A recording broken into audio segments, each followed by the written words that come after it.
Hey!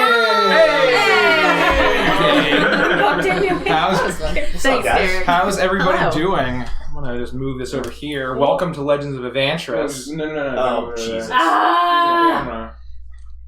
We got it. So you just don't ever let Mikey do anything that's not DMing ever. It's okay. Anyway, welcome to Legends of Evantris. This is Beneath Dark Wings, episode 5. Welcome. Welcome in, fans. Hello, everybody. This is our monthly campaign where the entire Legends of Evantris crew gets together and plays in another campaign DM'd by me, obviously, in the world of Evantris, which is the homebrew where most of our campaigns take place. No, it's fine. We are a bunch of nerds that have been DMing or playing D&D together for several years now. We play 5th edition, as most of us do. Most streams do these days, I guess. And what are the housekeeping? This is a mature stream. We do a lot. We play 5th edition, but there's a lot of homebrew business. So, but if there's something that we're doing horribly wrong, or if we need some help, like with rules and the like, please let us know with a page number. That'd be great. Let us know if the audio is echoey. Yes. Audio feedback is great. Yes. Yeah. Audio feedback. We is really switched good. up our audio. So still trying to make improvements. Hopefully it is an improvement and not the opposite. That would suck. Made possible by all of you. Yes, thank you to all of our subs and all of our bits. We love it. We really appreciate you guys. I feel like I'm on PBS. We're all loud as fuck. Today's daylight brought to you. Okay. So the I also have an announcement. oh yes, so we have an announcement where we just started our Evantris and Chill series, which is after every session we'll be filming a 10 to 20 minute video of us just kind of chilling after the session. That's for subscribers only. So we'll drop it in our subscriber Discord, and so you can enjoy that if you're a sub. It's just a little bit of extra content. We just talk about the session, we shoot the shit, we'll talk about video games, about if you're a sub though, let us know what you think about this. Yes. We want to do full sub perks, and if you guys like these videos, we'll definitely keep doing them. Evantris and Chill makes it sound like there's going to be like sexual intercourse and stuff. You're going to have to sub to find out. You never know. You never know. Yeah, there Follow us on Patreon for Evantris and Chill. Don't count it out. 18 plus. I've just checked and we've been reported 3 times. Yeah. Like terrible. This is a mature stream. We say fuck a lot. There are dark themes in And this sexual campaign, intercourse. and there's sexual intercourse. So beware. I don't know if that's true. Beware. What other announcements do we have? I think I'm the only one who's had D&D sexual intercourse on stream so far. I mean, That's all. Oh, that's your announcement? You said that announcement. Weird flex, but okay. Matthias. Oh, and Sylvie. There you go. Do you have an announcement there? My announcement is just that right around this time, 45 years ago, is when Dungeons and Dragons became a thing. So this is the 45th anniversary along the way of this hobby that we all love and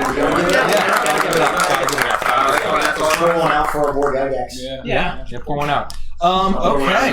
I think with that... Oh, and I guess if you're in the DC area, we'll be at Katsucon. Most of us will be at Katsucon in like 2 weeks. Yep. So if you see us, come say hi. It's in Maryland, in the DC area. It's a lot of fun. It's an anime convention, but there's a lot of fun tabletop business, and we'll all be there just kind of being a bunch of weebs and squeebs. And so with that, I think we're going to go around and we'll let all the players do a brief introduction of their characters and themselves. And we'll start with Iris. Oh, I was not prepared for you. Let's Let's go around that way. we can start with... Hi, my name is Caprice. My full name is Capriccio Del Sesto. It's a pleasure to meet you. I am a tiefling bard, lore bard specifically, and I'm here in Striga trying to chase down my own destiny. That's all you're going to get. My name's Andy. I'm playing the human wizard, evocation wizard Felix. My goal is to find my brother who is missing. I am ex-military. I went AWOL from the Korvakian military, being a Striga native. And my main goal is to work with Toa to find my brother and not get captured and murdered by the Korvakian military. Hey guys, my name is Toa Kamanui. I'm a Goliath barbarian from a island kind of seafaring tribe of Goliaths. And I am a kind of ancestral guardian, barbarian. Ancestry and family is very important. And my goal so far is to figure out what happened to kind of the 4 wind spirits that protect my home. Hey everyone, I'm Maya. I play Hirjai Amzelheart. She's a hill dwarf paladin of the Oath of Devotion variety, and her ma is Nora and her pa is Torvald, and he recently went missing, probably because of his terrible drinking habits, and Nora probably told him to go sleep on the couch, and he was like, no, I'm gonna just go.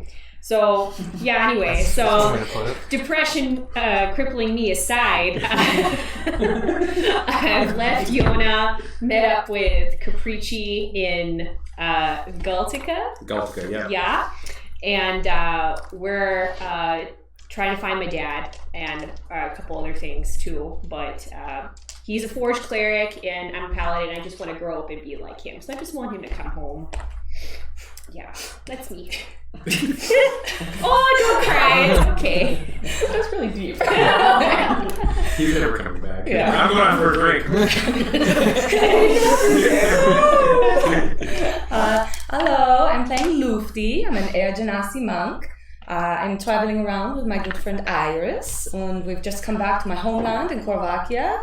And I've seen my the monastery where I grew up, and Brother Ruba, he was like my father, but not my real father. And I'm just here to have a good time. And because of that, I'm having the worst time of my life. She lies. I'm Iris of the Sands. I'm a tabaxi cleric of the grave. I worship the Judger of Scales, Anubis, who ferries the dead into the afterlife, and I'm here on a mission that he has sent me on. Unfortunately, I'm being accompanied by Lufti. We are becoming friends slowly. Becoming, not currently friends. And that I somehow wound up with these lovely members of this party. Thank you kindly. And I'm Mike. Not a compliment. I am the Ironing Board DM. I literally DM on Ironing Board, where I write fanfiction, roll dice, and do silly voices. And I believe we can get into last time on Beneath Dark Wings. I'm going to begin my music, as in I am unable to DM without it. But let me know if it's too loud. This is a new audio setup. And so, last session, you all had just recently rescued prisoners from Butcher's Bluff after witnessing the... They seem to have an echo. Oh, we have an echo.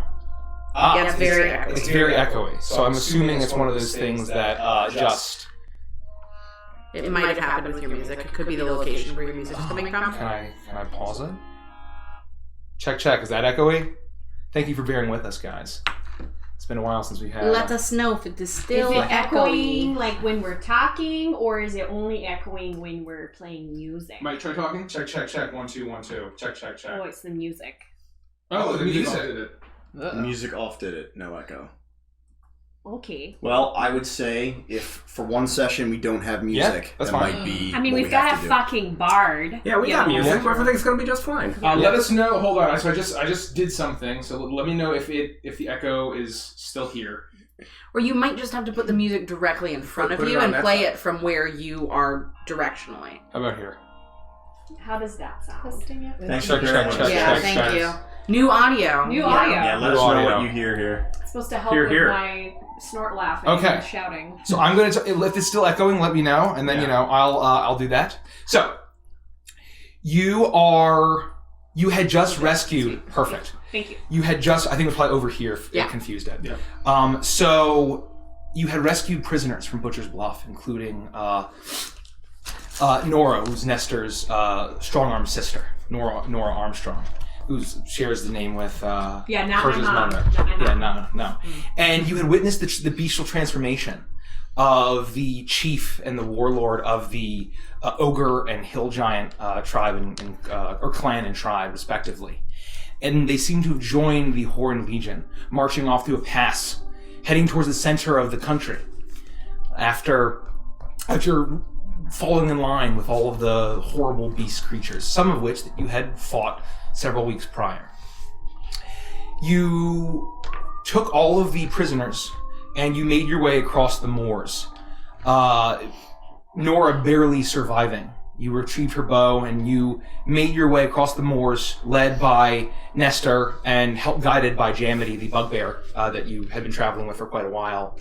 And you made it to the Lockfeather Lodge, the home of the Lockfeather Conclave, which was an order that had called in the strong arms, given the strong presence of the giant kin, their family that had been known for killing giants. You arrived, welcomed by Huntmaster Holmhart, who was appreciative of all of you, but was more concerned about making sure that Nora was safe. Through some questioning, you realized that he had something to do with the tattoo that Nora had. And you all learned that there were some strange happenings going on, particularly at this lodge. And as you were all congregating, you heard the horn of battle as the lodge was attacked by kenku, by harpies, by gargoyles, all these avian creatures. And you fought them all off valiantly. Many of the hunters, only novices were really left, besides Holmhart and you all. And many fought valiantly but died. And however, after much of the force had been thwarted, a massive, long-necked, vulture-looking creature smashed through the roof of the lodge, down beneath the floor, to a secret chamber, holding a giant rune that had a featured spiral with chains marking it, 13 links on each of the chains, and with 4 pillars that each of these were connected to. You eventually slayed the beast before it could rupture all of the pillars, which it was trying to do, and Holmhart then revealed to you that he was not able to keep it a secret, that this was one of the seals of an order that he was a part of. He did not tell you its name, but an order that was spread all across the continent that he knew of, but he knew of where any of it was, because the location of these was so special, because there were 13 of these seals that sealed someone called the Chain God. And Nora was basically his successor in cultivating and protecting this rune at the Lockfeather Lodge. He agreed to discuss more and help you as he could, but he understood that the threat of the Horn Legion was also important as well, and he would let you sleep on it, and he would provide a feast to thank you for helping basically save all the lives of everyone there. And you all went to sleep. You awake the next morning, the sun barely coming through the clouds of the gloomy Korvakian morning, as I think you had 2 separate rooms, and you have the morning. You slept in a little bit, kind of nursing your wounds. It was a very intense battle, and a lot of information. It echoes again. Huh? Maybe I'll just turn off the music. Hold on. Let's just try this and see if Mike is too quiet. We can adjust things, but okay, I'll try this. And so you all have the morning, and you all wake, and you're in your separate rooms, and you realize that some of the beds that had been filled by some of the novice hunters and rangers are vacant. And what are you guys doing? Out of character, is it 12 or 13 seals? 13. Okay, I had 12 listed last session, so I wasn't sure. Oh, sorry. There's 12 others, maybe. Yeah. Toa, are you up? Well, I wasn't, but I am now. I'm sorry. I'm having trouble sleeping. It looks like the sun's starting to come up. Are you all right? I think. It was pretty surreal last night. I've never seen anything like that. We've seen a lot in the past few days, but what we saw last night is unlike anything. Right. Well, listen, I know we're gonna be fine. I just wanted to make sure that you were okay, and I'm sorry that I put myself in danger like that, and I should have been able to handle myself, and I don't know what happened. And I should have made sure that you were nearby. I heard everybody get to the front gate, and I'm just a very trusting person, so I ran right to the front gate. It's not your fault. And then by the time I realized you were gone, you were practically dead. It's not your fault. Look, I'm still fairly new to this whole thing, and sometimes I don't know my own strength, whether that be for the better or for the worst, and I should have been able to handle myself, and I'm sorry. Well, no, don't even think about it. It should be fine. Next time, I'll be right there with you, and we can handle them no problem. I appreciate it, buddy. Thank you. All right. Well, shall we get the others up? If they're up. Yeah, we might as well take a look and see what's going on. All right. So I'll get up and I'll just start waking everybody up. For Caprice is the first one to wake up. I am the last person to wake up. So you try to wake up Caprice, and it's not going very well. And so you go to the ladies' room and knock on the door.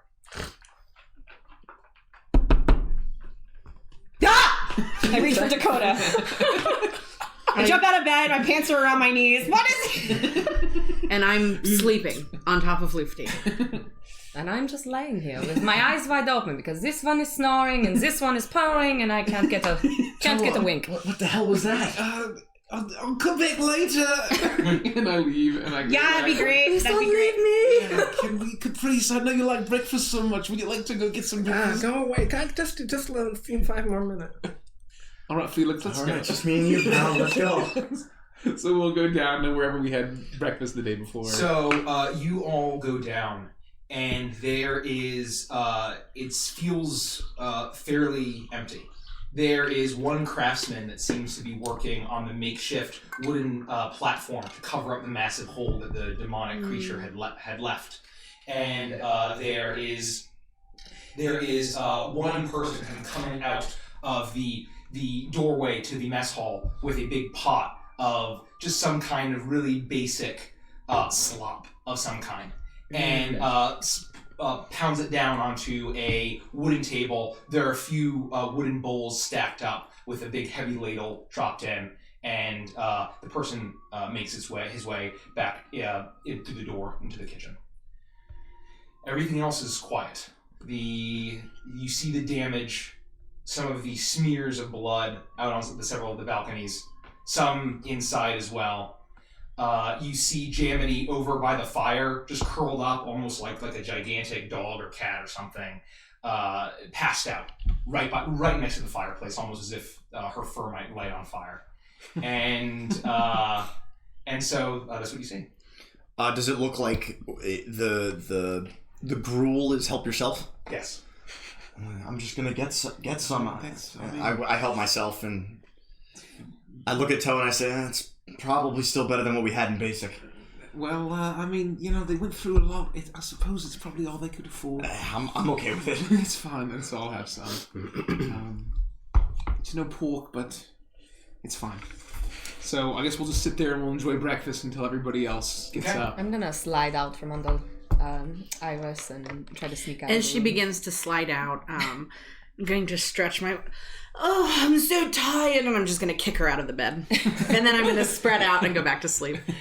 You stumble out of the bed, landing gracefully, being a monk. And used to it.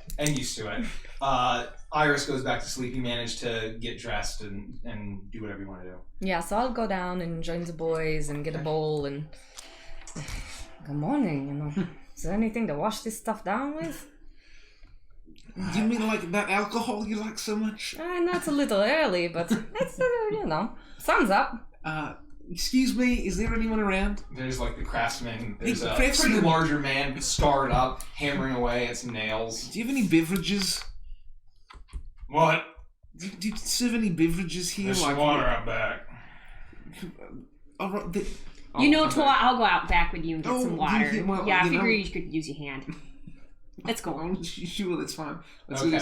You go around back, and there's this big trough of water with a ladle in it, and some wooden cups out on the table. It's outside. You can see kind of more of the balcony where some of the railing had been completely shattered, and there are arrows still sticking out of the wooden planks. Some of the feathers from the harpies and the other creatures kind of strewn about had not been fully cleaned up yet. So I guess I'll fill up a few cups and I'll bring it back. So I think at this point we need to. I'll put the waters down. So do we leave this morning for the capital? Do we have any idea what that creature was last night? Have any of you seen anything like that before? I've never seen that in Grizzle Paw. What was that? The creature? Would I have seen that before? I would say no. Okay. I very lethargically make my way down the stairs. I'm not wearing any clothes except for my boxers, and I've gotten the sheet that I was sleeping in just wrapped tightly around my body that I'm holding. Full maximum bed head. I walk up and I'm like, oh, gruel. Mature stream, everybody. And then I go back up to my room to eat. It must be that time of the month for Capricci, It's probably not feeling that great. Well, in regards to the creature, I don't know what that could have been, but I mean, look, all of this sounds so far beyond our capabilities that it's probably not worth worrying too much about. I mean, I know I said this before, but this is like world-ending shit he's talking about, and what are we gonna do about it? I mean, we have to get to Zentra. We know that there's this army approaching the capital, and really that should be our goal for now. Do you think it's kind of weird though that everything we fought had feathers and beaks and things? Yeah, it's really weird. Isn't that weird? They're very avian. I feel like I looked around and there was so much avian stuff last night. It was fine. It was extremely weird. It was, but is there any kind of connection between that and then the Raven Queen, which this whole country seems to worship? I mean, like, the guy that we killed last night, it kind of looked like a raven sort of thing. I agree with you. I don't know the connection. If we get to Zentra, I might be able to do some research. They've got incredible library and information, and I'd like to see it, and maybe that'll be something that we can look up when we get there. All right, well, let's get... I guess we'll just wait until the others get up, and then we'll head out. So while we're waiting, I want to just kind of stand up from the table and go over to where the guy's working and kind of plop down and like dangle my legs into the hole and just... Hey Zal, what you doing? You look pretty busy, huh? Yeah, I'm busy. Yeah? Gotta cover up this horrible magic hole. Is it making you do it all alone, huh? I'm the only one that I trust with a hammer around here that's alive anyway. Yeah, it's pretty quiet. Where is everybody? Well, everyone that's alive is out on patrol, making sure none of those harpy wenches come back. Oh, I don't know that's where probably Homeheart pretty is. smart. Well, you know. if they come back, I don't know what the hell we're gonna do. Yeah. Do I hear this conversation? How far Yeah, away? it's not that far from you guys. I'm pretty loud. Did I hear hammers? I think you did. Oh, let me come help you out, bud. No, I don't need it. No, I insist. Make a persuasion check. I am proficient. Did I hear hammers? Oh my god. Oh, natural 20. Gotta give it up for that. Gotta give it up for that. Gotta give it up. On our new African Bloodstone dice. Oh, Nice. Oh, there's the one that Andrew got? Yeah, Nice. I'm playing on Andrews. Yeah, it's like. Very nice. Anyway, 25. 25. He says, nails over there. Oh, great. Tools over there. I'm so glad I can help. Then I just start. Make a straight what was the dexterity check. I am proficient in smith tools. Then I would say roll add your proficiency.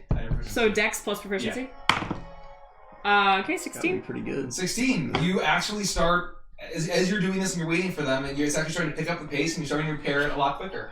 Well, I just figure, while we're waiting for our friends, I might as well just help because I feel like we kind of contributed to all this chaos, and I just feel bad leaving this shit show, Yeah, I feel terrible, and I'm just picking up debris and like chucking it down into the hole and like listening. As that happens, you hear loud footsteps, and you hear a door open, and you see kind of off into the side of the room. You see Homeheart's massive form, covered up after the battle, covered up in some bandages, kind of seeping with blood. As he's walks over, he's not dressed as heavily in his hunting leathers as he was, and he seems like he's just woken up. There's deep bags under his eyes as he walks over to you, and as you're kind of sitting there eating your gruel, he takes a chair and flings it around and sits on it reverse, and he says, "So none of you died in your sleep. I suppose that is a good thing." Was that a possibility? Well, some of our younger hunters did not make it through the night, unfortunately. I'm sorry to hear that. It's terrible. What happened to them? I don't know. They got hit by some of the arrows of some harpies, and then we thought they were fine, and they did not make it. Wait, so you're saying that these aren't like normal arrow wounds? We had our healers look at them, and it seemed to be cursed, and I did not think to have them checked. I wonder if Iris would take a look. Perhaps, they're already dead at this point. Is there any risk that someone has this curse and is still alive? Unfortunately, no. It still couldn't hurt to examine the bodies. If she'll do it, we'll ask when she shows up. All right. Well, she should be coming in a second now. So I didn't mean to interrupt. No. I just wanted to thank you again for your help, and all 7 of you. And he points over to Jamity. Like even she fought far more valiantly than I would have thought, and I will do better to not judge people by their appearance. And I wanted to still extend my offer of a feast tonight to properly thank you and offer my aids the best I can. We appreciate the offer, and I don't want to speak for the group, but it's very important that we start making our way to Zentra. I understand that, but it's weeks' journey to walk. Well, we better get started. Well, I mean... Again, I won't speak for the group, but that's my vote. We'll have to see what the rest say, but we appreciate your offer. You will do what you can, but the offer is there, and I just want to make sure that I will do what I can and look in my stores to see if I can aid you in your journey. It's the least I can do. I finally roll up. I'm finally fully dressed and prepared. I have my pack and my viol with me, and I walk up to everyone. Oh man, I had the craziest dream last night that I was a tiny sentient mouse in an orphanage helping them find the true meaning of friendship. What are you guys up to? Is that why you slipped in? What's that? Did you sleep in to finish your dream? I have no idea when the dream happened. It was one of those ones that's just like really long, and you lose all sense of time, and you wake up feeling like you were a whole other person. Wow.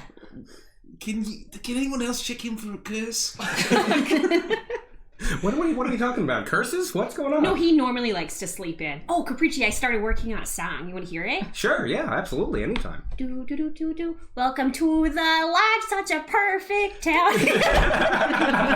I'm start playing along. We have some rules. Let me lay them down. And he knocked it down. Yeah. It's pretty good. I'm gonna write that down. Yeah. The guy says, shouldn't you have be hammering nails? I am hammering Stop to the beat. slacking off. To the beat. Yeah, so I'm not like super excited about having to walk for weeks. Is there I'm thinking like maybe a horse or something we could take? Borrow? A single horse. Well, I don't really care if you walk. I'm just saying that I don't want to walk. Can And anyone I know the cat is not going to walk. Can anyone transform into a horse? No, but I know how to operate land vehicles. Oh, I want to know someone who is. No, you know what? Never mind. What's the definition of a land vehicle? So like a wagon. Like a wagon? The one that I went What else? fishing at, I told you earlier, we go fishing out of the wagon, we'd pull it up to the river, and then we would try to fish for the river king. Other Because you land can't vehicles? use a water vehicle? No, I don't. I don't like water that much. We're That makes sense. dwarves. Yeah, You just sink like a stone. yeah, yeah. Yeah. Are there any other land vehicles, or are you just proficient in wagons? Wiggins? Wait. Anyways. I've had enough of you making fun of my accent. So what's our next move? What's our next move, everybody? I mean, does the huntsman have wagons? Perhaps. If I could spend the next couple hours helping you rebuild maybe this floor, if we could procure a wagon and some horses. Are we helping to rebuild? I mean, I'm happy In to lieu of roll a up my feast, sleeves. I think this might serve a purpose better. We can probably provide the wagon, yes. Horses are very tight. We do not have many. Many of our horses we sent out with our scouts and our senior leadership to go track the Horned Legion and the Giant King. Oh, not to be confused with the River King. Caprice, to answer your question, I think we need to head to Zentra as soon as possible. Zentra, yeah, absolutely. I think we need to as well. My recollection is that we might be staying for a feast, but if we feel like the fire's under our ass, so to speak, then maybe we need to go right away. I think that it is, and I don't want to speak for the group, but I think sooner rather than later we need to make haste. But I'm open to options. Oh, well, let's maybe put it to a vote. We could all write down our choice on a piece of paper and then anonymously figure out, I'm happy to say that my vote is Zentra. Okay. Well, I mean, I want to get to the city as fast as possible too, but I'm never going to turn down some pork butt. What? Pork butt. Pork butt? I guess I see where you're coming from. So what benefit would we gain from staying for the feast beyond? I mean, do you think it's worth staying and resting we would lose an entire day of travel if we stay. I agree with Toa. I don't think it's worth it. It is a long road. Is one more day going to give you an additional benefit when you may not enjoy a bed or a warm meal for weeks? It's a good point. Felix, that's a really good point. Toa, it doesn't matter. We haven't had a bed and a warm meal consistently in months. This is way more important than creature comforts. We have to go. Well, I'll do whatever you want to do. I'll say right now that I think Iris would probably want to stay for the feast. I want to go. I think that we have to go wake her. No. She might be dead from the No, curse. she's not dead. I felt her pulling on me all night. But she might be You dead knocked after on her that. door this morning and she decided she wanted to take another 10 minutes. It was kind of loud and been like 3 obnoxious. hours. No, long it's been. So I have an idea. Why don't you, sweet, sweet boy, go up and try to wake her up? Because she likes nothing more than a handsome face Toa, when she opens her eyes. This is a trap. Don't do it. I mean, Why it just would you seems like say a that? regular We're thing to talking do. about, yeah. I'll go do it. Oh no! Felix puts his head in his hands. I'll knock gently. So before all of that, after they all left, I would have taken everything out of my pack, gotten completely dressed up, spritzed myself with my perfume with my gold dust, so I'm sparkling in the sun, lounged in the sun for a bit, Obviously. and then I would have set up a ritual to Anubis, lit my censer, and I want to cast Augury. Okay. Lord of the shifting sands, God of judgment, Farrier of death, the spiral symbol on the back of this woman and these chains, am I leading in the right direction? Grant me your guidance. And it's wheel or woe, or wheel and woe, or nothing. You set up the lamp. You see the little flame flickering as you stare, you gaze into it, and you see something briefly. And in it is spiraling room, shaking violently, and then two chains cross over it, 13 links on each, and then you feel inside of you wheel. And then that would be when Toa knocks. So I open the door, and the incense and the smoke is billowing around me as I sexually lean up against the door. Hello, darling. What can I do for you? I don't know. Is there a fire in there? Oh, you must be delirious from smoke inhalation, and I'd grab you up. I think she may be dying. Toa. And I'd pull her out. I'm like gonna claw at you and try and wiggle out of your arms to go back and get my stuff. Athletics versus acrobatics check, please. Bring it. Contest, rather. Oh, the natty one. Too quick for you. It was right in front of the camera, too. I would have gotten an 18. She immediately slips out of your grasp. Did good, Toa. Did goods.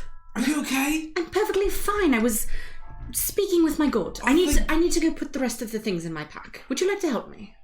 It'll make it faster. Come on. It's fine. I just think that you should have yourself check you out at some point. Who should do that? I don't know who else would check you out. I will have myself check me out at a point. Let's do this. And so we'll quickly pack up my stuff and head over. You pack your stuff. You see fully dressed Iris joining Toa, walking down as you see a Homeheart there as he waves to you, and he says, "Oh, it is good to see you are in good health." Thank you, darling. It's good to be in good health.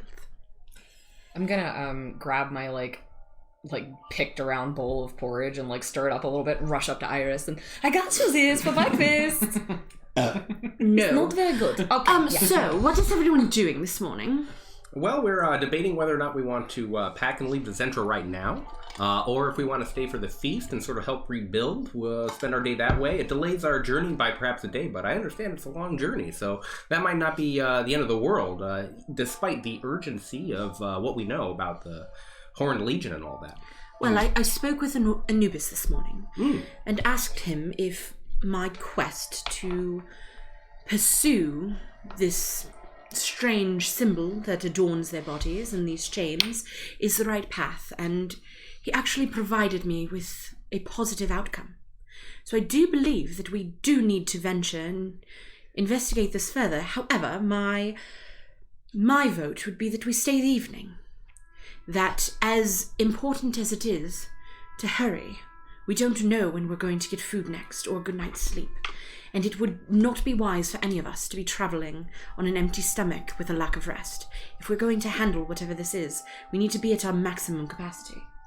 Well, should we do that anonymous vote thing that Caprice mentioned? I did not hear about this. No, I was going to suggest an anonymous vote where we write down our vote, but to be honest, I'm kind of convinced. No, Maybe we just do it out I would honestly think it would be more important to shame those that disagree with us. I already wrote mine down. Mine said whatever Felix voted. Oh my god, you can write? But it's anonymous. That doesn't make any fucking sense, Toma. Yeah, he can write. He's only just a little bit as dumb as he Listen, looks. buddy, I appreciate the support, but just vote how you want to vote. That's the point of voting. Did you write what Felix says? What Felix voted, but yes. But how would we know what? You know what? Because I told everybody I want to go to Zentra. Well, but it doesn't need to be anonymous. But when it's anonymous, you might change your vote because you're going to get shamed. All shame aside. It's just another day that ends in Y. Felix, you almost died yesterday. I understand. Yeah. You looked awful. It took You smelled really bad. It took all of my ability to pull you back from the other side. Now, I don't know about you. I cannot speak for your health. But I'm quite tired after that. And that's why I said I would do whatever the group wanted to do. But I'm just going to voice my opinion. That's all. Sounds like you kind of need to do what she wants you to do. No, not at all. Style. I'm curious. Why do you suggest that we go today? Aside from haste. I'm concerned that if we don't get as quick a start as we possibly can, whatever this army is doing, they're going to beat us by a mile. It's not even going to be close. We're talking about every second we delay is less of a chance than we already have to potentially head them off and figure out what's going on.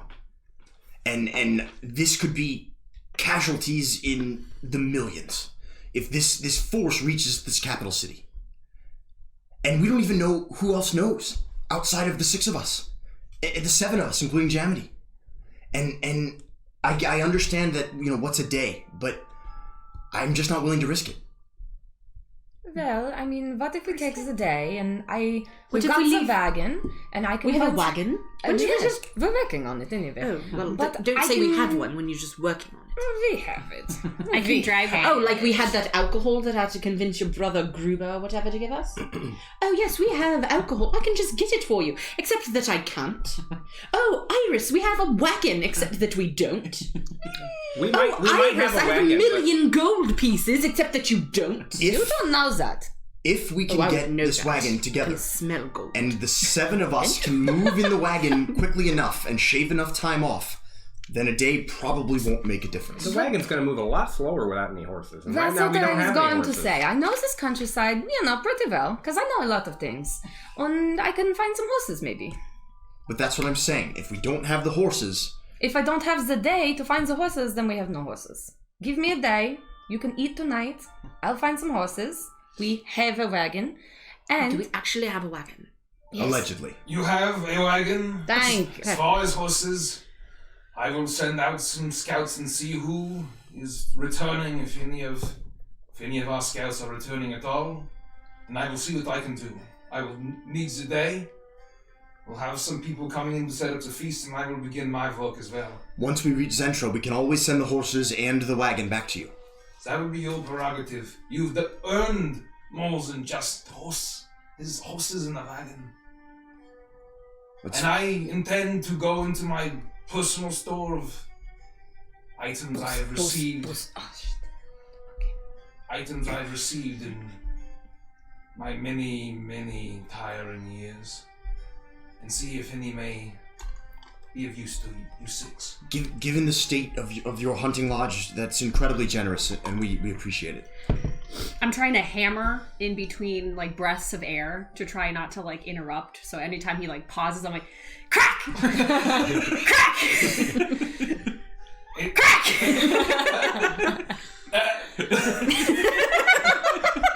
I will give you. I love her. I will give you the days to rest and recuperate. Crack. I'm gonna hold Maya's hand. You just make me so happy. I am going to go to my study, and I am going to check on Nora and Nesta. At some point, I would like to have a conversation with you. Give me an hour, and I will meet you in my private quarters. My door will be open. Also, you mentioned study. Do you have lots of books? I have certain books and tomes, not a whole library, but ones that are important to me, yes. Okay. All right. I am sorry, my learned friend. That's not a big deal. Thank you. So I have an idea. If I skip on the feast, you guys just save me a plate, like just kind of wrap it up, put it to the side as, dwarf portions. So like the whole damn feast. So yeah, basically.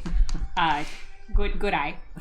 If I just help rebuild your floor all through the night, would you permit him to go into your study? I said my door's open. There may be books that you find interesting, and it's not a library. Well, but I keep a shelf on my books of things I think look nice. I just didn't want to pry. I didn't want to assume. I appreciate the offer. Thank you. I'll just take a look.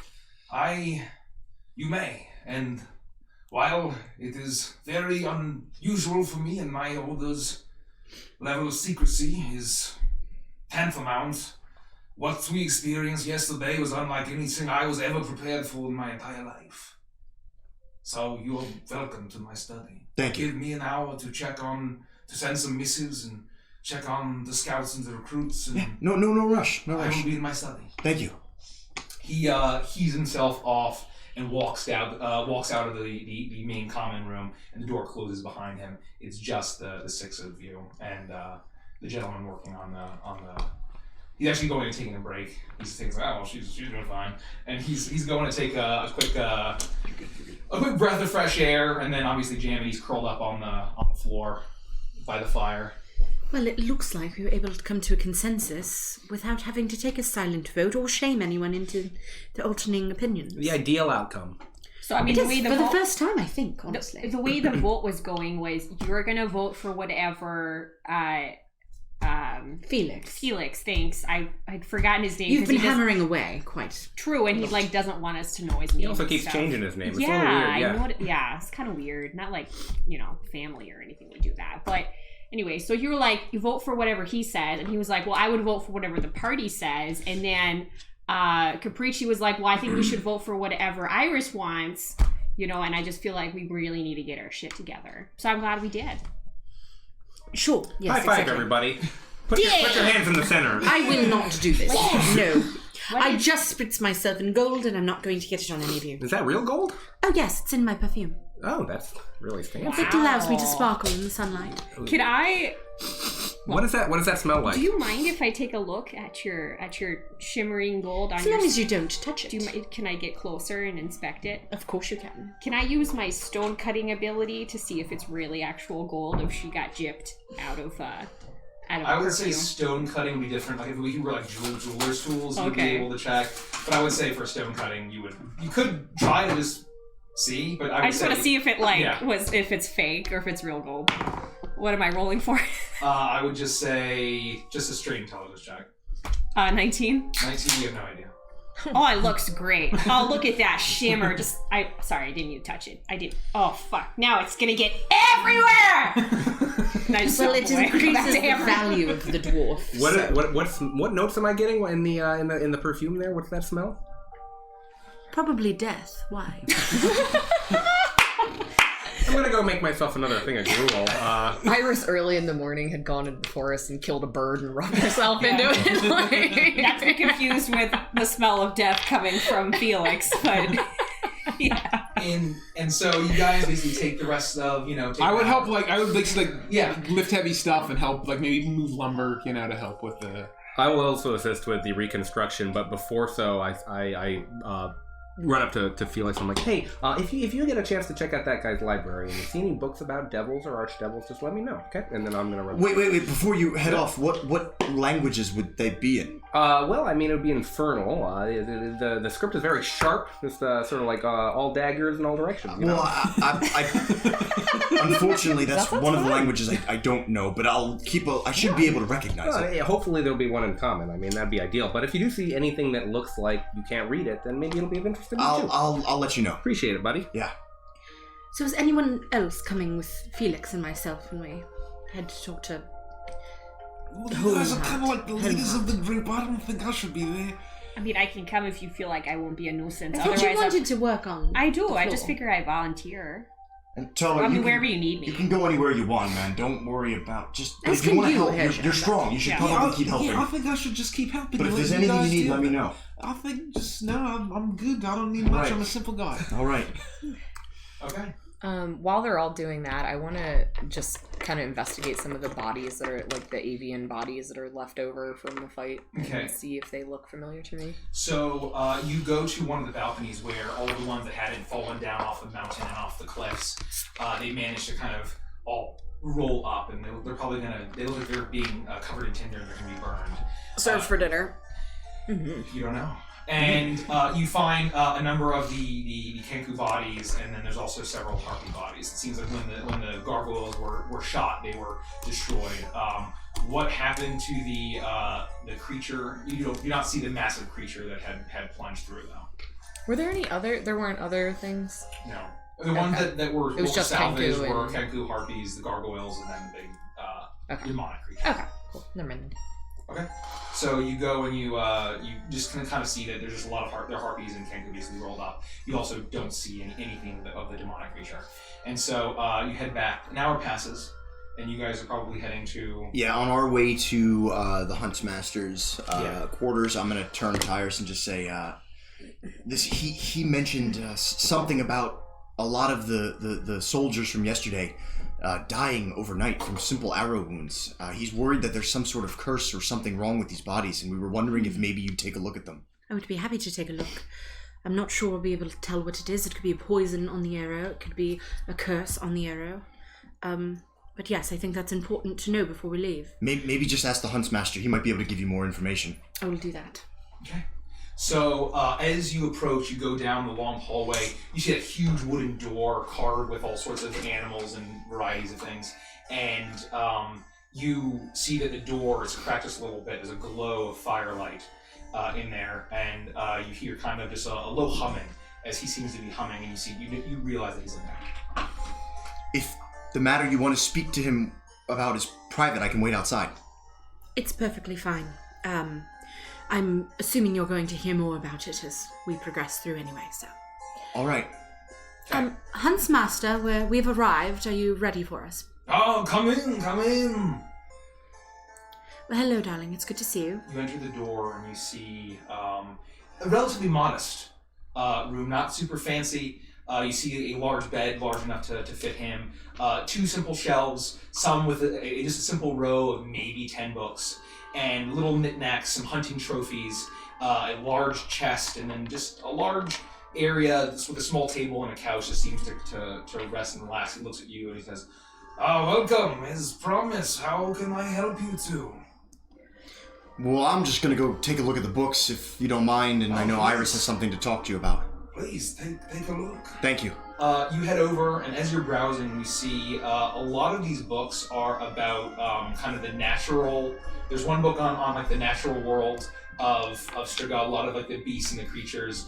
There's one that's kind of more on the more stringed threats and things like harpies or ogres or monstrosities or giant and things like that. There is one on gods and religion, particularly the Raven Queen, and there's a number of Korvakian historical books, as well as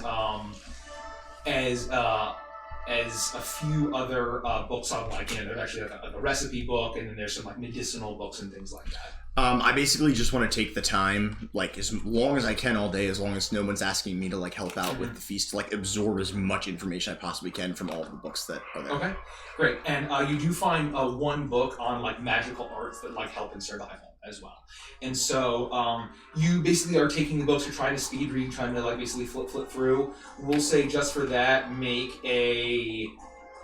Would that be a straight intelligence check? What's that? Add proficiency. How about that? Alrighty, straight int. Yeah. And we'll see how much you That can... is just going to be this one here. So that would be 16 plus my proficiency would be a total of... 19. Yeah, 19. 19. Okay, so I've written that down. So you get a 19, so Felix goes over to read the books. You see Holmhart pull one of the large armchair in the room over to the side, and he pulls over a smaller chair for you. He says, "Have a seat. I will slide into the armchair and Okay. And he sits over, and he kind of like he's making sure he doesn't break it, creaks a little bit as he sits down on it. How can I help you, Iris? Now, I know that you gave us quite a bit of information when we spoke last night, but given the situation, I felt that I needed to give you a little bit. I have been sent to this land on a mission by my god, Anubis. He is the Lord of the Scales, a god of the grave, helping to ferry those into the afterlife. And in my visions, he showed me your symbol, that spiral, and the chains. What is its purpose? What is the reason you get tattoos on your backs? Can you provide me this information, as I find that it may be very important to what we are doing here? Well, it makes me feel much better that you are serving a god on a mission of one that is holy.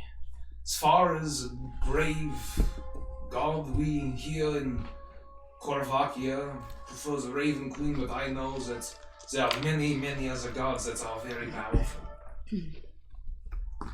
Our tattoo, our symbol, our order, our entire lives are dedicated to being wardens, to jailers.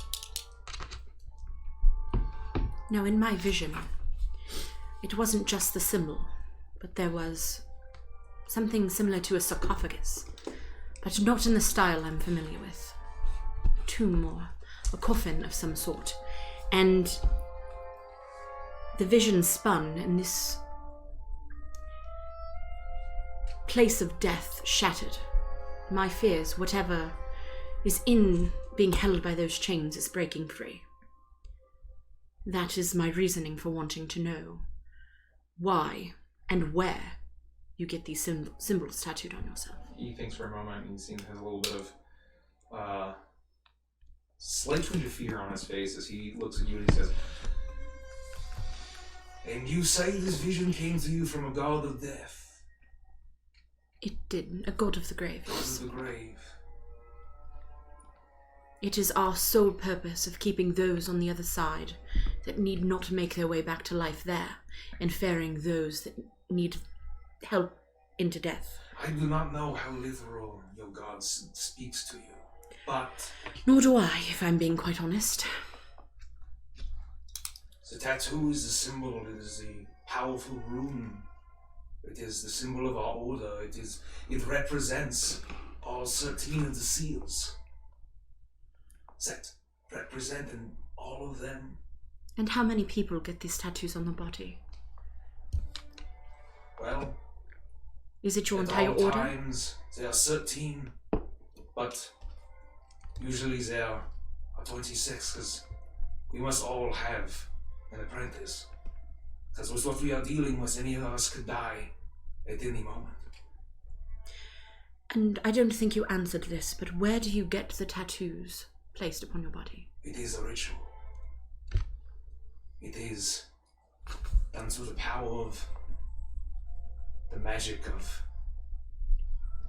the Shadowfell. And is it one specific person that does it for you? Each of us are taught how to pass it on. I see. By our master. So you, I would guess, you did this for Nora. That I did, yes. And Nora for her successor Nora, someday. when she needs it.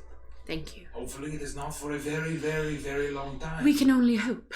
I hope that what we did for her will allow her to live a long and happy life. I would hope so, and without you it would be a far more dire circumstance. And it is...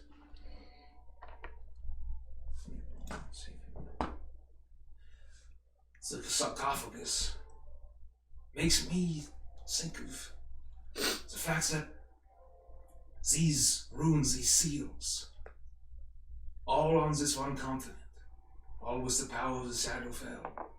It is the power of death itself that traps the chain god. no other land could have this power.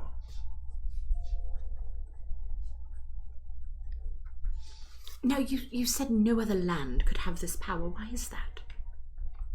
Is there a strong connection to the Shadowfell in this land? Oh, yes. Stronger than any other place in all of Avantris. There are more shadow crossings here than 10 times, at the very least.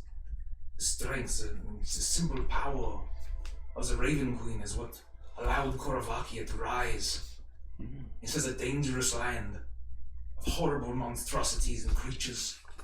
So that puny humans can have a mighty country on this continent. It is not the power of just military might and swords and magic.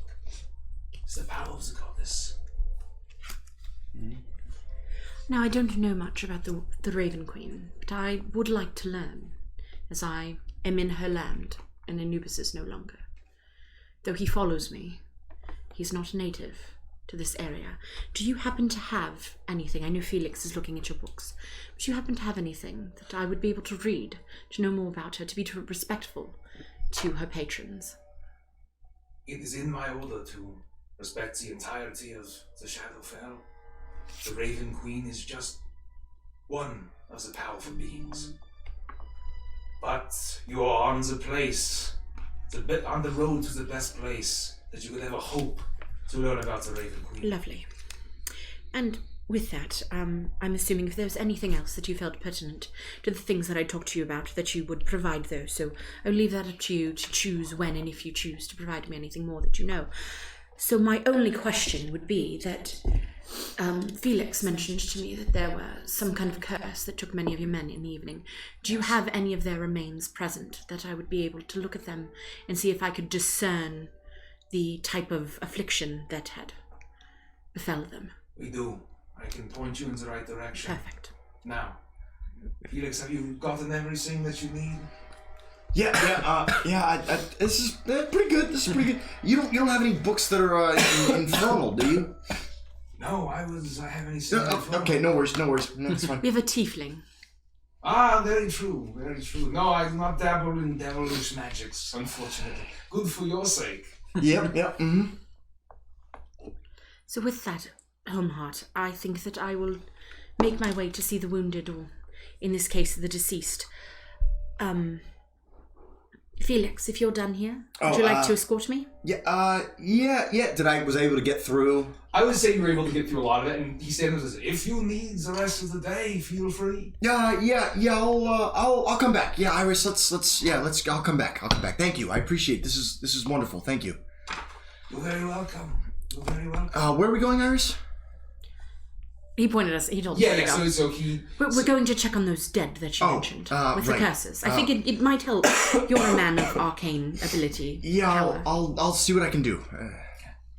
He points you to where it is, and you arrive at the door. The door is unlocked, and you open it. It's very quiet. The windows are shuttered, and you see two young-looking humans, all laid out, draped in cloths on these tables, and they're before you, and there's just kind of this quiet still in the room as soon as you enter.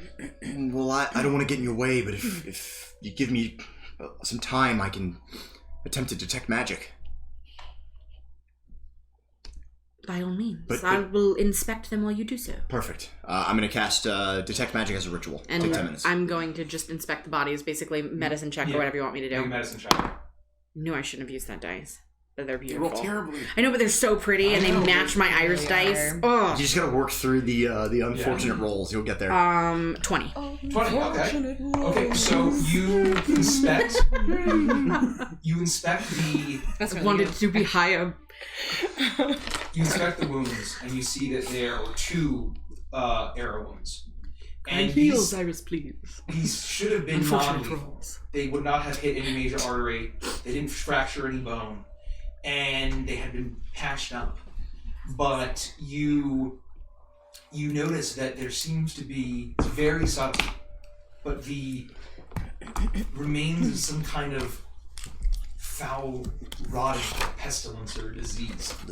Ooh. And it's very, very faint, deep into the wound. These are arrow wounds? Yes.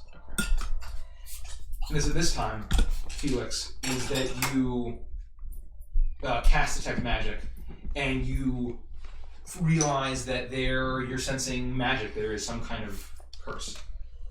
So I should be able to. You just tell me the school. Let me. What would that be? Would that be evocation? If any. It says you learn at school, if any. If it doesn't have a school, then I would just know that it's magic. Apologies. For now, you know, but let me. I'm relying on you taking notes. I got you, fam. I lost somehow Andy's book. Now we'll find it. It'll turn out. Yeah, exactly. It's not lost. Remove curses abjuration. I am looking up. Hold on, apologies. So this would be anti-abjuration. It's necromancy? Necromancy. Oh, no. Alright, so when I drop my, I guess when I'm done casting my ritual, oh boy. Iris, this isn't good. Why is that, darling? This is necromancy. I cast some of those spells. I mean, yeah, but Anubis is a god of... You do good things with it. This doesn't appear to be a good thing. No, it does not appear to be a good thing, but the school does not necessarily determine good from bad. Fair. But that is very important to know. Did you find anything in regards to the wounds? The wounds themselves should not have killed them. I mean, like, Some of them didn't even wound the bone. They weren't deep enough. Is there any visible damage or anything other than a normal wound? I mean, does it look necrotic? Well, it looks as if there was kind of a strange, unnatural, like, diseased flesh to it, right where it directly hit, where something that had just recently hit should not have been that. Would I be able to determine whether it looks like a disease or a curse? Like, I'm trying as a healer, trying to determine, like, what kind of thing that I would prepare for. Like in World of Warcraft. I dropped that one. I'm not gonna roll that one. It was probably pretty good. It was definitely better than this. A 4. It seems to you like both. Both. It seems like a magical curse, but with the effect of being hit by a horrible disease, incredibly concentrated. I don't know much about your god and your rituals, so I don't want to step on any toes, but it might be valuable if we can take a small sample of the afflicted flesh. Do you have something to carry it in? I do.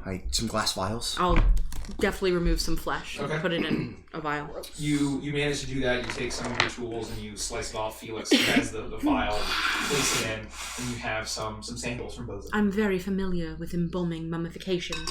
The removal of flesh from the dead does not. I'm not squeamish. Oh, great. Then next time we have to do this, and I have a feeling it's going to happen again, Unfortunately, I do too. We should get back with our group because I'm feeling a little down. All right. Yeah, sure. Let's head back. As you're leaving, you see that Jamie's awoken, and I forgot she existed. Homeheart has seen her woken her up, and they are both heading back into his private quarters, and the door shuts. And so you arrive back to your group. Well, that was a little strange. What does he have to talk to her about? Maybe he's just apologizing. For what? He did kind of have some not so nice things to say about her, and... You're right. He might be giving her, like, a medal of appreciation. Could be. Oh. What? Why are you humming over here? We didn't get a medal. For what? You did nothing. I did things. Oh, I'm not sure. I was busy keeping Felix alive. That's true. I do remember running off the side of a gate and Speaking sitting of on which, a bunch of people, and that was fun. I have not heard a single thank you from you, by the way. I did save your life twice, if I do remember correctly. I am incredibly appreciative of it, and... You all heard it here first. Felix has thanked me. He thanked me too. He's very For appreciative. what? You left him to die. No, he didn't. Oh, he thanks me sometimes. Maybe not that specifically, but he If I thanks me. remember correctly, you ran the opposite direction, and I had to run in with all of my feline agility and save his life. You showed up afterwards and were, I don't know what to do. I'll smack it in the face. This is not the time for this. It's fine. Listen, you saved me, and I am more grateful than words can express. And we'll have a conversation later, but for now, we should tell them what we learned. While they're bickering, can I, like, tiptoe up to the door and, like, listen? So private quarters? So that's kind of far out. Oh, it so, is. Yeah, so Okay. if you want to follow them, you can try to like stealth and try to sneak. Yeah, we just told you as we came back Yeah. into like mess hall. I mean, that you we feel like saw. upstairs and like. You can sneak up there. Yeah, I'm gonna feel sneak. free. Okay. I'm sneaky. Unless I am not sneaky. And then I'll just clomp around the hallways like I do.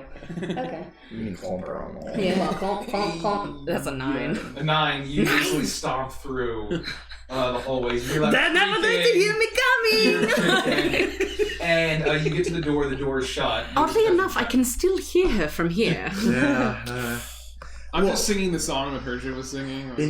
I'm just joining. 5. You hear muffled voices. I hear the wood. You hear muffled voices. Yeah. In regards to the bodies, they were definitely cursed, and Or Iris diseased. thinks also possibly diseased, but It was. there's definitely a magical property of it because it involved necromancy. They were not. Ew. The wounds themselves would not have killed them. And whatever was on these arrows or these arrows were made of, that was the culprit of it. And it was too damaged for me to determine. Yeah, we took a flesh sample too. I got that with the sample of the beast plague hair, and maybe when we get to Zentra, there may be some people who might be able to help us. I mean, it's a very, very large city. Well, I think it means that there's just even a tiny little simple wound that we think we can shrug off. We need to make sure that we all take care and that we identify it before it kills us. Well, was anybody hit by any arrows? I was not, no. And I do believe that if we had been, we would not be alive right now. That's true. I mean, they definitely perished pretty quickly, so... Well, I suppose, I mean, I don't know if you'd like to help or just hang out while we continue and helping with the reconstruction, but Yeah, I mean, I'm willing to help in any way that I can. I do need to keep looking through those books. I think that there could be important things. Go on. But I want to help, so if at any point you need me, just come get me. I'll It's let you fine. know. It's I'll let you fine. know. You're fine. I gotta wait for the door to open up anyway. They're doing some kind of meeting in there. I don't want to interrupt, so... Alright, well, I walk up with the bundled materials because I've been assisting with the reconstruction as much as I can throughout this time. And has anyone made any progress regarding maybe getting horses if we're going to take a wagon, or are we going to do this by foot? I think that was Lufty, Heavyfoot over there, said she was going to help. Where is Heavyfoot? Clomp around somewhere. No, but then if you remember, he said afterwards that there may be some rangers coming back today, and perhaps he can get us a horse or two for the wagon. Oh, ideally, yeah, that'd be great. All right. So we won't know until this evening, but... Oh, and no infernal. I just thought I'd ask. Appreciate it. I'll Thanks, keep Scout. my eyes open. I'm going to get back to it. Do you guys need anything from me before I do? One quick question, Caprice, that reminds me. So, Out of character, do we know, like, what happened last night? Has he mentioned anything about the demon-y stuff or demonic-y stuff at all? I think that last night they had mentioned that it was basically a demonic force, yeah. Right. So, Caprice, is that what we faced last night, these demonic forces, is that related to who you are and what you're doing?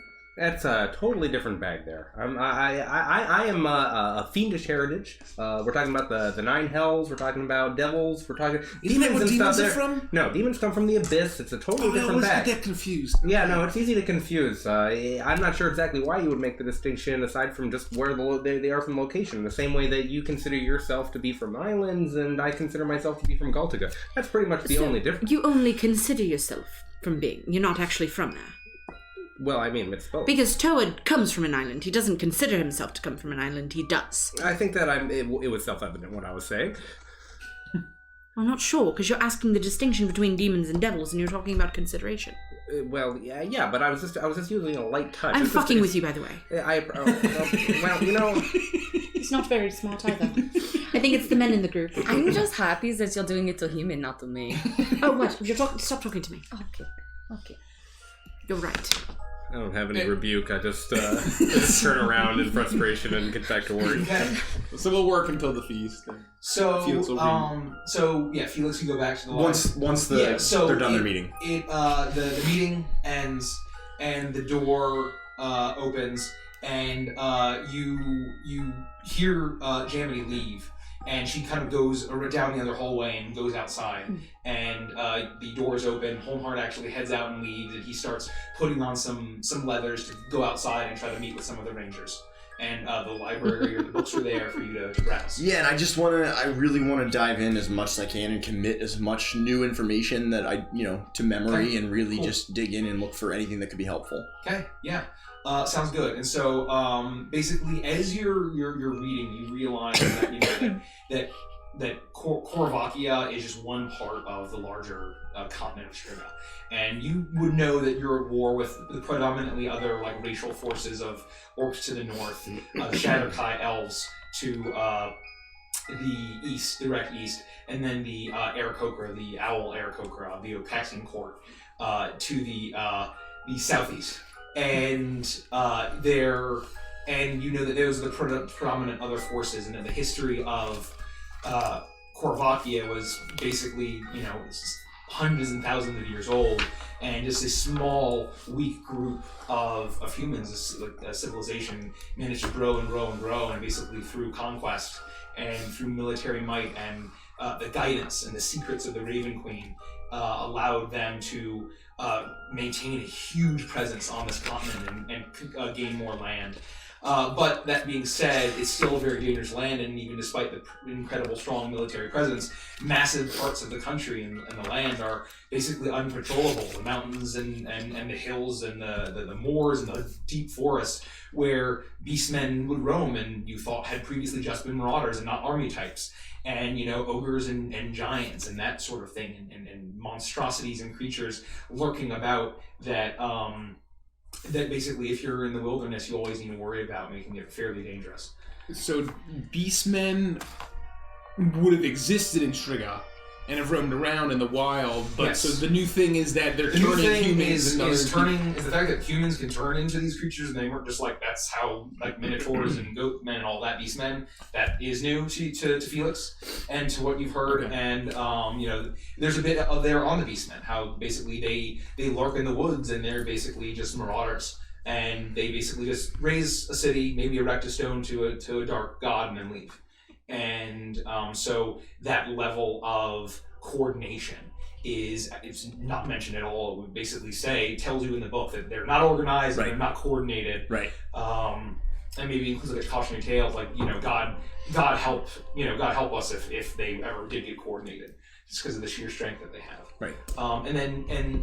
And so that sort of thing. And then there's basically tips on how you might be able to track certain animals in the wilderness that could be helpful in the next journey, and how to forage for what berries and what mushrooms and what things are good to forage, and also you found a book on some kind of secret paths through the mountains and through the woods that the Lockfeather Conclave use, and you might be able to utilize. And basically you kind of get the sense of some general magic practices that are used, things kind of to help rangers and hunters of all varieties, of all races and things, kind of use tools and magic in order to kind of enhance themselves. You kind of get the sense of how you might be able to use those, and you start making some notes, things that I don't believe you'd be able to do, but you might be able to eventually kind of, given the right materials, be able to do that. And that's kind of what else did I say? Oh, and then basically just the history of the Raven Queen, and how you're not really sure if the book on the Raven Queen is entirely accurate. I was just saying, because I would already know a lot about that. Yeah, you would know about that. So basically, nothing is really new, but kind of is basically in the Shadowfell, how she's far and away the most powerful god and entity and all of these things. And, all of these other Death Lords, right, are nothing to her. And all they each kind of have their own domain, right, in different parts of the Shadowfell, and that there's also the constant threat of demonic forces, right, and other Death Lords trying to kind of. There's always constant battle and war of secession, trying to be the big cheese. Okay. And so those are probably the major things that you would be able to read about. One quick quote. So the Aarakocra to the south. Southeast. The Shadowkai elves are to the east. Yeah. Then we're heading northwest. Yeah. To the capital. Okay. Yeah. Got it. Yeah. And so I would also say that you know that the Shadowkai elves are particularly particularly not a fan of them, because, and especially Korvakia, because they have an origin from the Shadowfell and from the Raven Queen. But this is a group that has basically turned away from the Raven Queen, and they've shunned it for reasons unknown. The elves did? The elves did. Okay. And so they were formerly of the Raven Queen, and they, very long ago, this particular group, they managed to maintain a large, and you know they use dark forces of undead and that sort of thing. And so that interests me. It's very, they have been a source of many, many casualties from the Korvakian military. So that's the general gist. So you eventually finish, and as night falls, as it gets closer, the tables are set up, a lot of chairs are brought in. You smell the scent of glistening fat and meats, and large kegs of brew are being brought in. And the table starts to get set as the sun sets over. Go ahead. Oh, how well did Toa and Herja and I do at assisting with accelerating the reconstruction? I would say both of you make dexterity. I would also add that I have Can I make mending. proficiency? You're good. Okay, you killed sorry. it. I would also add that I have Knock it mending, out of the park. which allows me Yeah, to... I would do it with advantage then. Okay, thank you. Yeah. What did you say, dexterity? Dexterity, just straight. Thank God.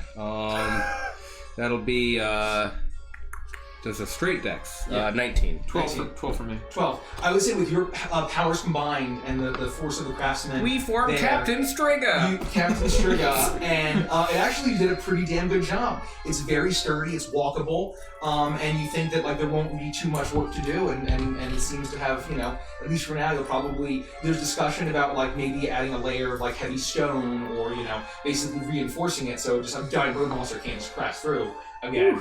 And you also helped on the roof as well. There was also a craftsman working on the roof as well, and everything seemed to be patched up. Good work, everybody. Did we remove the body of that beast from the basement? It was all covered up by the time that you had seen it. You don't know what happened. You had left it down there. And so... Did I accidentally turn off your music? Oh, yeah. I was just trying to make it quieter. Oh, sorry. It's like screaming in my ear. Oh, yeah, I'll put it over Sorry. Yeah. I'm like trying to concentrate, and I'm just like, Yeah, sorry. There should be an echo if you keep your music over there now. We should be good, by the way. Oh, really? Yeah. Okay, so yeah, Captain Striga, he's here, gonna take those demons down to 0. yeah! That's awesome. God knows, you get me every time, man. Nose, you're so good. Okay. Nose, you can have an inspiration for Feywild. The nose knows. Yeah. There you go. So, if you hang out with us in Feywild, you have one. Can he use his chat inspiration in this campaign? Yeah, sure. You can use your DO chat inspiration in this campaign if you want. That's fine. Love that. So you all start to congregate as more and more of the rangers start to come back and the hunters start to return as you see a large boar kind of put out, freshly carved, glistening, seasoned, and then like a side of elk and all of these different bits of food that they seem to have been saving, and they start to place it out as all of these different rangers of predominantly human, but the occasional elf and like maybe a dwarf are making their way in, and they're all sitting down. You actually see some of the prisoners that are healthy enough that you had rescued from Butcher's Bluff join the group, and they're very appreciative of you, and they're all kind of sitting down, and they start to eat as people are starting to get drinks and the like, and as you're all sitting down to eat, you hear some footsteps, and a door opens, and you see Jamie walk in with her hat, and she looks at you, and she has a kind of flagon of beer, and she's drinking it, and she says, "Hey, y'all fucking survived. Good job. I'm a hero. They're telling me I'm a hero. Isn't that pretty fucking cool?" Well, that's the truth. How's it going, Jamie? It's going good. Have a seat. That's great. She sits down and she says, like, "Do you know that they got the good shit on tap here at this lodge?" I understand that the Huntmaster curates it himself. Yeah. Yeah, it's real good. So we can just help ourselves? Yeah, you're all being served and like. Well, I was asking yeah. Jamie. Oh yeah. sorry. It's all good. It's like yeah. You can, I mean, at least for me, they said you can fucking ask. Yeah. Normally I wouldn't, but I think I'm gonna help myself. And we heroes too. I think we could. Well, probably... I'm not gonna It's go a that fucking far. party, Skinny. Come on. Man, can you point me in the right direction? Oh, and there's well, and she points over, and then there's large kegs for this particular party has been just lined up. I'm gonna go grab a mug over there, and fill up. I'm gonna shove past Felix to get there, but get there first. Okay, you all fill up your flagons, and you're ready I'm to gonna go. check him on the way. And, Yeah, Shin.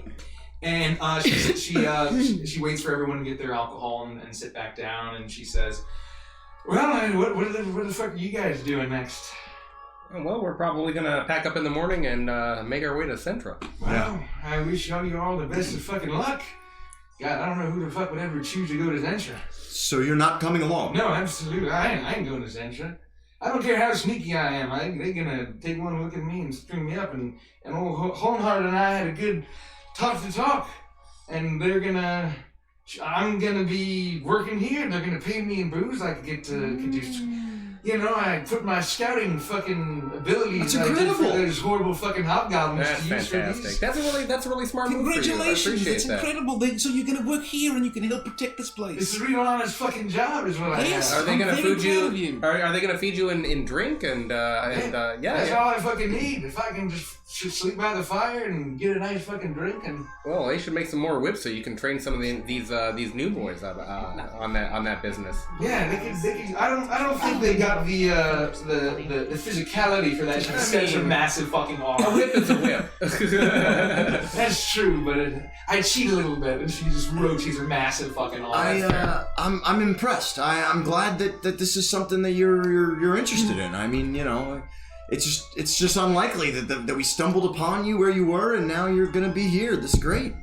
Well, I mean, I'm fucking surprised in myself, and but traveling with you all and saving some folk and having a nice fucking roof and a nice warm fire and no fucking ends trying to sacrifice me has been a lot better than just kind of sleeping out in the woods and stealing from folk. That was way more fucking nice. Well, we're very appreciative of all the help that you gave us and getting us here, and it was nice to get to know you. Yeah, it's been good. Y'all are okay people. You got less annoying over fucking time.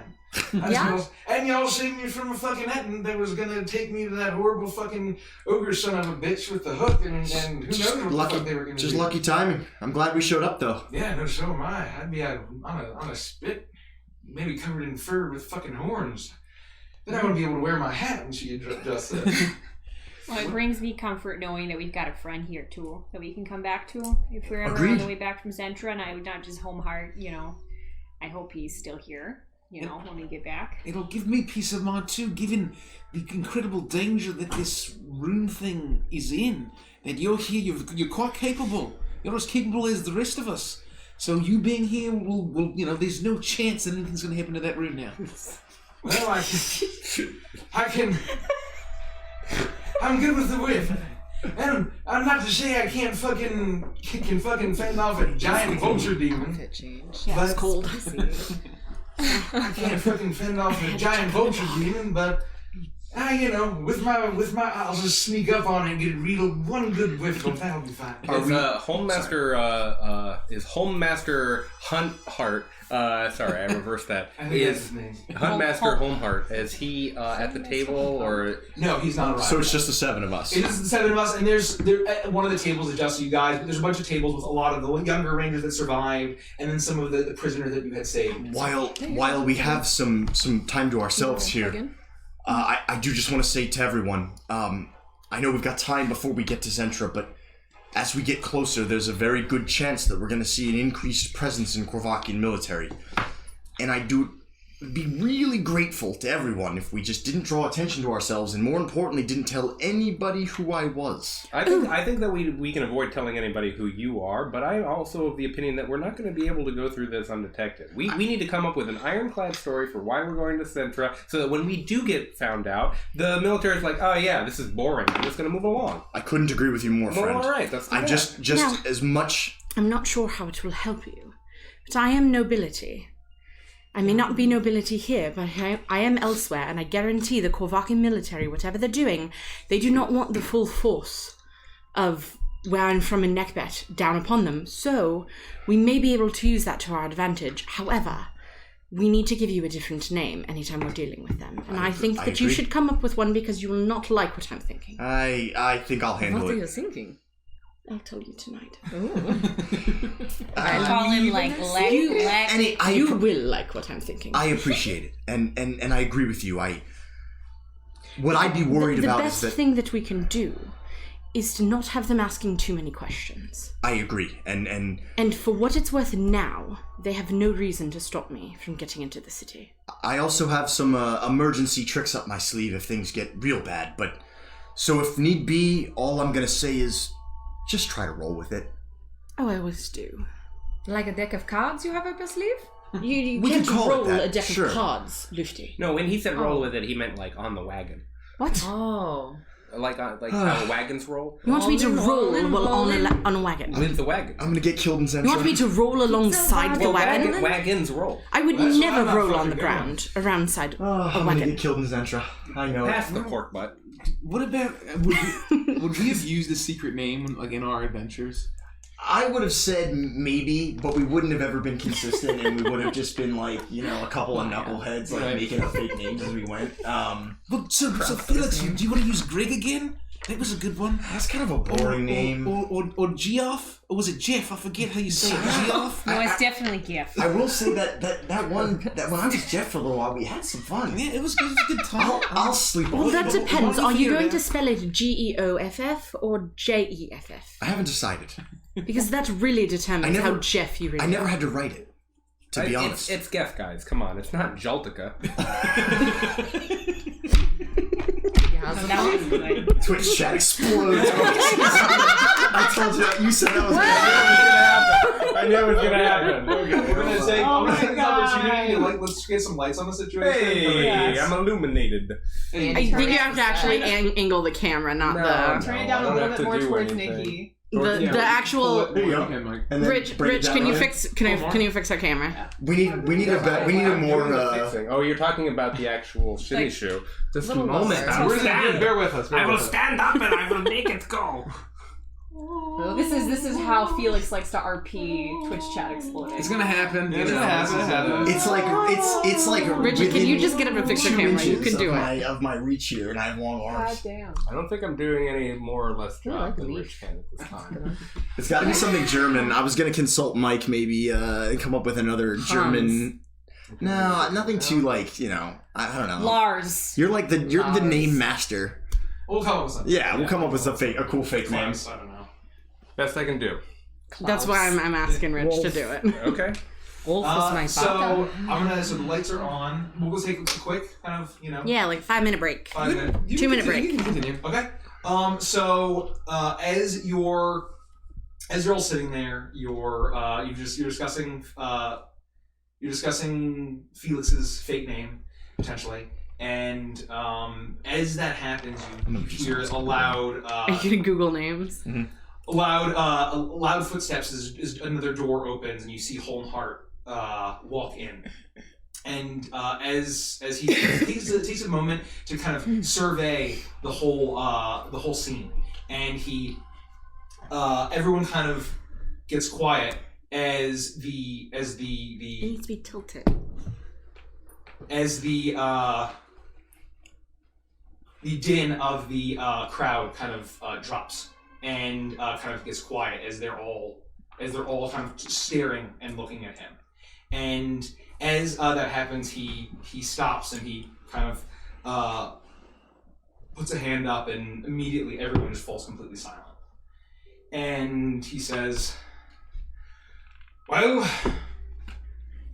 we lost lots of good men and women yesterday in an attack that we were not prepared for, and that is my fault. It is my responsibility to make sure we are equipped for any sort of danger that may befall this lodge and our conclave, and we were not. The threat of the beastmen, the ogres, the giants had blinded me to any other threats. Not once did I consider the harpies or the kenku or anything else that we fought. But it is thanks to these 7 that we are all alive today. Oh, Germany. I was like, what? If it was not for their bravery and heroism, it would all have been lost. And so, to all of you, I offer tokens of my thanks. And I've already spoken to you, Jamity, and I would like to gladly announce that she will be a member of our conclave. Honorary at first. I was like, can we erupt into cheers? Raise a toast. Give it up for Jamity. Jamity. And full-time employee bugbear with benefits. She's like, no. She like actually starts to like blush. She looks really awkward for like the first time, and she just kind of like looks down. Melts into darkness. But unfortunately, ours of friends will not be able to stay. They are on the long and dangerous road to Zentra, dealing with things maybe related or not to what we experienced yesterday. And I would like to offer a token to each of you of my thanks that may be able to help. And he has a large pouch on his side, and he goes up to your table, and he says, "If I may," and he turns to you, Iris, and he says, "Iris, I know you're a fan of jewelry. Oh, very much so. I've seen the power of your magic and what you can use from your god. I think these earrings might help." And he pulls out a little set of pearl earrings. Ooh. And he hands them to you. Oh my god, darling, these are beautiful. I love the sea. And here you go. Inside check. And No, I do like water. Oh. And may they help your friends survive even better. And I feel like maybe if you had a past life, you might have, I do not know if you believe in reincarnation, but I feel like you may have had this in the previous life. Thanks. That's a weird thing to say. Isn't it a weird thing to say? Honestly, darling, I think that actually rings a bell with me. he then goes over to No, I say earring, not ring. Earring a bell. I'm sorry, what? Yeah. That sounds right. With the earrings, that checks out. He then goes over to you, Lufty, and he says, "Lufty, Yeah? I've seen how you are with many of our hunters and just with your friends in general, and I think that you have a very charming personality. Yeah, and I think everybody loves me. And you he's are very very west good at mouth. getting people to do what you want. And maybe this will help you." and he pulls out a set of these, they look like crystal lenses, but they're shaded, and they kind of have like this gaudy filigree, like this very kind of elaborate and flashy. And he hands it to you, and that's Mm-hmm. Danke. and he goes over to you, Persia, I thought I already had these. and he says, Persia, you are very mighty, but you are not the most stealthy. And there may be times where you need to be unseen and unheard. So here is this cloak that many of our rangers use that may help you. And he hands it to you. It's the invisibility cloak. Through all of them, but... He goes to you, Toa, and he says, "Toa, you are very strong and mighty, but personally you could be a little bit more fearsome. That's what they always told me, yes. This might help a little bit." And he pulls out this really kind of strange wooden carved mask, and he says, "I received this in my younger days and I've kept it as decoration, but I think it may help you more." And he hands you the mask. Ooh. "Felix, I know you are running from your past and being surrounded by horrible forces, even those that might know who you are. It's very concerning. But I have something that may help." He pulls out a single ring. It's kind of, there's the symbol of masks and capes all around it. And he hands it to you. I'm honored. Thank you. And then he he goes to you, Caprice. What's up, Chief? And he says, Caprice, you are the kind of person to use subtlety and feint and deceive your enemies. And I think I received this in a game I won while I was visiting Galtica. Oh. And he hands you a deck of cards. I didn't know you've been to Galtica. Fantastic. Thank you so much. Of 32 cards. That's the good rules. Thanks. And thank you. he hands that to you. And Oh. we have secured you a wagon, and I'm working on the horse situation. And we have prepared a care package for you as well. Oh. And I just wanted to extend my sincerest thanks for all that you have done for our conclave. Let us have a toast to these heroes. And he raises a glass. Cheers! And everyone cheers, and they all down their drink, and the festivities continue. And as the night is kind of going on a little bit, you suddenly hear horns blaring. Oh, shit. And Wait, like bad horns. and then he stands up, no, that's a good horn. How can you tell the difference? It's just horns all the whole. You know what? It's a different timbre, you should know this. I mean, you know, I'm new here. I didn't know you guys cared about tempo. And then immediately a door opens and says like, Rivali's coming back. Rivali's here. And he's like, how does he, and then hold on, how does he look? and the young scout says, Not very good.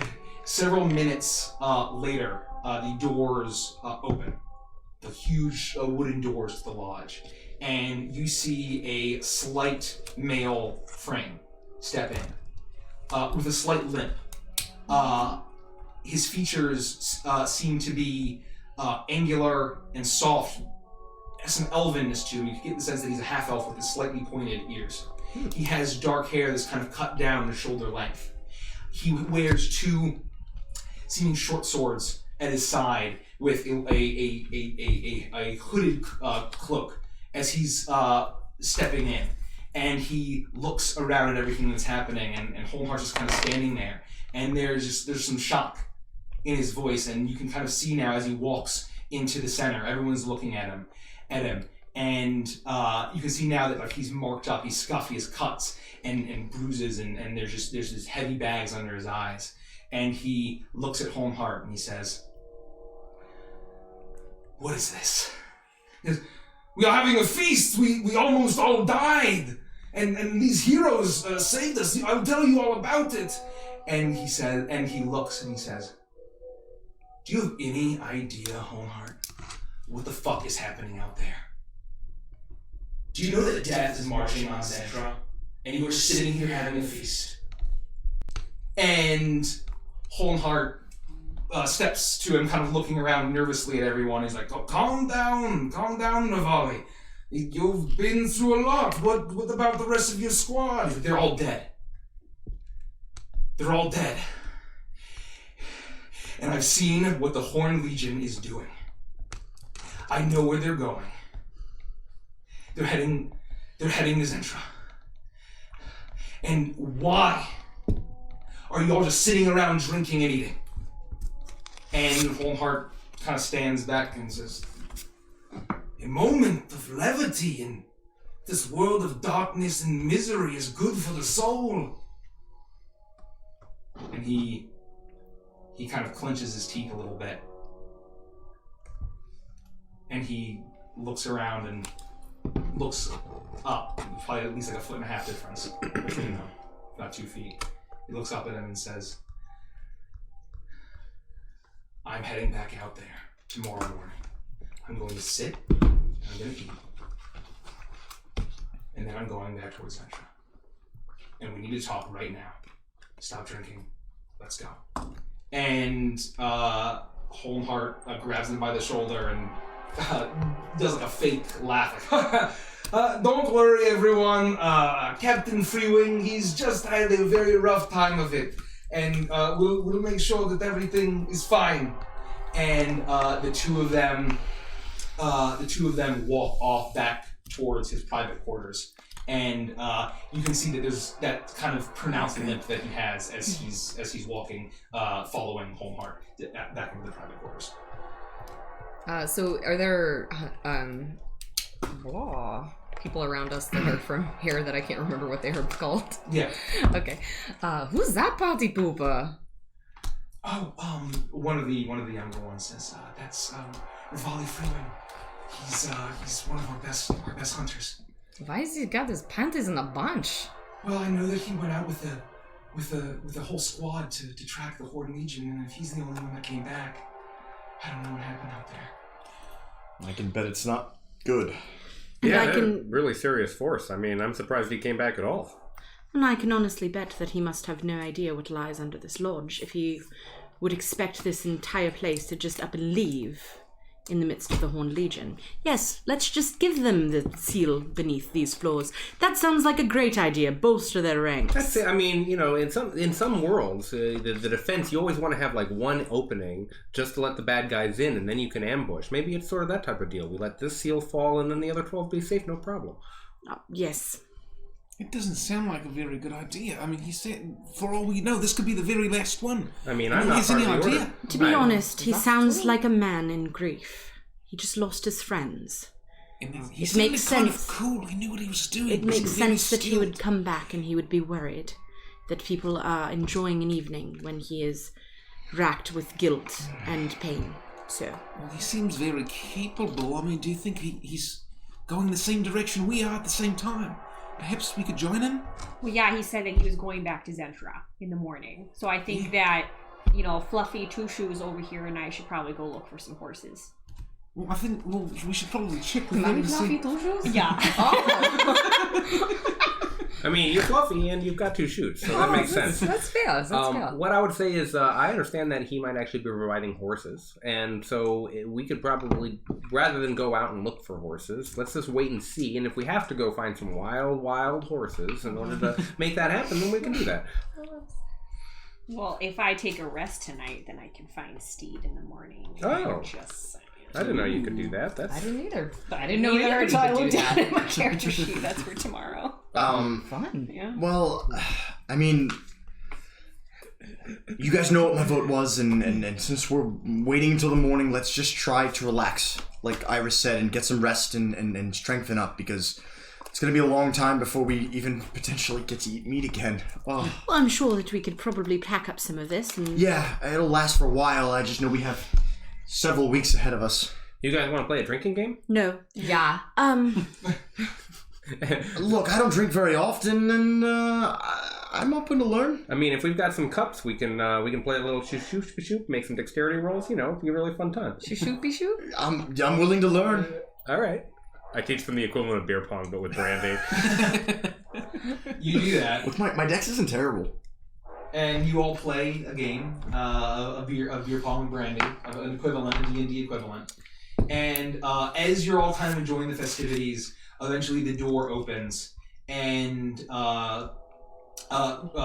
Captain Freewing comes out, and he steps over, and Homeheart is several paces behind him, and Rivali kind of sits down at the edge of your table, and he takes a plate of food, and someone comes over with like a pitcher of beer, and he's like, no, and they bring him a cup of tea, and he is just drinking. He's drinking tea as he's kind of looking down, and he just starts like eating, kind of staring down into his plate. Hey, man. He looks up at you and says, "Hey." Oh, this isn't Homeheart. I thought this was Homeheart. Sorry. No, this is Rivali. I look at Toa like, you seem pretty cool. Toa, were you playing the game? I'm so sorry to hear about your friends. I'm a priestess of Anubis, a god of the grave, and may his May the justice of the gods provide them safe passage to a fulfilling and happy afterlife. Well, I hope it's happier than the life that we did have. Thank you. You're welcome. He kind of eyes all of you. He says, "You guys don't look like you're from around here." Oh, Except not for at you. all. And I know the look. You know, kid coming thinking he's hot shit, goes out on his first mission and gets him killed, maybe his friends killed too. Does that happen? I just say nothing, and like... No, that hasn't happened at all. I'm his best friend, and I'm still alive. Yeah, he hasn't killed any of us so far, and if I look a little too foreign for Honestly, you, I can change my appearance without issue. He's the only one of us that's almost died. Twice, actually. There was that one ogre who shot a bolt into my stomach. I don't remember if you remember that. You know what? That's not important. How long have you been fighting together? Just a A couple few of weeks. weeks. Couple of I guess, weeks, yes. yeah. Thanks, well, that's still a better survival rate than many. Thanks. So well done. Can I interest you in a game? No. Thank you. Shaka. Normally those in grief don't like to play games. Yeah, I feel like you would really, like, I know that it's hard, but I would really suggest that you come and join, and I would suggest that you come and play a game with us. How does that work? I'm not casting suggestion, I'm just saying that in that really specific way. D&D folks. How does that work? He looks at you and he shakes his head and says, I'm gonna eat, and I would prefer to just enjoy my meal. Sure, okay, no problem, Shake. Always open. You can take my spot anytime. So, Holmheart filled me in on everything that happened yesterday. He didn't tell me why those demons, those beasts attacked, but I heard it was, this place looks like shit. I mean, we didn't do that bad a job. Well, from what attacked, it seems like you did a pretty damn good job. We defended the lodge successfully, so that's something. And I appreciate now that you're the ones that are the reason I have a place to come back to. I had a strongly worded, heated conversation with Holmheart. He talked me down. I wanted to take as many of the rangers that I could with me. But now that the woods are crawling with harpies and kenku and who knows what else, they're going to need all the help they can get. But I am planning to head to Zentra. Well, so are we. He did mention that. So we were thinking that maybe, if it is that dangerous out there, we're somewhat capable. Perhaps we could just, join you along and we can keep each other safe. And, once we get there, we can go our separate ways. Well, I'm not heading directly to Zentra. At least initially. Are you all... Let's finish our meal, and I would like to speak private with all of you. That's fine. That'd be fine, yeah. Okay. We finish and get up. So he finishes his tea and he eats relatively little, and he eventually he stands up and he looks at all of them, and he just kind of with a softness that comes to his face and says, "Well, they almost all died, and they saw a lot of their friends die as well. I guess what kind of monster would I be to try to take that enjoyment away from them? Let's go." And he leads you back towards a private room. It's not like his private quarters, but like a private meeting room, perhaps, of some of the senior level rangers in the conclave. Mm-hmm. And he sits down, and there's a fire going, and he sits down and he pours himself a cup of tea that his little tea tray sitting out there. He's like, "Please take."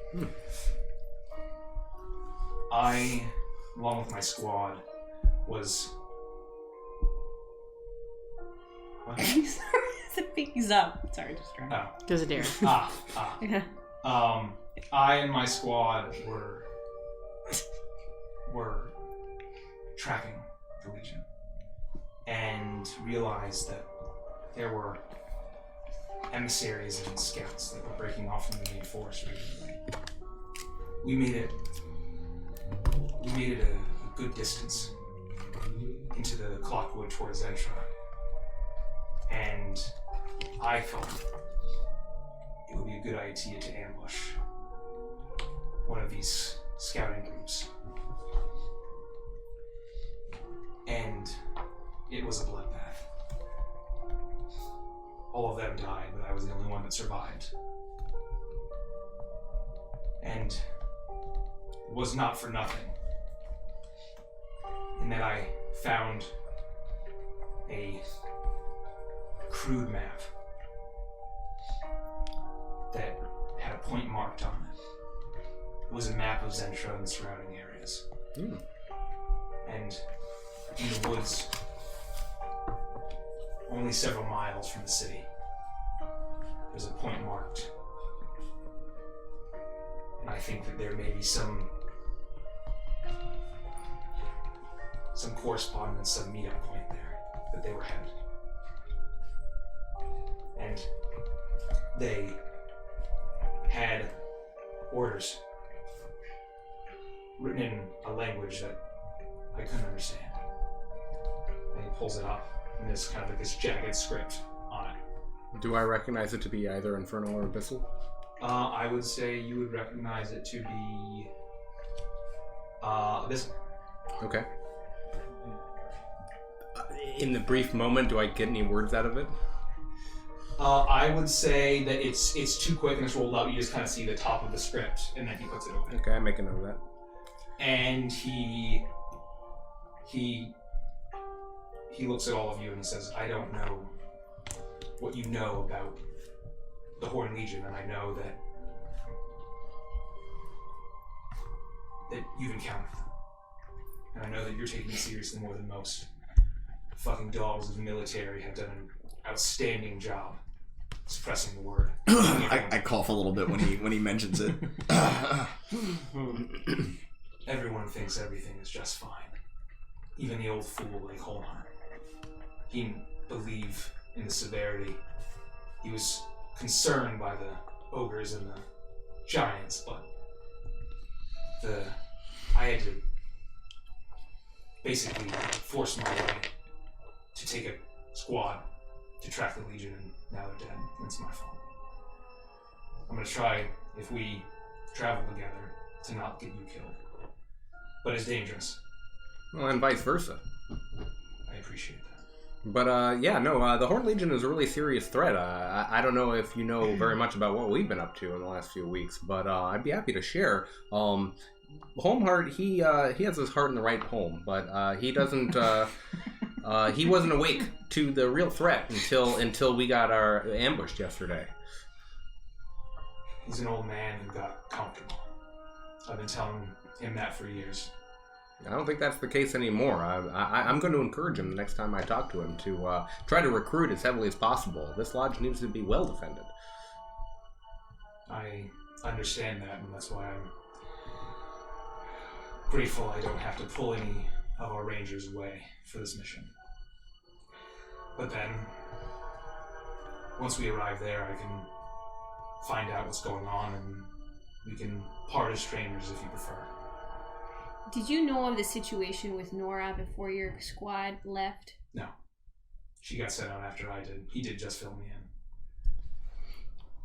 We believe that she was captured by them? Yes. By that ogre creature, yeah? Yes. And we were very lucky to get away with our lives and with hers. I think they were going to use her for something, some sort of sacrifice. There have been incredible disappearances. We have time. We are lucky with time. They're not marching directly to Zentra. You're sure? I tracked their movements, yes, for many days. That's incredible news. It's just so that they can make their way to smaller towns and villages in the woods and amass their forces even more. That's at least good news. It gives us time to mobilize. Very true. But It's not good news for those towns and villages. We're gonna do what we can. they're already doomed, friend. Guess you're right. The military is the only one that could have protected them, and they're telling them that everything's fine. Well, let's get an early start tomorrow morning and we'll do what we can. Agreed. It's nice to meet you. Is there any way we can Well, hey, dear dog. How you doing? Oh my gosh, a Tarrasque. What the fuck is that? Oh my god. Let me. I can get him. Keep No, going. I got it. Sorry, I heard snorting. I was like, what is that? It's fine. We have A an dog intruder. sighting. Dog sighting. A pug sighting. Tarrasque. This is a known pug crossing. Yeah. This is a known pug girl. So obviously part of your squad survived. I Not just you. chased him back down. Call of the Pug Wild. Do we know if there's anything, and I'm looking knowingly at Felix without making too much obviousness about it, is there anything that we can do to attempt to motivate the Korvakian military, even if we have to send a letter of some kind lying about like an oncoming danger and not specify necessarily that it's like these people, but I just hang my head and just shake like, no, there's definitely no way. can we pretend like we're some like higher military person and try to command them to do something like on a piece of paper? Just say like, hey, I order you to like guard this city and stuff. They won't fall for that. They know exactly what they're doing. They know exactly what they're doing. You're smart. And I'm gonna assume that you all introduce your names or whatever. Yeah. So Yeah. Yeah, you guys introduce yourselves. Rivali. No How do you D? spell that? R-A-V-A-L-I freely. So it's like ravioli, Yeah. but just different. You're right there with me, Iris. We have a Right there with bologna me. in another campaign, and we have a ravioli in this campaign. And an Rivali. anus. Free wing, Yeah. you say? Freely. He has a brother named Penny and Linguini. My name is Peanut. Sorry to lighten the mood. And he nods at Felix like, yeah, you know what you're talking about. I think that if we don't get killed and we make our way to Zentra and we decide not to separate, there may be a possibility where we can get a lay of the land and figure out what's compromised and what's not. See what we can do, but we're going blind. And I think until there's a massive army on the field surrounding the city, ready to siege it, I doubt they're going to take any action. And even then, they may not. God knows why. So, I'm going to get some sleep. I suggest you all do the same. We will. Continue to enjoy yourselves. You deserved it. Legends of Evantris went offline, it says. Are we off? No? Are we still going, guys? Are we good going? Is that good? Someone give us a thumbs up. Let us know you can hear us. Can somebody confirm? There's a bit of a delay. Going for me. Yeah, we're here. Okay, there we go. Okay, yeah, I don't know. Just Weird. told me we went offline. I'm still alive here. You good? All right.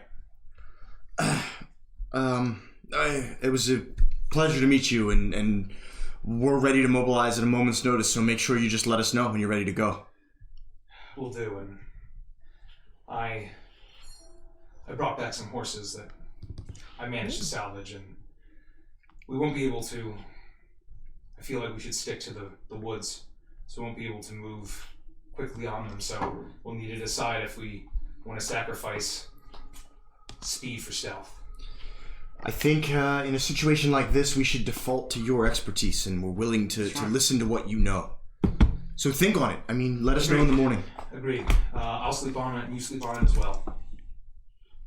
All right. Good night. Good night. Good night. He steps up and leaves, leaving all of you to do whatever you're going to do for the rest of the night. And I want to go to the office and see if I can borrow some paper and pen. Yeah, you're able to find that. Yeah. Cool. So I'm gonna write a letter to Brother Gruber and say, "Hello, brother. We're going on a big adventure. It's lots of fun. Good things happening. Just checking in on our furry friend that we left with you, and I hope all is well. We're going to Zentra. Write me if anything important happens." Okay. And I'll take that and find like a younger, Hey, you have the same idea I had. I'd meet you there, and I similarly am looking for parchment to write a letter. And I want to see if I can send a letter from the like.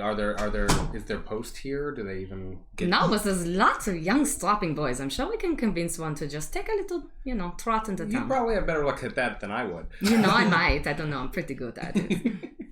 And so I would say you both write a letter. You find a young lad who's going to head out, and he was on the way towards Kirstein, and he's actually going to be one of the rangers to lead all of the captains back towards their respective towns that they had been captured from. So he agrees to drop off the letter to Brother Gruber. And I'm sending a letter back to Galtica to communicate with my dad that I'm not dead yet. Okay. And just sort of give him an update overall of the various details of my adventures without being so specific as to, if anyone were to intercept the letter, know where I'm headed next. Okay. And I'll also grab a fresh parchment for Herja. Okay. So you do that. And he agrees to send all the letters, and he'll drop it off at the post in Kirstein when he gets there. Thank you. I flip him a copper. Takes the copper. He's appreciative, and so he's ready to go. Anything else you're going to do? The feast is winding down. If everybody's doing their own thing, I want to find Iris and talk to her. I went back to the room, and I've pulled all of my parchment, of which I have a ton, and I've just spread it around me, trying to find the best one to do absolutely nothing with. Okay. But just having a feeling someone needs parchment. So I would find parchment. I'm not actually doing that. And I'm just on my bed. I would start to write a letter, and I'm like, wait, who am I writing a letter to? How does postage even work? We don't have mail on the islands. I don't.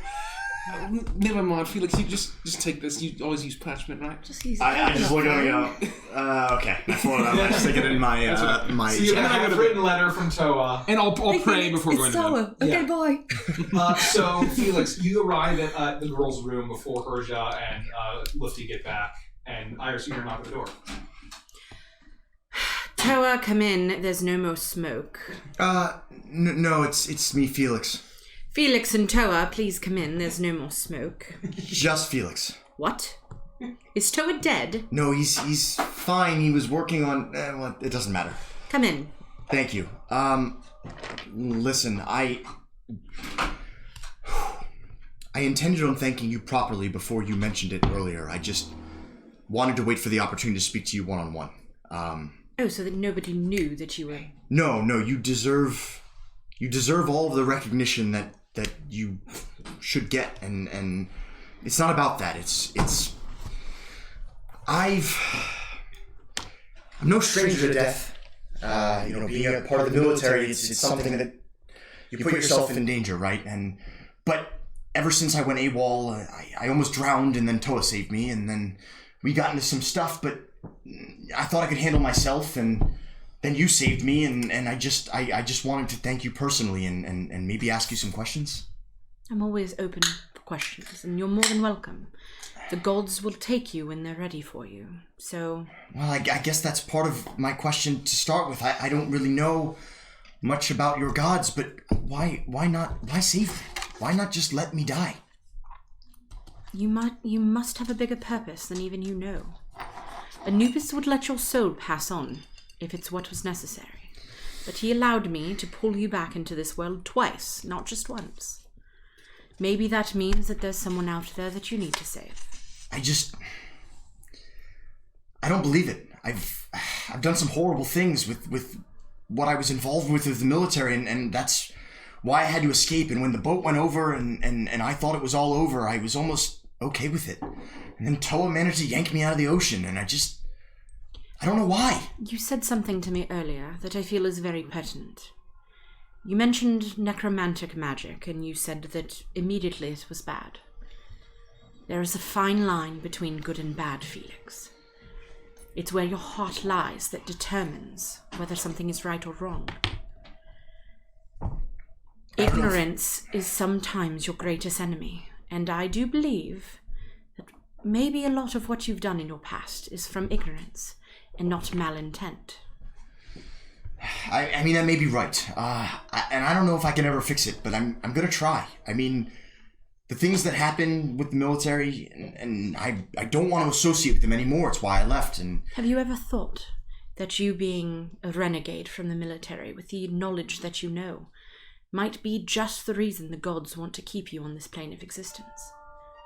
You may be the only one that knows what's happening, and it could be that knowledge that is important for what's happening now. It may be that knowledge that's going to save the world as we know it. Who knows? You might be right. I just, all I know is we gotta stop them. We gotta expose this corruption. I mean, this is... And it is in what you said there that I think shows the way the scales weigh.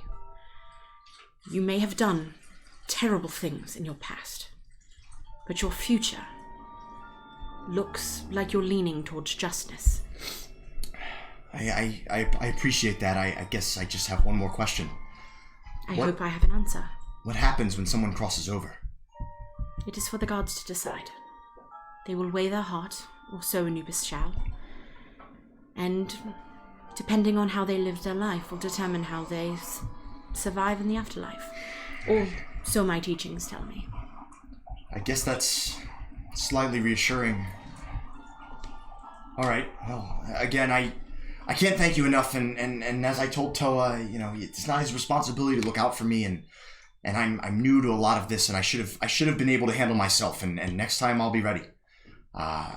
There's power that I have that I've studied my life, devoted my life to studying it, but it's nothing compared to some wizards. And I hope to be better, but I'll do better. Failure is the only way to success.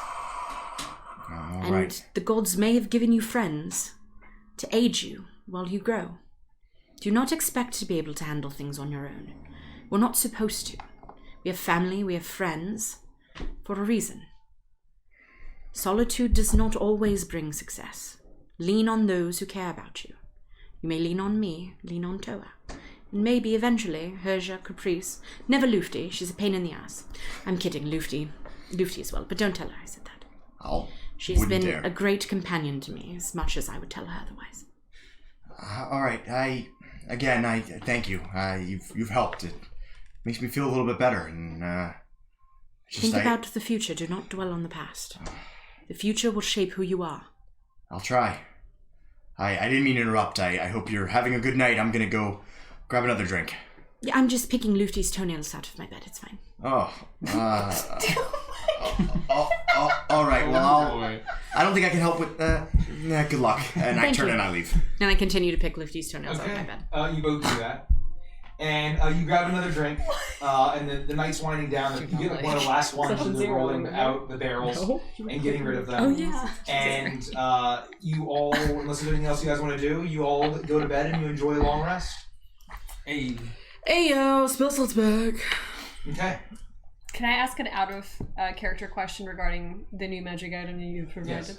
Yes. Chainmail armor is disadvantage on stealth. This is giving me advantage on stealth. You are just regular on stealth. As long as there's like a stealth component to it. So generally, unless you're like shouting and trying to, it wouldn't do that. Anything movement. Right? It would basically undo the heavy armor disadvantage. Yes. So as soon as I change my armor to a different type that doesn't impose disadvantage on stealth, this would give me advantage on stealth. Cool. Thank you. Good to know. So, you awake to a morning in Korvakia that was actually a little bit strange compared to what you're used to. It's actually sunny. And there are a number of birds kind of chirping in the air, and you hear the croak of the raven as it's croaking, and there seems to be a bit more life around you from what you can tell. And you all awake and you gather down, and as you make your way, you can kind of see that the lodge is basically cleared out. A lot of the rangers and scouts and the like have made their way out into to begin their watch and scouting, and there's been a new level of seriousness taken about all the threats that are around them. As you make your way, you see... Before we leave the room, I'm going to look to the ladies. I don't do this often, but the sun is shining. It's a beautiful day, and I feel that we need to bolster ourselves. So if you can both come here, I'm going to spritz them with my gold perfume.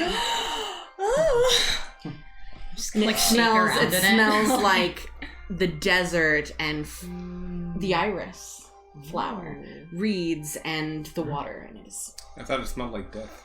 That's what she told you. Yeah, but I would have been able to. I was asking what my nostrils did, not what you told me. No, you asked me. What does it smell like? And I said death. So as And soon you as you guys smell spritz it, I amazing. am like, You can eat it. It's not. It's very finely ground. It's not really worth much as a spritz, but the entire bottle is worth more than you are. Let's go. Okay. You so you've all made your way down, and you see Rivaldi standing there with his pack and his swords ready to go, and he seems he's kind of stretching out his leg, and he's walking with a bit more pep in his step, and you get the sense that he's ready to head out, and he greets you all in the main room, and he says, "I hope you all slept well. It's going to be at least a 3-week journey to where we're headed. 3 weeks? At least. Oh my goodness. even with the horses? Yeah. I thought about it, and given with the intensity of the Korvakian military presence, that if we can't afford a distraction, if we don't have a good alibi for why we're on the road and we get brought in, what are they going to do to us? They find out what we know. So you think it'll be safer just take off the roads? I think it Go will through be. the forest. If you can handle No, it. I honestly agree. I agree as well. I mean, there's a difference between handling it and wanting to handle something. You understand? Look, if I'm willing to handle it, then none of you should be complaining. I think it's a huge risk. I just to stay slept the on my road. own bunk last night. That mattress was not nearly as soft as Lufty was, but I wanted her to have a nice night's sleep. It's because we're friends. No, it's because we're becoming friends. No, I'm pretty sure I heard you say that you guys were friends. Yeah. And that I was in training to be a friend. And Lufty, if you do get tired, I can just carry you. I mean, Yeah, you weigh I'm like not 2 gonna get pounds. tired. Does anybody hear that? I'm hearing the sound of buzzing bees just going bzzz, bzzz, bzzz, coming from that direction. No, but you did. Bzzz. Never mind. You've seen bees, correct? Honeybees? Yes. Lufty, I you mean, talked to me directly. Oh, that's bad, but it's also quite early. And Anyways, I'm not going to get tired because I'm like really strong and, I probably could just run faster than all of you combined. But maybe not her, she's pretty quick. But I'm gonna get bored. It's a long way and I don't want to do that. So... Caprice and I can jam, and Huja can teach us some of her dwarven folk songs. And we can, yeah. It'll be a good time. That'll be fun for like 30 minutes. I hate to say, I liked her song yesterday.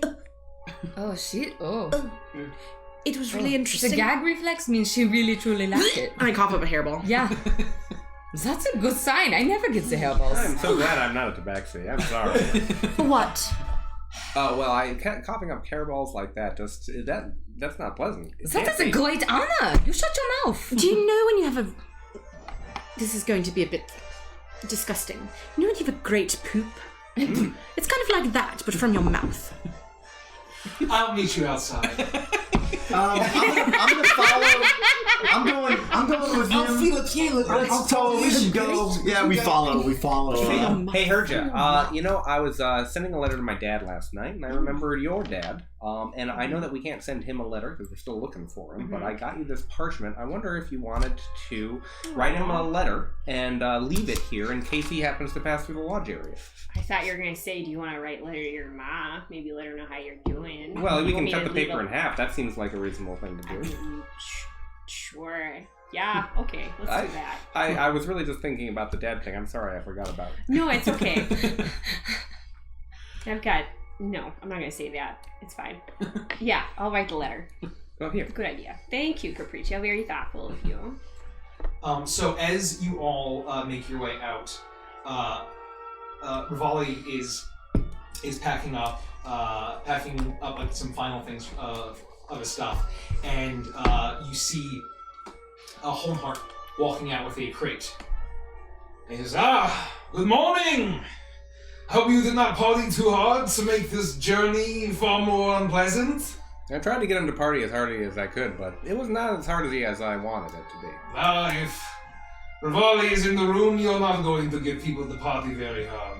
And he places it down, and there is you kind of feel like they're rattling the glass, and you look inside, and there seems to be 6 vials filled with liquid, with a red liquid, some scroll parchment, and that's bound, and then 6 pouches. Oh.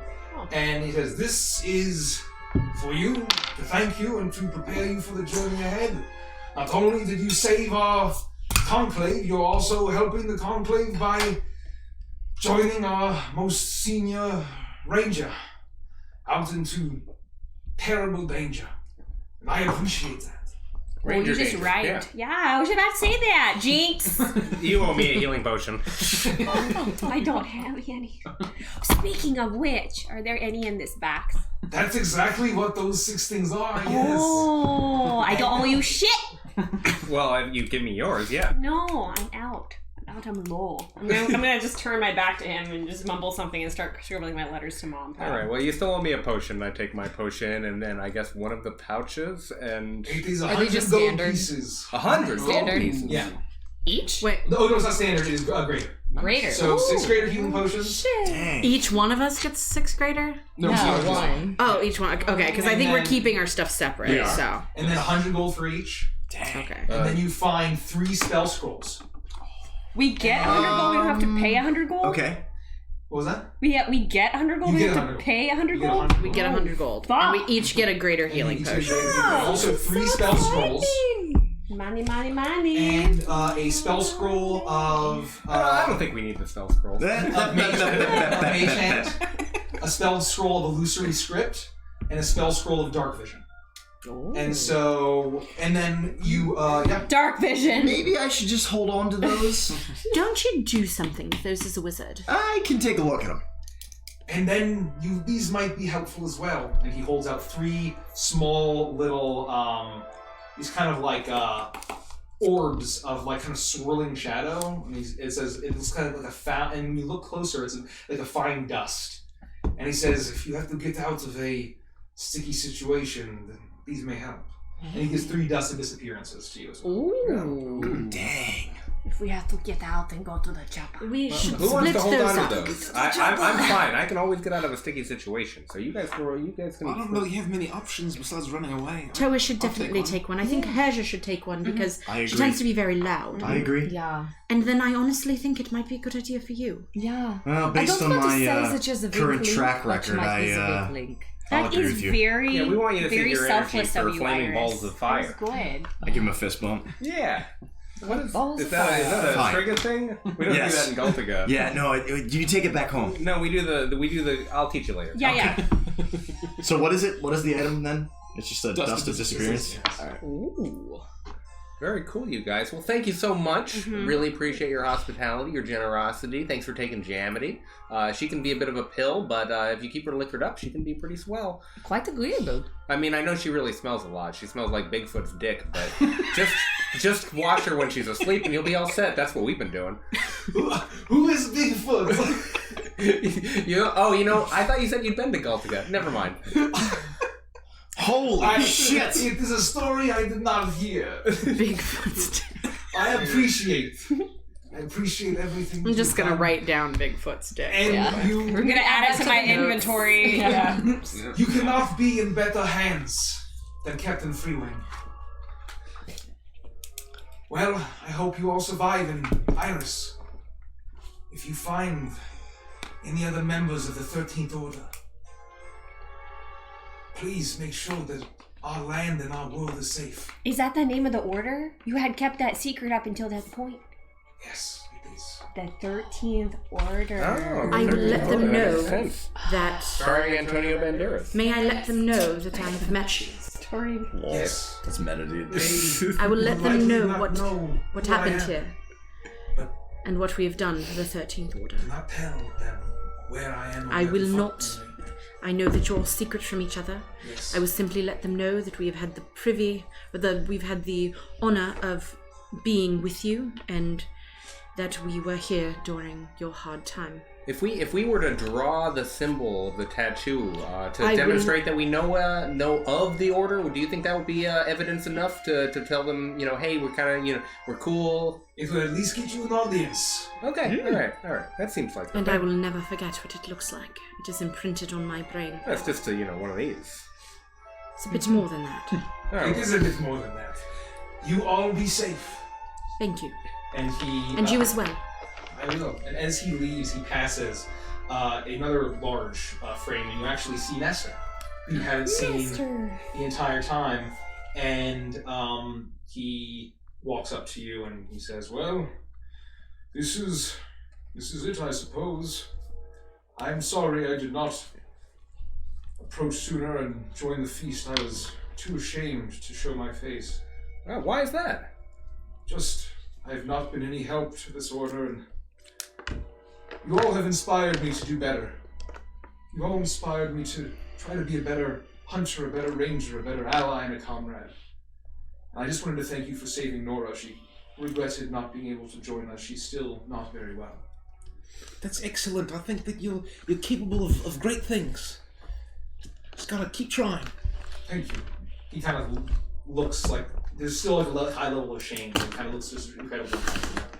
And he says, I hope to make a name for myself that does my family honor. Mm-hmm. I need to be a proper strong arm. Well, safe travels. You have our faith, buddy. I slap him on the arm and sort of say hi to your sister for me. I will. And as he leaves, and the 3 spell scrolls. Mage Hand is obviously a cantrip. What are the levels of the other 2 spells, and are they wizard spells? I can look that up, but yes, and Illusory is level 1, Dark Vision level 2. And they're all wizard spells. All wizard spells. So you could take the time to transcribe. It's going to take a very long time. We've got 3 weeks. And how do cantrips work for spell scrolls? Well, so the idea is that it's 2 hours and 50 gold per level. Yes. Of the spell, depending. But if it's an evocation spell, which none of them are, the time and gold is halved. So for cantrip, I assume it's nothing, but I don't know because I think it counts as a level 1. It counts as a level I tried to 1. look it up; it didn't really say. I'm so glad I'm a bard. Mm-hmm. And you so cantrip level 1 and level 2. Yep. All right, so that is a lot of Yeah, I mean, I guess it might be. I know that for anything pertaining to wizards are different, but for sorcerers, anytime you have to use a cantrip for something, it just takes as if it were a level 1. So it'd be the same amount of sorcery points. I just figured wizard would be the same thing, but yeah. I couldn't find it. Yeah. Just didn't. We'll figure it out. I mean, I can't do it while we're moving anyway. I'm gonna have to do it like. Well, you could do it in the wagon. We set up. It sounds like we're going through the woods, though, right? Yeah. But if you're just sitting in the wagon, we're not taking it. Oh. That's why I was glumping about, because Rivali was like, nah, bro, you're not going to be able to... I was promised a wagon. Well, I mean... Lufty, every single time you promise something, you never deliver. That's not true exactly, I didn't because want I to got hear the wagon, and then Mr. Grumpy Pants said we could not use it. You promised that we would travel via the wagon. It's true. I mean, I never saw it. So I don't think you got I can anything. take you to the wagon. It's just going to sit there because the grumpy little So then when you told me that we were going to travel via a wagon, you're a liar. So things have changed. This damages my friendship with Herja. Just know that. I believe that, and I've taken it into consideration, and I'm pretty sure that Toa will carry you, and that is like a big stone. Is that a promise? It is not. I promise. But I will Wait, what? It is a promise or it's not a promise? It is not a promise. Then you can't promise that you... What? I'm so confused. I said I don't know what to do. She's always mad at me. What if I were to create some kind of a happy vision place where you would be able to enjoy sort of like just for like a minute some sort of a beautiful scene with people fanning you and a real luxury royalty experience. I could do that. No, it's fine. Toa, will you carry me? I'll carry anyone. I mean, okay. Proportionally. Then I will come with you, as long as I'm being carried. Do you want to be carried like every step of the way? Yeah. Most of the way. Can you hand this to Mikey? Oh, sorry, I shouldn't read it. I didn't read it. I Are you just putting wrote this it here down. for me or for you? Sneaky Pete. Yeah, sure. Okay, just making sure. I'm gonna read your secret. No, it's secrets. It's secrets. Nope. Okay. For me or for you? For me. Okay. Yeah. Just checking. Yeah, I need it. And with that, you start to gather and you can see that you remember there was a long winding path through the bluffs and the cliffs down towards the moors where your journey begins. Right. And you see that Rivali is waiting a bit down the road. And so is there anything else you'd like to do before you head out? I would have either the previous night or before we leave, I would have taught people the song that Herja started singing to try and bolster in a marketing sense more recruitment to see if they could get additional people to be like, oh, the lodge, I know that song. There it is. I'm gonna just so that maybe they attract. I don't know how they recruit or whatever, but I would have planted that seed in the hopes that might accelerate their action. Make a performance check. Oh well, that's where I am. A 23. Hex yes. You do a very good job, and some of the new recruits actually memorize the entire thing. So, Kind of earworms. It's catchy, isn't it? I mean, it's not mine. It's not an original, but yeah, you know. Yeah, and I'm gonna carve a little cloud into one of the trees on the path before we leave. You make a dex check, I guess. The tree screams. That ain't good. It's gonna be more of a blob, really, but it happened in the Feywild. It's amazing. What happened in the Feywild? What was the? I said the tree screams. Oh yeah, the tree. It's a mushroom. It looks more like a blob than a cloud. Yeah, it's cool. So I'm like, yeah, okay. Yeah. So, you all make your way, and as you're winding your way down, you kind of pass one of these babbling brook, and you see a shape that has a fishing rod that is kind of just cast, and you see Jamity lounging, and as you're all passing, she raises up a hand and says, "Try not to get yourselves killed, you fucking heroes. I can promise you hero work is a lot less fun and a hell of a lot dangerous than you're expecting." Goodbye, Jamity. Just stay safe. Yeah, Keep stay everyone safe. safe here. It was nice meeting you. we hope the drinks are flowing for you always. As long as they are, this is where I'll fucking be. So long and farewell. Thanks for everything. We'll be back. I'll be the same. I do what I can, and you see her take another swig, and she puts her hat down, and she starts to snooze as she keeps her line cast. I very commonly will play songs as we're walking, and so the first song that I choose for our journey is bum bum bum bum bum. Crack that whip! Bum bum bum bum bum. Licorice whip! That's good. Or Jamity whip! Yeah, Yeah. something more I like specific than licorice. I like it. I like it. And you begin to travel through the moors, through the hills, and you stay off the road. As you make your way, you are generally able to find some high ground.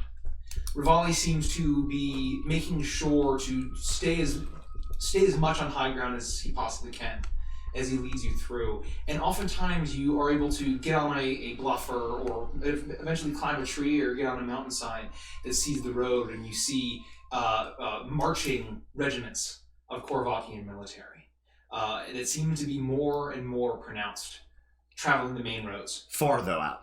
Far though out, yeah. Yeah. Far, you're seeing far down onto a valley or a road, and you can see just the specks of the troops moving with the banners flying as they're marching, making their way through. How many days have we traveled at this point, or is this the first day that we're seeing already the Korvakian military? I would say that 3 weeks are going to pass, and so this is 3 weeks pass. Then over the course of that time, I'm going to spend 4 hours and 100 gold to learn Dark Vision, to copy it into my book. I'm going to spend 50 gold and 2 hours learning the illusory script. Okay. And then I'm going to take the Mage Hand scroll and say, well, believe it or not, I already know how to do this, so if anybody wants this, please, I don't need it. I mean, who doesn't want a hand to do whatever you want to do? Since he's the first one to reach out, I just hand it over to Caprice and I say, make good use of it, alright? You know I will. And so, you hand him the scroll, you learn Oh, okay. You can't transcribe cantrips. Oh, who would have thought? So I couldn't have learned it anyway. Cantrips are wacky. But that's good to know. So you make your way through. You see that the military presence is increasing, marching through, and you see Felix kind of taking some time to go over his notes and go sweat. over and really try. And the path is not comfortable. It is. Yeah, go ahead. Just after you're done with that, I would say, do you want to maybe at night copy them in this one as well? Oh. And then I go, God, Jesus, Raven Queen be damned.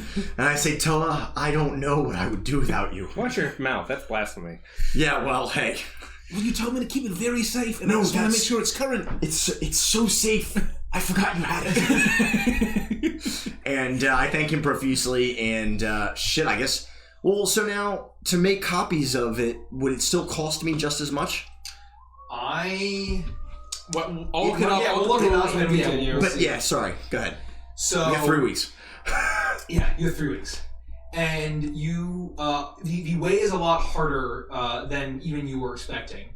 And it seems like Rivali is very, very, very determined to get to this point on the map. And not Zentra, but outside this meeting point. This other point that he potential has in meeting mind. point. Yeah. But he hasn't named it? No, it's just basically a mark on the map where this scouting party had a hat on their person. I would have spent the 3 weeks trying to get him to laugh, like trying all the different things that I could do to different stories, just to see if I could get him to break a little bit, and not even just laugh, but relax or enjoy himself or tell us a story. Anything I could do just to get him to open up a little. You lose 50 relation points with ravioli. I forgot to take the flour for Tifa from the fucking. I got Barrett. No. Everyone wants Barrett. Motherfucker. So, the path is hard, and as you get further and further, when you're camping out at night, you occasionally hear the roar of the bull and other beast creatures. That guy's still around? I thought that. And it begins to get louder and louder. You get closer and closer to Zentra, and when you're probably about 4 to 5 days out, you manage to make your way up the side of a large hill with that's a bold hilltop that seems to look over a very long valley of forest. And you see the specks of flame. Fires, pyres, dotting all throughout the forest, way far ahead of you. Yeah. And the sound of roaring beasts and horns and drums as you see the tree chops kind of start to rustle and some get knocked over as you kind of see the tops of maybe a hill giant's head walking through, joining, and you see just a massive part of an army as it's making its way through the forest. And Rivali points it out, and he looks at all of you and he says, "This is what we're up against." Yeah, we've seen this crowd before. It's not a pleasant situation. How far do you think we are from them? Probably 2 days travel. We're safe, and luckily we're not going in the same direction, but I can promise you that they'll be eventually diverting their path and their course to Zentra. Let's go. So we're going to try to beat them to the meeting place? Well, whatever group was heading to the meeting place didn't make it. And who knows what sort of meetings are happening here. We need to be on very high alert. All right. Agreed. So, 3 weeks conclude, and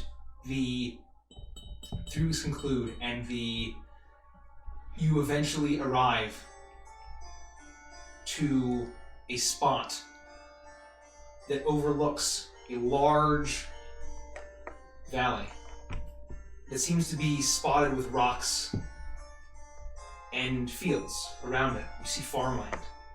You see the edge of the forest as it kind of circles this area, and out ahead of you, you see a city. absolutely massive. The only city that you've seen that's bigger, Caprice, is Galtica. Oh God, urban living.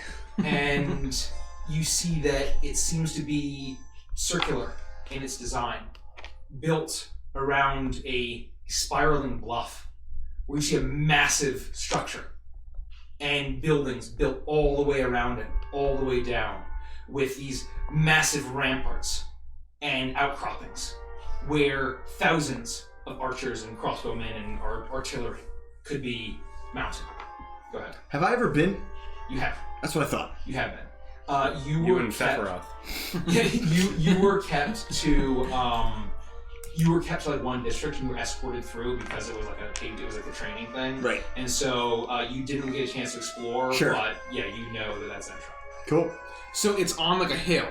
Yeah, so it's and there's a big like citadel at the top. There's a massive citadel or massive structure at the top. And walls. And yeah, walls and then. Are there multiple walls or just one big wall around the outside? So one massive wall on the outside, but you know that each district is separated by a wall that kind of cuts it like a pie. And it all goes out, and there's six separate slices with a large outcropping, and just massive, like almost a mini fortress on every single end of one of these things.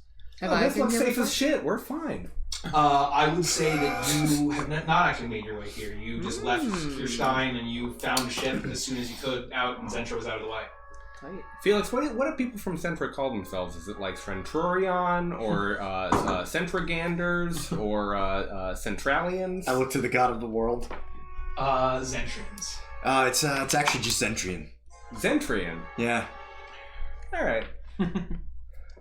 So. I like Zenturians. Yeah. Try to make that catch on, Caprice. I'm sure I'll be able to convince everyone without issue. And so you continue to make your way, and you eventually wind down from the high ground to get lower and lower to this spot in the forest. As the forest gets thicker and thicker, and you need to kind of slow down considerably to make your way this deep. And you eventually find a ridge. There's probably 40 feet. Go ahead. No, I'll switch. It's fine. Okay. Keep going. 40 feet, about 40 feet high. And in this clearing alongside this ridge, you see what looks like a hatch. And you're staying in the bushes outside, and everyone make a stealth check. Oh boy. Rivali kind of holds up his hand.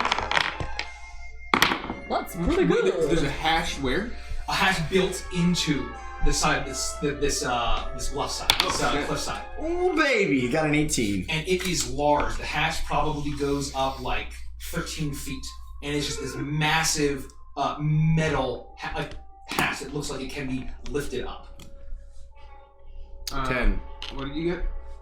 7. 18 for me. Plus 2 is 9. But my footsteps are silent. 9. 9? Oh, that's handy.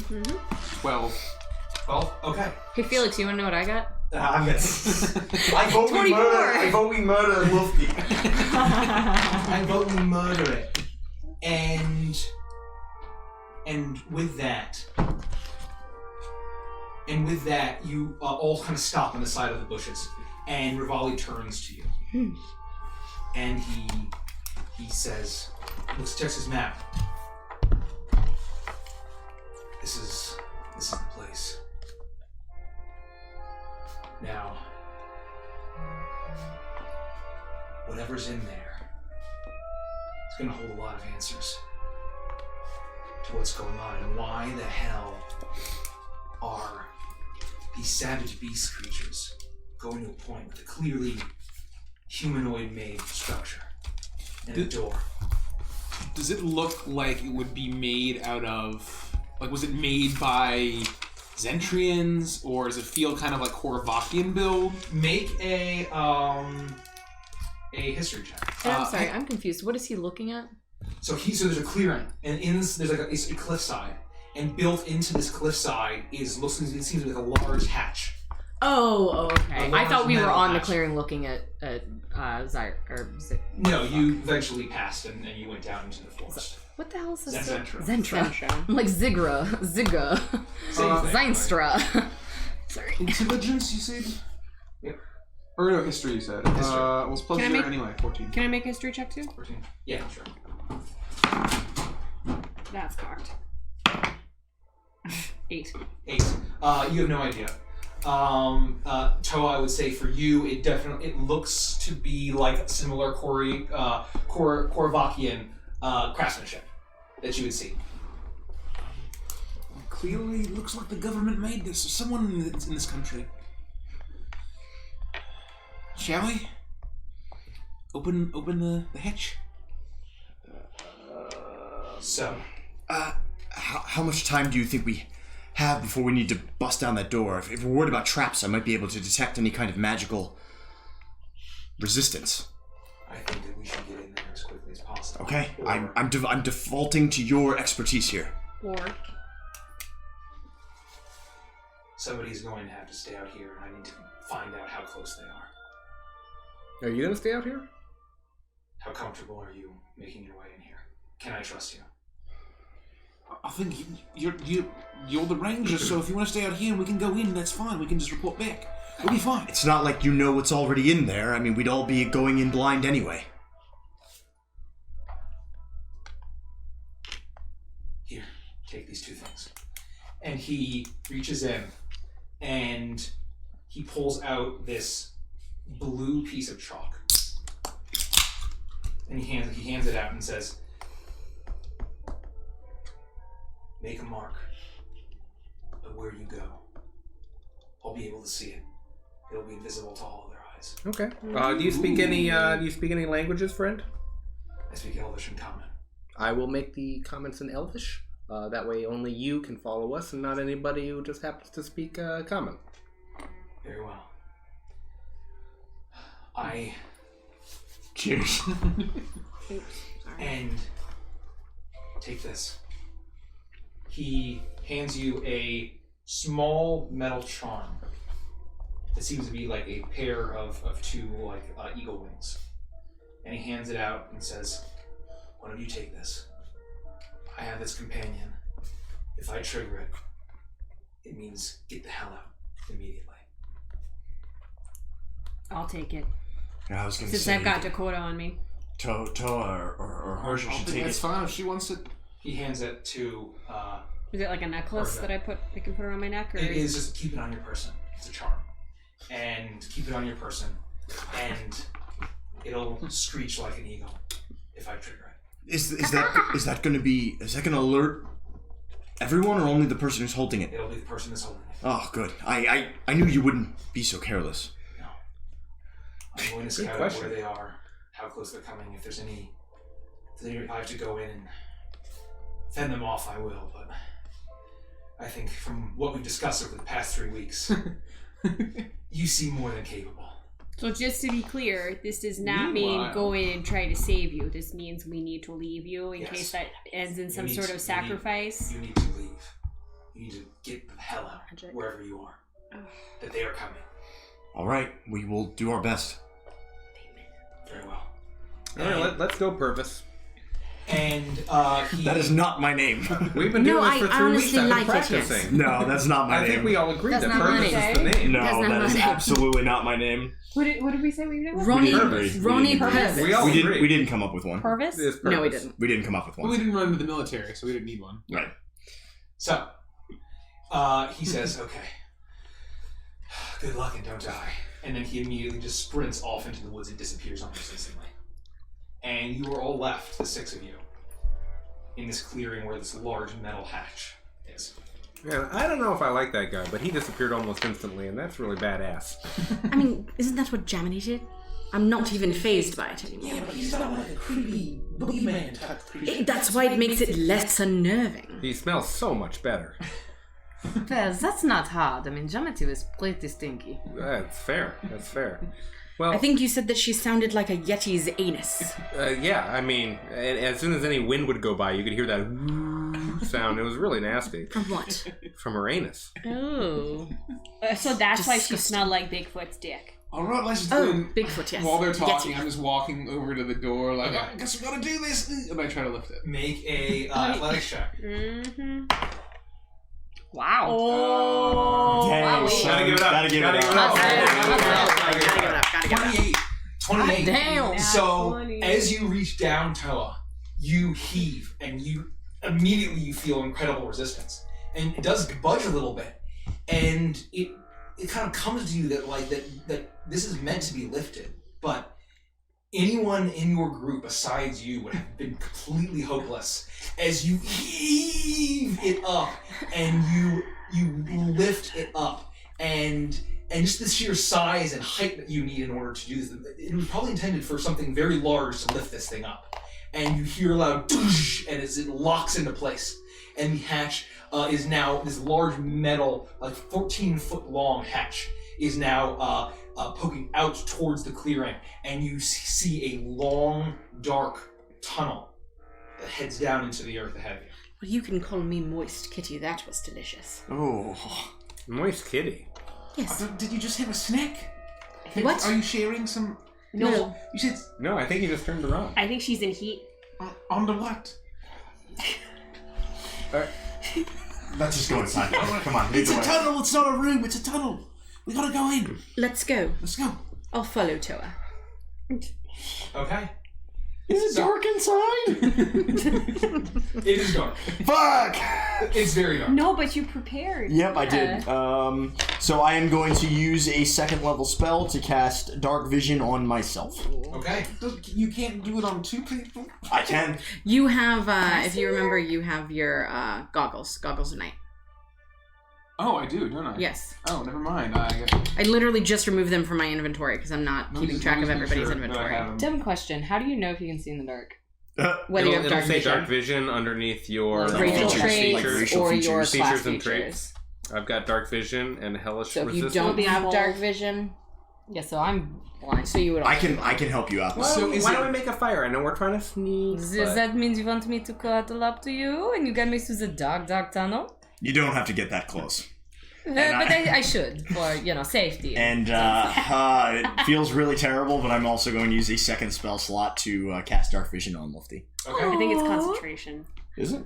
Doesn't say No, that. I don't think so. No? It just No. says duration 8 hours, and Yeah. you touch a willing creature to grant it the ability to see in the dark. Oh, So the duration- Lufty that would is be a great willing. Yeah. So you, Of Felix course he is. channels his arcane magic, and suddenly both of you can see, as well as the rest of the group. I blink and I say, well, it's the first time I've cast this. Is it working? Well, I have to say, you look even more handsome in the dark. Well, thanks, I guess. And you hear a hee-hee from Felix. Okay. As you make your way down into this tunnel, you go deep down into the earth. Is it pitch black or is It's dark. It's very dark. Let me tell you how bad it feels to, like, right out of the gate be 2 spell slots down. And as you're making your way through, these tunnels that you're in seem to be very large. There's a ton of space. You can walk 3 by 3 pretty easily as you make your way down into it. And suddenly the tunnel starts to level out. And the space starts to open up a little bit. And through your dark vision, up ahead, you start to see that you're used to the natural stone formation of this tunnel. And you start to see stone bricks rising up from floor to ceiling of the cave. Up ahead, as you start to see that as you get closer, there are a number of tunnels and hallways. Oh, Thank you for welcome, the Boss. follow, Boss Boss Man. Man. Boss Man. We appreciate you. Thank you. Oh, big bomb bandit. We need a Boss Nass NPC. Yeah, we do. Yeah, we do. Next one shot. Next one shot on the Boss You'll be Nass. an NPC. Thanks for the follow. Yeah. Forever immortalized. Yeah. And you start to see that you're approaching closer and closer, and you see these stone walls that all seem to veer off into different pathways Definitely man-made. and hallways. definitely man-made, made of brick, and then we can reveal the map. Not reveal the entire map. Not the entire Swipe it. I get to use my Does this look like it's dwarven made or just what? I'll let you know in just a second. Derek, would you mind grabbing the other minis? I think we need a Toa, a Herja, I would and mind. a I'm just going to sit here and poke my tooth with my pen. Okay, that's fine too. I think the Felix is over here. Can I see know what you can see. I heard you painted it. I did. It took me like 6 hours last night. It's hard. Oh, thank you, the seafood safari. Thank you, seafood I would happily go on a seafood safari. Did you paint it? I did. Oh my god, this looks really good. Thank you. It's the first one I've ever painted. First one I've ever painted. Vagina joke in there somewhere. I painted Iris. Yeah, oh my god. Iris she painted hers in like 30 minutes. Yeah, it took me literally 12 times as long as it took. We love you, thank you. Guys. Those are our So new good. names. We had a fun day. You like session fully last painted night. yours in the time that it took Andy to like wash his hands and clean up and go. Yeah. He was like, God damn it. Bring me into the situation, and while I'm standing, I will go and use the restroom. We had a little mini painting set. Thank you. Yeah, it was Thank you for the literally last compliment. night. I tried to get some good pictures and put them in the That's so Discord, but the good. pictures don't really do them justice. So, That's my kitty. That's Yeah, Iris. and he thinned his paint, so did Nikki. Yeah, so remember, because this is a more mature stream, the mantra is sex can wait. Thin your paint. Always. It is. That's Always. my number one rule in life. Always That's, remember. that's so awesome, Seafood Safari. D&D Yeah. is amazing. I hope that you, I hope that you continue to look into it and maybe eventually find a game of your own because Cheers. it is amazing. If you can get friends to play it with you, it makes it even better. But there, Roll20, all kinds of ways that you can find to play. Yeah, all kinds of ways you can find to play D&D. But highly Don't recommend. slide it, pick it up and move it. I know, damn, So- son. Sorry. as I'm gonna you, get a shot of my you wine. make your way into the structure, And a coffee cup because I'm classy. the smell starts to get danker, and there's this. It starts to get fouler as the stench turns from kind of the nature, from the earthen and naturey sense of an earthen rocky tunnel, to smells like death. It smells like musk. It's just this horrible, unsettling sense as soon as you step into this threshold, and you realize that there is a tunnel down to your right, 3 directly ahead of you, separate ones, and then 1 directly to your left. There's 5 separate pathways to take. Oh, jeez. Can Does I? anyone else smell deathy musk, or is it just me having a stroke? It's not just you, it's all of us for sure. Oh, I didn't notice. I'm so familiar Can with the I smell. I didn't notice I'm holding my breath. And I can make these.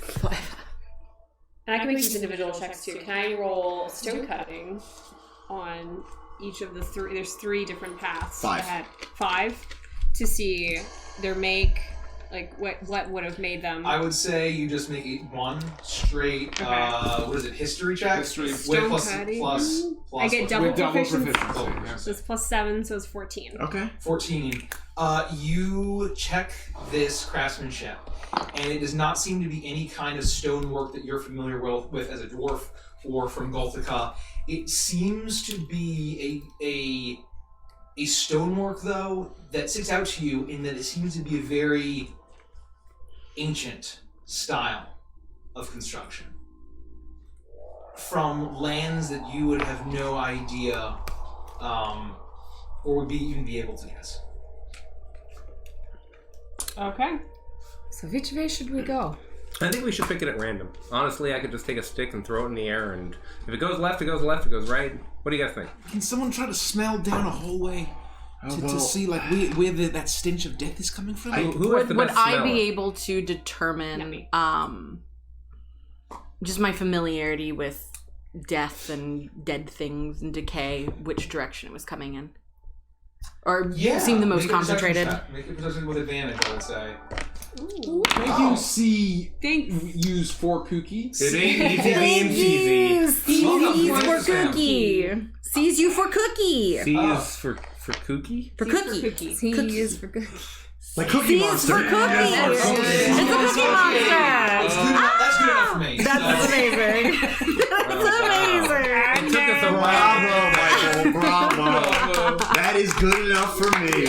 And that is probably exactly how he would spell it too. The Cookie Monster. I can send Beatrice down one of the pathways. I just 16. don't want to put her in danger. 16. You say that every time, and it always ends horribly. I think we should come up with another solution. Yeah. The scent of death is coming from a multitude of pathways. So that's good. But it is coming very strongly. So on the right path, you are, or rather on the path up ahead to the right, you're getting a strong sense of smoke and death. So if they were labeled 1 through 5 in order, would it be 1, 2, 3, 4, 5? Do you have a dry erase marker that we can make marks as we go? Yes, it's right by Rich in the bucket, the Batman. Oh, yeah. Because that'll help if we and I can do mark it mark as we go. Yes, Yeah. exactly. Just take that one, If you want to It was blue. It was blue, he said. Oh. It was blue chalk. My immersion!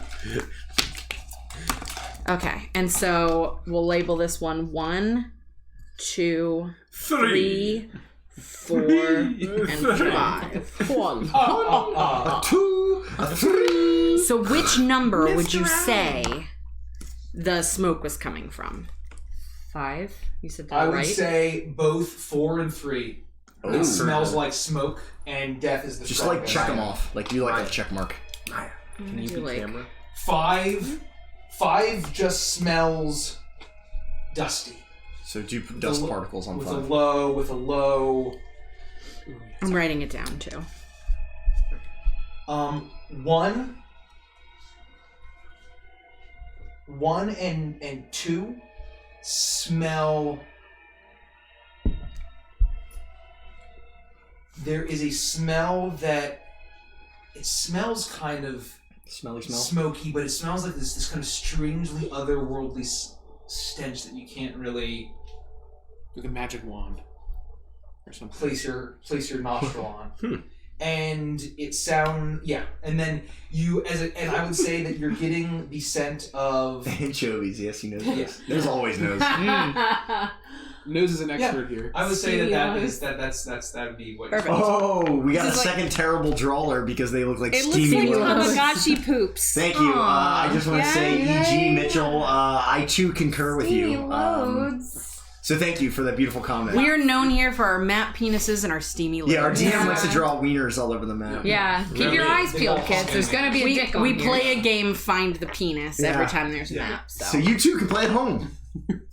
Okay. I don't see the penis yet. Not yet. Really? You will. Yeah, you will. It'll be something. It's always somewhere. Well, which one, of all the variety of smells, are we feeling one smell or the other, or what? So what are these made? I guess we don't really know what Those we're are looking kind of for. magical smokies. These are regular smokies, and this is dusty. Well, these smells dusty. number 3 and number 4, as we've labeled them, smell of smoke and the most putrid smell of death. They all smell like death, but it is most visceral from 3 and 4. All of them have a very musky smell. If it's worth noting, Like livestock. if there's any kind of smoke or fire, and there's people living down here, we should probably head towards. If we're looking for people or creatures, they would have set up camp and started a fire. I wanted to steal and avoid any nasty people. That's fine. No, I don't think they would set up a fire in a tunnel. That's the best way to suffocate and fucking die. I just have a feeling I hope that they there's openings, and it's not going to be just a straight tunnel. There's probably I would think that they have some reinforcements down here. I think we need to make a decision. We clearly don't have much time, and I don't want that eagle to cry before we've done what we need to do in here. Well, let's hug this. I vote number 1. Yeah, I'll say Iris, 1 based on what you smell, or what do you think? It starts from the left and we move to the right. I'm honestly quite concerned with the strange ethereal smell from 1 and 2. But I don't think that it hurt. 3 and 4, whatever's happened there must have happened a while ago for it to smell that poorly. It might be wreckage and, just nothing at the end. Maybe just 5 Might then. be. Let's start with 5. If we think that's the... 5 seems to dusty be and old. Yeah, I mean, and that is my concern. I'm not smelling anything necessarily alarming, and I don't want to waste all the time going down there. If potentially 1 and 2 we lose people in the process. hallway number 1? No, not at all. Well, let's just flip a coin. I'm just saying it makes me nervous. Here, on a 1 or a 2, we'll do number 1, and I on think a, we're all on a 3 or agreeing 4. to go Wow, how does that I coin think we're have all four agreeing on sides? number It's just 1. crazy. All right. 1 it is. Well, good. We all agreed on 1, and he rolled unnecessarily for 1. Just real quick, E.G. Mitchell says, "Hey, I came from season 1 and 2 of Roll 4, which is awesome, guys. Yeah. So their attitudes are very similar. I actually love you guys." We love you too. We really appreciate it. The Roll 4 guys are really cool, so that means a lot to us. Way better than roll 3 it or roll 2 it, let me tell you. Seriously. Oh my gosh. This is why we keep them around, folks. Well, when it is. If we're going down this hallway, let me just make a quick note, and I draw what is obviously a penis. and Draw it, Lufty. And then where the semen would be, beautiful Elvis script. in one long line that says, "This is the first path we took. Love Caprice." Unbelievable. Okay. Wait, just so I ask, we can all Beautiful. read it. It would just be the 6 of us and Ravioli can read. Yeah. Okay, I can read Elvish and I chuckle along with it. I can't. Okay. I read Dwarven. So yeah, it's see if we you can can get read it. the chalk, and then you I just kind of like chuckle to myself like Okay. this, Let's shoot and blue. I look at Caprice like, It's fine. come Okay. on. No, but someone who looks at this and they So- might just look at it. Hey, you know what? It's not important. I am going to use stealth checks. Everyone's stealthing. I'm going to use actual stealth checks. We're I'm stealing. feeling- We're stealing. There's no way I roll a Lucky. stealth check again. That was my first. Gotta give it up for the Oh, natural 20. hey, Gotta give it up for the natural yeah, 20. natural 20. Oh, I got 6. I got That's an great. 8. 8. Oh, hey, Lufty, you want to guess what I got? Would you roll total? 8. I got an 11, so suck it. 22. 22. You misled me 21. when you said I had a 21. 6. 14. 14. I naturally I disappear rolled a into 6. reality and at 29, it's my future. God. I clump along quite softly today. Lufty decided to wear her wooden clogs. Aww. I mean, I got even worse. Yeah, I got an 11. And going to have to is getting a call. So she's to fine. Ash. So got cheese farms. Okay. These are my vine So- stomping shoes. Oh yeah. You continue down the pathway, and as soon as you make your way, you turn left, and you make it's a flat wall, and then there's a right, and you walk up ahead, and then it's a dead end, and then another left. So I'm going to. There we go. We see that, and then there's a hallway. So there's a dead end, and then then you guys you can continue along this way, and then there's a wall up here. yeah, I mean, we And might then as there's well another pathway. keep moving. You'll keep moving. I think our marching order is going to be one of the tanks up front, maybe one of the tanks in the back. I'm definitely in the back. I don't know where you guys want to be. We should definitely have like an order I'll be though. in second place. Toe, are you leading? Yeah, Sure. what we're doing here. So, Yeah, Zero. And then I'm we'll dicking have around. Persia in the back then. so Why don't I'll you be in the closer middle, to. Lefty? I want to be closer to I need to be Toe. within 5 feet of somebody important. That's all. yeah. And So then- what we'll do is we'll just do one mini, and I'll get your marching order, and then Okay. we'll do it that Then way. we'll just use Rodek. So we'll use Or Rodek. Felix. Which is the amazing, sexy Felix. Man. Yes. Hells yes. Freshly painted. So- and then the Hot off the marching press. order will be Toa, Felix. Felix, Caprice. Caprice. Lufty, Iris, Persia. Okay. So just keep that in mind, Yep. and then we'll talk I don't about know when if to I'm fill gonna jot in. it. You eventually make your way here. You notice that there is a hallway down to your right. Yep. And that there is a hallway down your left that seems to split to down and up. Richie, can you give some more slack Yeah, I on just don't that? want to pull on it. I do have Dakota out, so if anything comes within 30 feet, I should be warned of incoming danger. Okay. And we will not be surprised as long as folks are within 30 feet of me. Okay, so Thank you, I'll Dakota. return to the group. We've got several options. We Let's roll that die. Yeah, I can roll. bring the out die. that nifty 4-sided coin. Do you want to do what 1, 2, 3 or Oh, there are 3 passages. there are 3 passages? So I could flip 2 die and then we multiply the value. You know, Listen, while I was studying a lot, we could just continue to make left-handed turns until we can't go any farther. Back up to the most recent one, and then make a right-handed turn. let's just peek down this hallway and this hallway and see what we see. If there's an alright. obvious room, then So you peek down here. It ends and then turns into 2 different separate places. There's down more. that There's way. more darkness. And then there is another thing, and then it turns down that way. And then this one just goes to one hallway. That goes to a room. That one down there seems to go into a room, and it's so dark down there, it's kind of hard to see. I vote we go left. I completely agree. It's just one entrance. We can at least figure out what's there. The Let's go faster, see the room, yeah. faster we start moving, the sooner we can knock out possibilities. We're on our way. Okay. You make your way. Yeah. Okay, and you can get rid of that piece of paper. Oh. No. You eventually find your way into this room here. And as you get closer and closer, the smell of death and decay hits your nostrils. And you, as your eyes adjust as you turn the corner, you start to see the white of bone and iron hanging from the walls. Blood smeared to the ground. Great. You see that hanging fastened to the walls are dozens and dozens of chains. And some of them still hanging with the bones of skeletons, some decaying flesh. And on the ground, however, you see two bodies that seem to have died gripping, one is gripping an axe and the other is gripping a hammer. But on the ground. And they are not chained up. And they are not chained up, they're on the ground. Are they humans? And they are skeletal, but you could probably make a humanoid skeleton medicine check. Actually, I think that's pretty. Like a 17-ish. 17 or 18. They seem to be human in build. Do I see this looking over all their shoulders? I would say that you all kind of get a sense of what's in here. Can I use my divine sense to detect undead, celestial, or fiend within the 60 feet that are not under total cover? I just want to get a sense of any of the 60 feet? Any skeletons That's in like that the room. room are undead. You touch your shield of Moradin, right? Is that your holy symbol? You touch your shield and it glows. You hear all kind of this faint clanging of a hammer on an anvil, and it glows with this molten light, and whoosh, kind of this very subtle orange light shoots out and comes back in, and you do not sense any undead.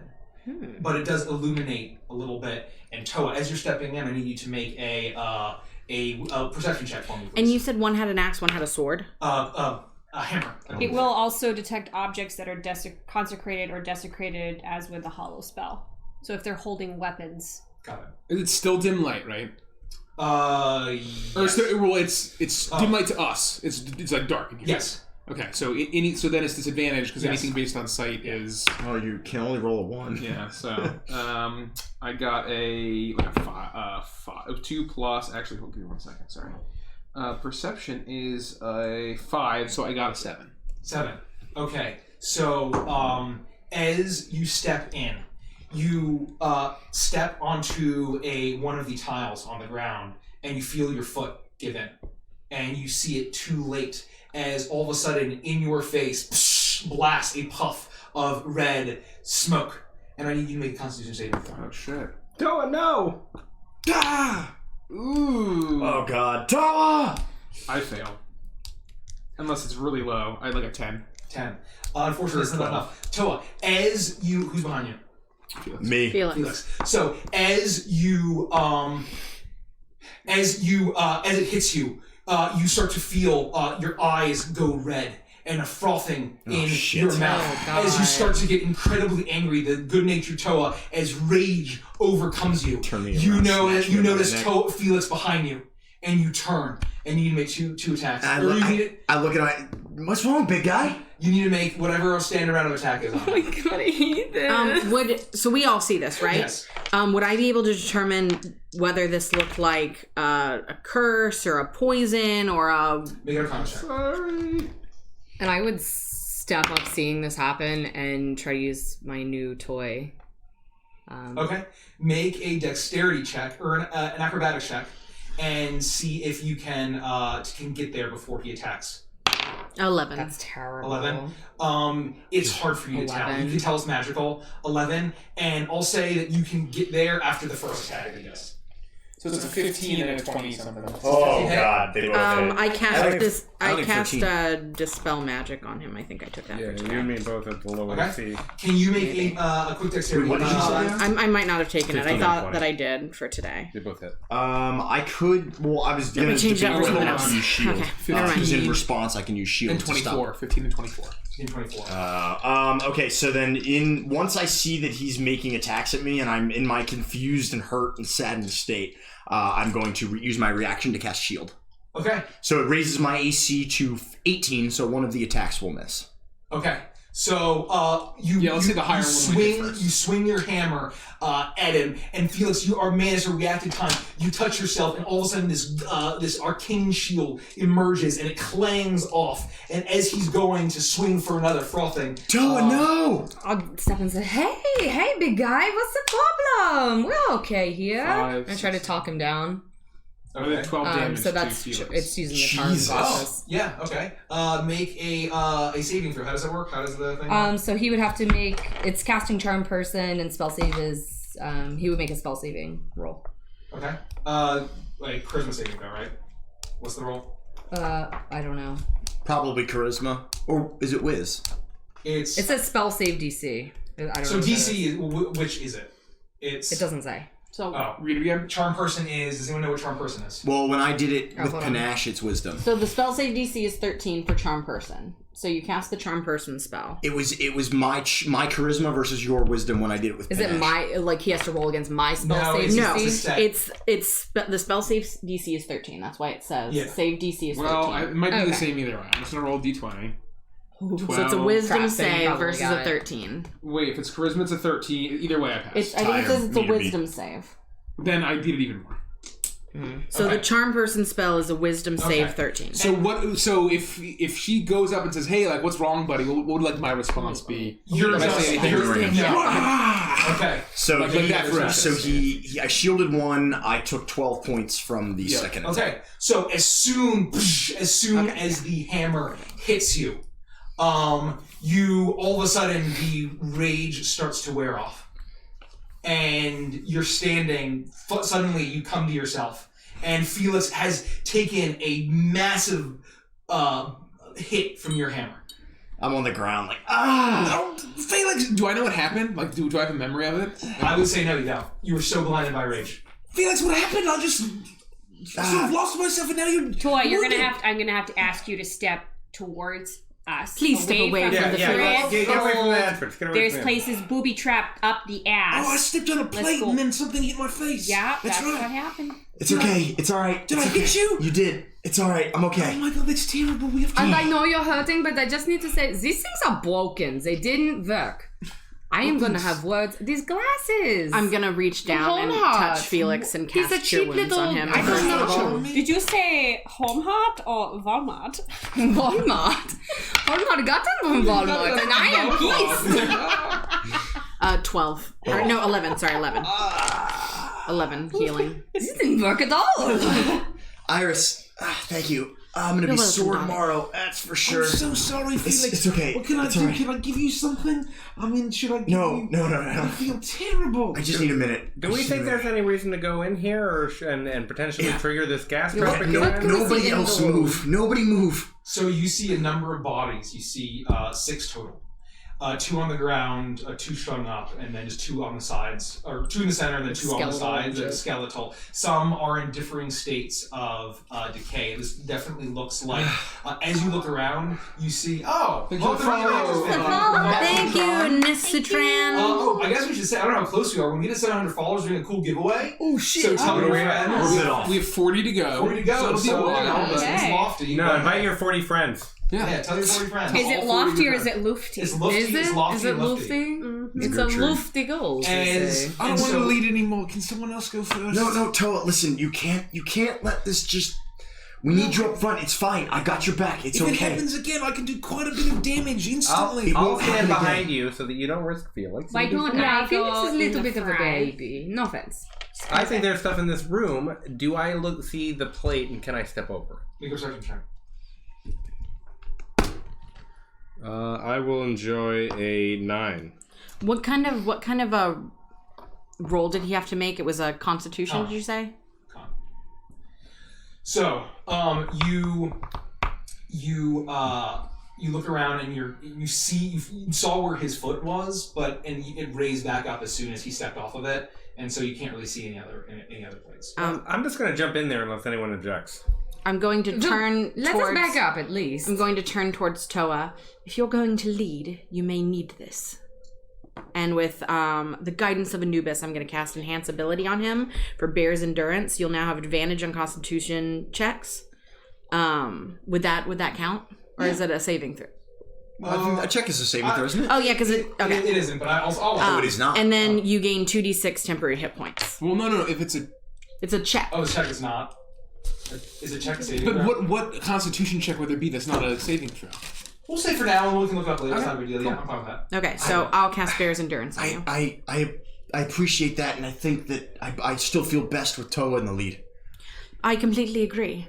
Yeah, that's what she's trying to do. So hopefully this will allow him to notice those traps sooner. I appreciate that. Oh, thank you for the follow card, man. Thank you, Cardamom. 2467. If it's alright with you guys, just in case Toa goes completely batshit crazy again, can I at least get next to Felix so I can use my shield? Protect him, yes, please. Yes, can you? She's behind me. I'll shimmy to the front. You're very handy with that We just need thing. someone to watch our backs. Lufty, watch my back. I love your back. You guys are now Very realizing that these hallways, you're used to kind of like these narrow dungeony things. These are wide. Oh, right. That a large creature could walk through. You guys can easily walk side by side, 2 by 2, if you wanted to. Because, I mean, like, you have plenty of room. It's not some narrow little hallways. And these are very tall, too. Some tall creatures could walk through these halls. Big, tall creatures, you say? Now, what we could do is, I have one of my daggers here. What we could do is, I could get down real close to where you put your foot, Toa, to trigger this trap. I can see if I could sort of wedge it between one of these grooves here. And if it goes off, I'll be down low. We all back up.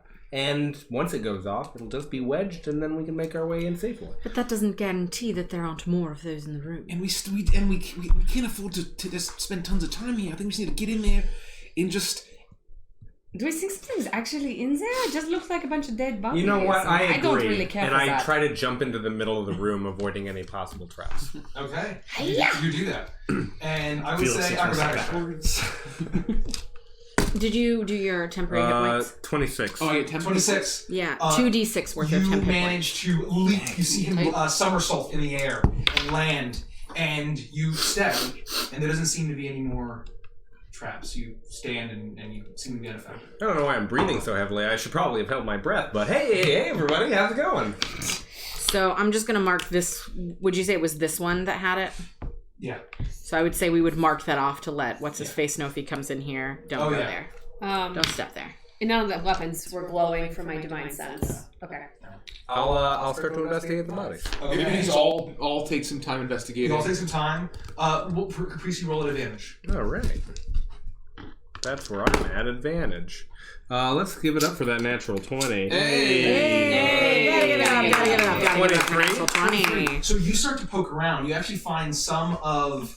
You look around and you find there are a lot of chains that are just hanging empty.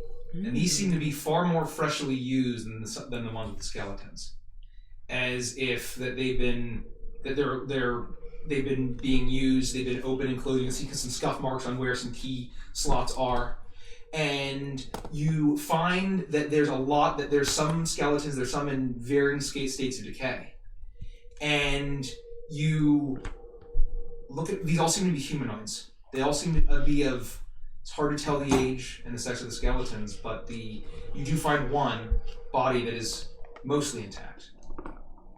And you see branded on a lower leg, on like the thigh on the hip, the remnants of a brand kind of decaying. And there are, it's a pattern that you recognize.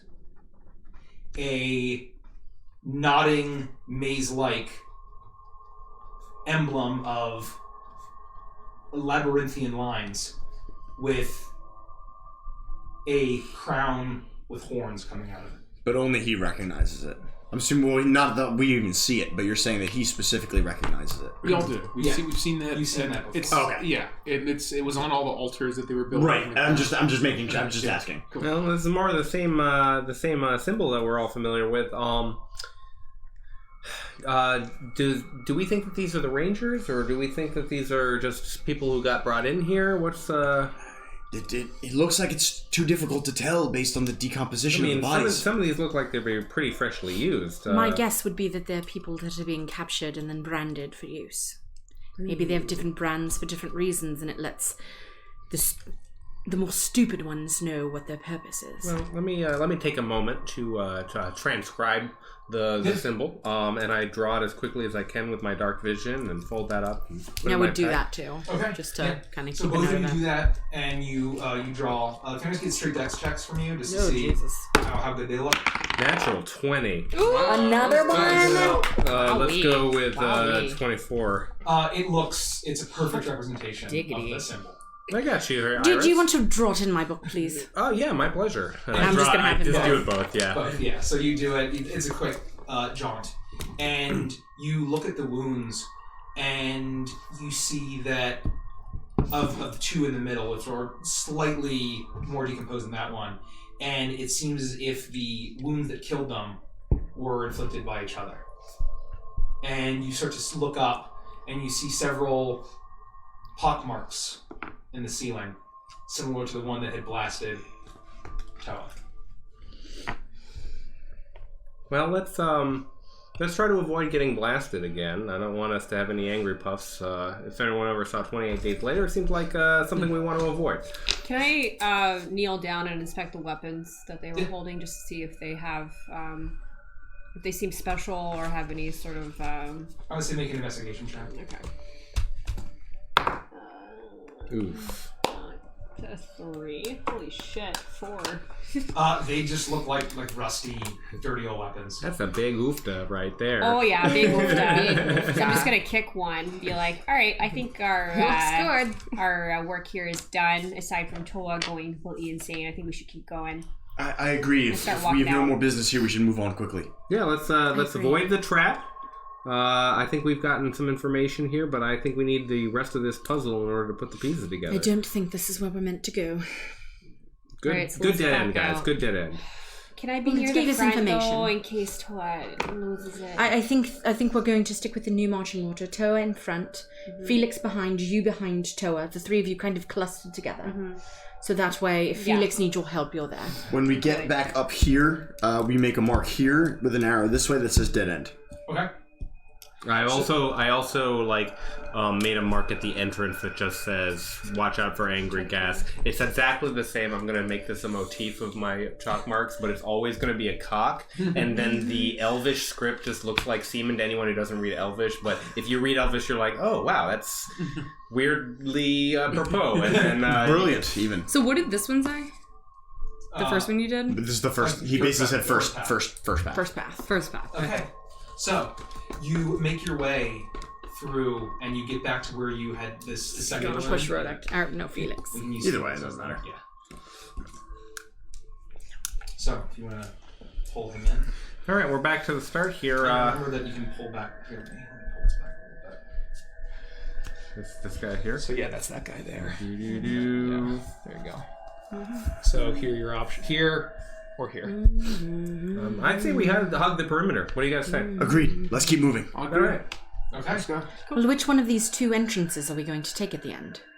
The first one? So I think as we get up here, we just kind of peek in. Yeah, we're see gonna what we peek see. into this Do we area. need to reroll stealth, or are we still? I would say you just keep the same stealth. Okay. I may have another one at some point. So you see a hallway down this way, and then a hallway down this way that goes there. So they both veer off to the right. I think we saved the perimeter. I think that's fine. It's hard to know at this point. What do you think? Keep moving? Let's go wide. I make another note, and we continue on our way. Sure. Okay. Make another note, and you continue to go wide. Oops. As you make your way here, and you find that there is. Hold on. Sorry. It's fine. that there is another option here. Ruh-roh. Yeah, you can use move it, it's fine. Yeah. As you can go, or I wonder. Anyone able to take a look at the walls or the ground? Yeah, is perceptive enough to see if one is more traveled than the other? Ooh. Clever. Why don't you go ahead? You know masonry better than anyone I know. Well, I don't think it's the walls. Not very perceptive. Yeah, well, you are, to be fair, the one closest to the ground all of the time. That's true. So it might actually be beneficial to I have could take you. a look, I suppose. I mean, would it be like a survival thing? For what? Mark? Tracks. To, like, Yeah, survival. Essentially tracks, yeah. I'm not good at survival checks. Gotta give it up for the natural. Natural 20! That's so fucking weird because I was after that natural 20, I was like, should I think that there could be a third natural 20? I felt it in my heart and I didn't say anything. Oh, damn. 25. 25. You look down and you notice that it's a little dusty, but you're starting to see some marks. Is it Dusty the Lion King? Dusty the Lion King. And you're looking at the tracks and hear,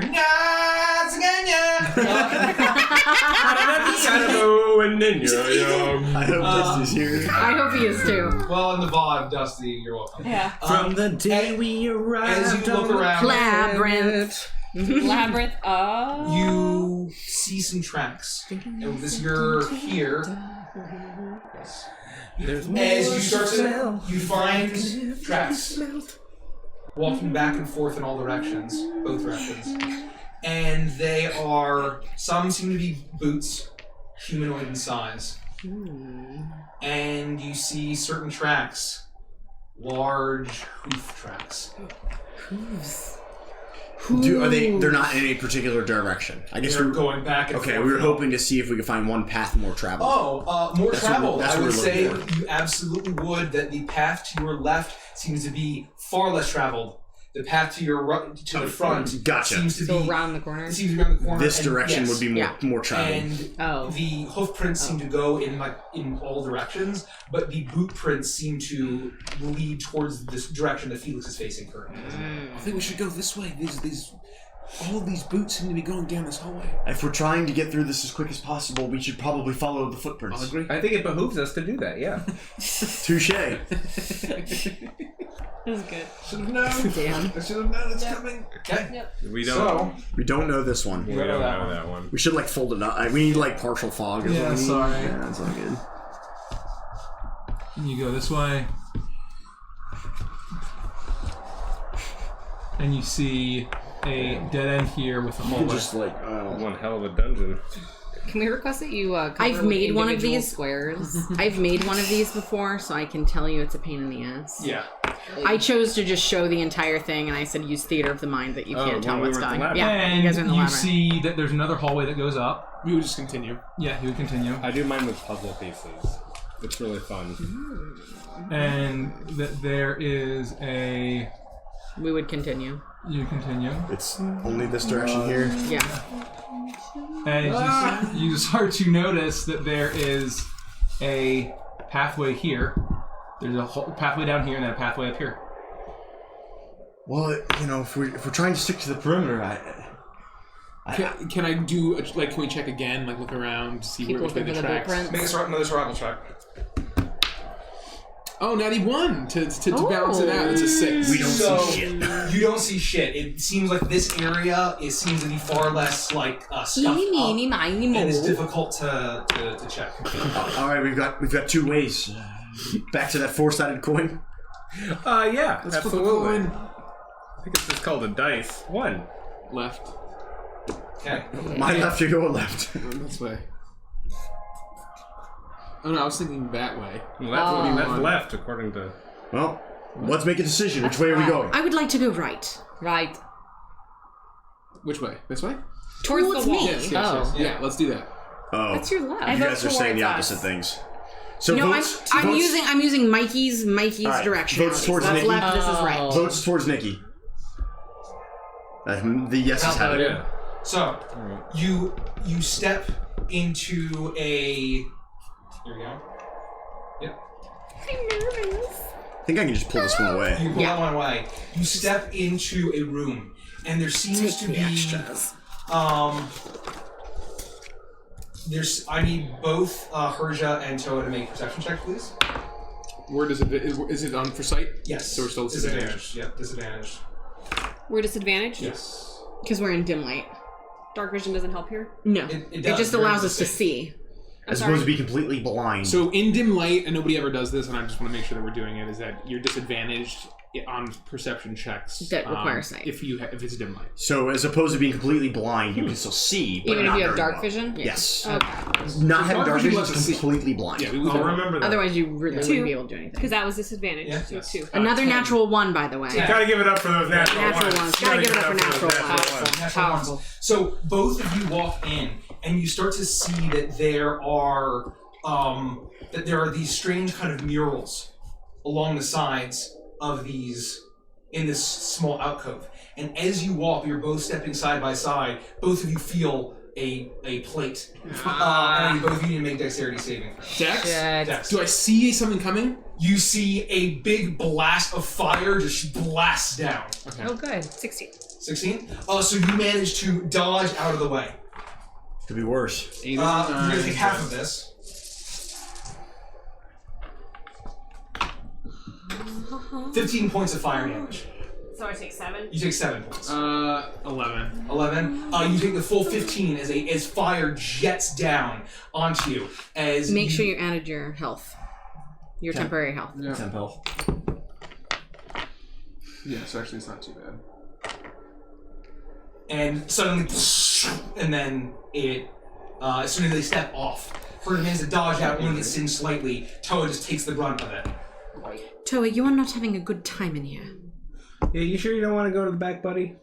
No, I mean, this is.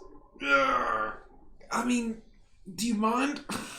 I mean, honestly, at this point, no. I think Hersh's got it under control. All right. Stand back here with me. Yeah. Good work, In the Joe. You're a dark. big, strong guy.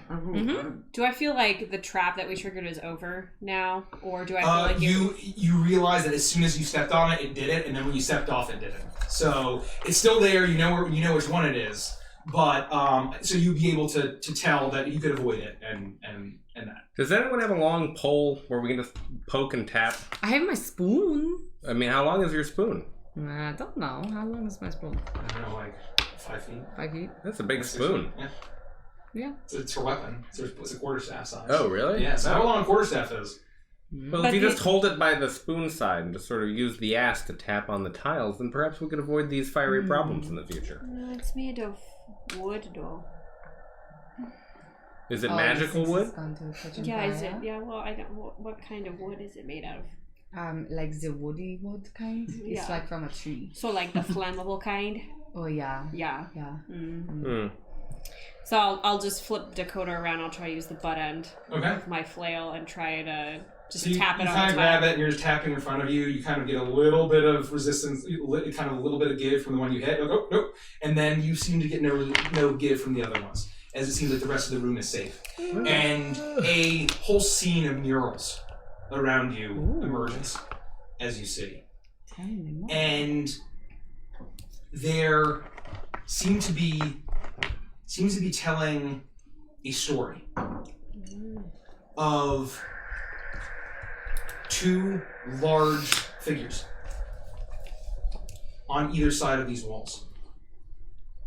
One is, they both seem to be bovine in shape. One is massive, huge spiraling horns, almost antler-like.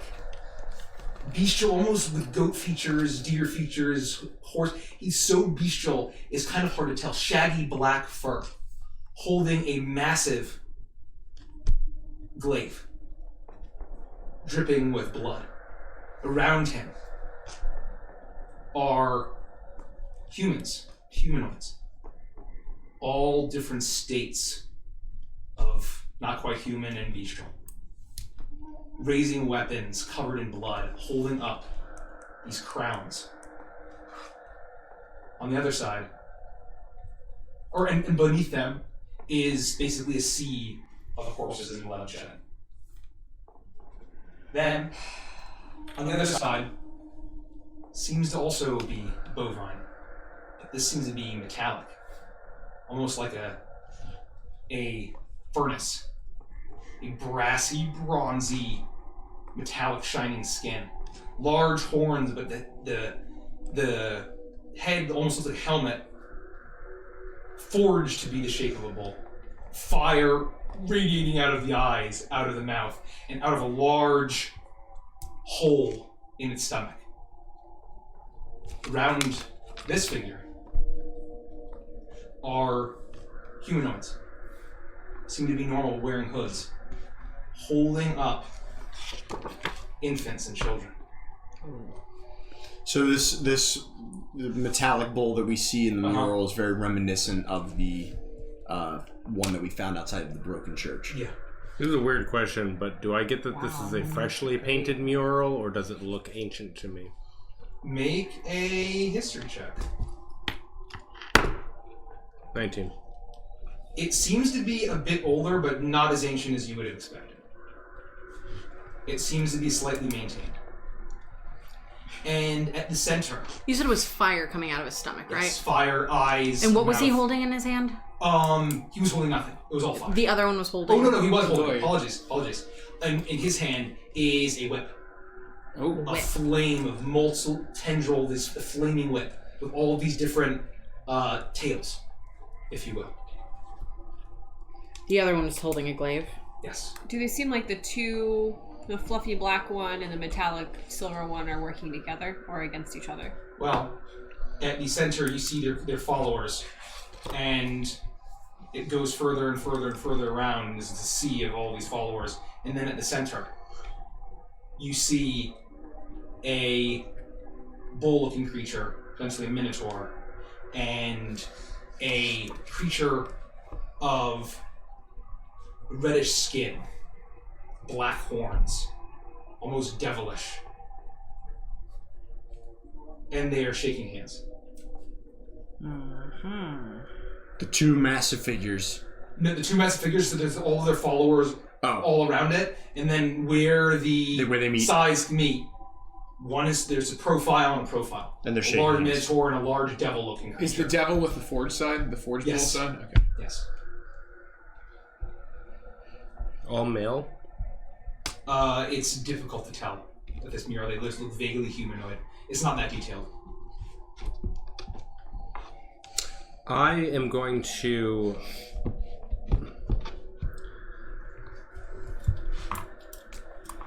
I'm going to hold my breath, and I'm going to walk up to this... Hey, back up everybody. I'm just going to try something here. I'm going to try to push into the mural to see if there's any plate or if there's any kind of something that I could push in to reveal a secret door, just to get a sense if this is just a totally clean fresco or if there might be a meaning to this entrance that's mechanical. I would make an investigation check. 8. You're tapping, and nothing seems to give way. All right, just thought I'd give that a shot. You never know with this place, you know? We should backtrack and continue on if everybody's taken sufficient note of what this is. Are we all feeling all right? Do we want to spend a moment? Or I know we have to move, but we don't have to move. Is there anything else in this room noteworthy except for the murals? Anything on the floor, ceiling? The ceiling, you kind of notice some pot marks where the flame jetted out. But I would say we're good to keep going. Well, let's pop back. I'll make a note, and I draw a dick on the face of the non-deviled creature. Okay, you do that. Old dick face they continue going. your way. Are we heading back this way then? We're taking the perimeter now. All right, so we headed around here. This was the first path. This was the second path, and then I will make a note not to go through this way, but instead to continue to follow us in this way. So, you... Not to hit cameras. Don't think it's working. Oh, what? I said I was trying not to hit cameras, but I don't think it's working. Oh, yeah, But Still good. they seem to even out, so it's fine. As you make your way down, it just continues here, and then here, and then here. Do you want to order something? And We can take a break soon if we want to do dinner break shortly. But should we order and then we can take a break when well, let's do this real quick. Oh, it's here. Let's keep moving. So as soon as you hit right where I placed you, the darkness. I need everyone to make a perception check. Oh boy. Does it damage? What? Are we doing this? Oh no, it's sound. Here. 7. 7. Perception. Ooh, that's pretty good. I got a 20. 24. Oh baby, 23. 16. 19. So most of you hear as soon as you stop and you hear low chanting. Chant. And it's kind of these muffled voices echoing through, but it's hard to tell. I don't recognize the language. Why don't you make an intelligence check at proficiency? At proficiency. That'll be, I'm so glad, 9 plus intelligence, 10, just right out of the 10. gate. It sounds vaguely familiar, but you can't really tell. It's too far without getting closer. Do you have your proficiency? Yeah. So I rolled a 6, plus 3 is 9, plus my intelligence plus 1 is 10.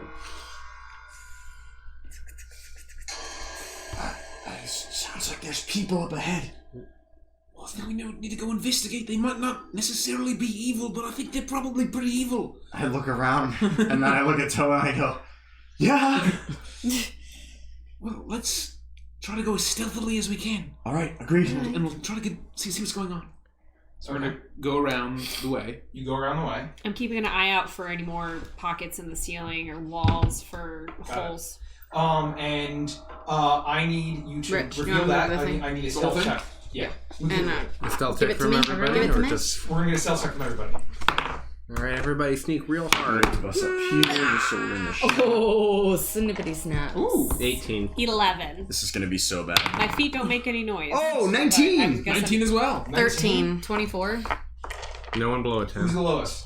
Probably me. 13. Oh. 11? But my feet don't make any noise. Yeah. Because of my new sweet cape. It's just really a onesie she's wearing. It's really just like the armor. It's a very comfortable onesie. It could just be the whooshing She's sound. humming that song. What is that chanting? Yeah. Ooga chaka, ooga chaka, ooga ooga ooga chaka. I can't stop this feeling deep inside of me. Ooga chaka, ooga So, as you approach, you notice that there's a glow of firelight as you make your way closer and closer. And up ahead you stop as you notice at the far end of the room is a raised platform with a cloaked figure where... I'm happy that you're here. Hey, Frickles. Hey, I know that guy. I love Frickless. We love Frickless. And as you make your way and you see firelight and you see a raised platform with a cloaked figure, but on his head looks like a dead bullhead. Oh, gross. As it's chants from out as 3 figures stand with their swords raised as this kind of flanking him, their backs to you, and I will place them down. Well, frick. Ols. Yeah. Can we put our minis there too? Here is the... Thank you, Frickle. Thank you, Frickle. Frickles, I'm so excited. I can't wait to see them. I will rely on you, Rich. Oh, yeah. Frickles makes metal dice and they're amazing. Yeah, it's pretty cool. Really, really cool. Does he forge? Yeah, if you're in the Discord, he posted a photo of one of the dice that he made. Yeah, I'm exactly. Really, really I need to be up Oh, in I the saw Discord that. more than Hyper Really, badass work, really, man. really Really cool. cool. And he's chanting clearly now in this language that none of you understand. Are you sure? And Abyssal. I don't know this one. Yeah, Abyssal. You understand Abyssal. And Ooga chaka. Ooga chaka. Ooga chaka. And Primordial. it Probably never gonna come up. he's speaking and it says, the Horn King gains the power of flame. The Ashen Bull gains an army. Zentra will fall. The Dark Prodigy will fall. Malabols will be ours.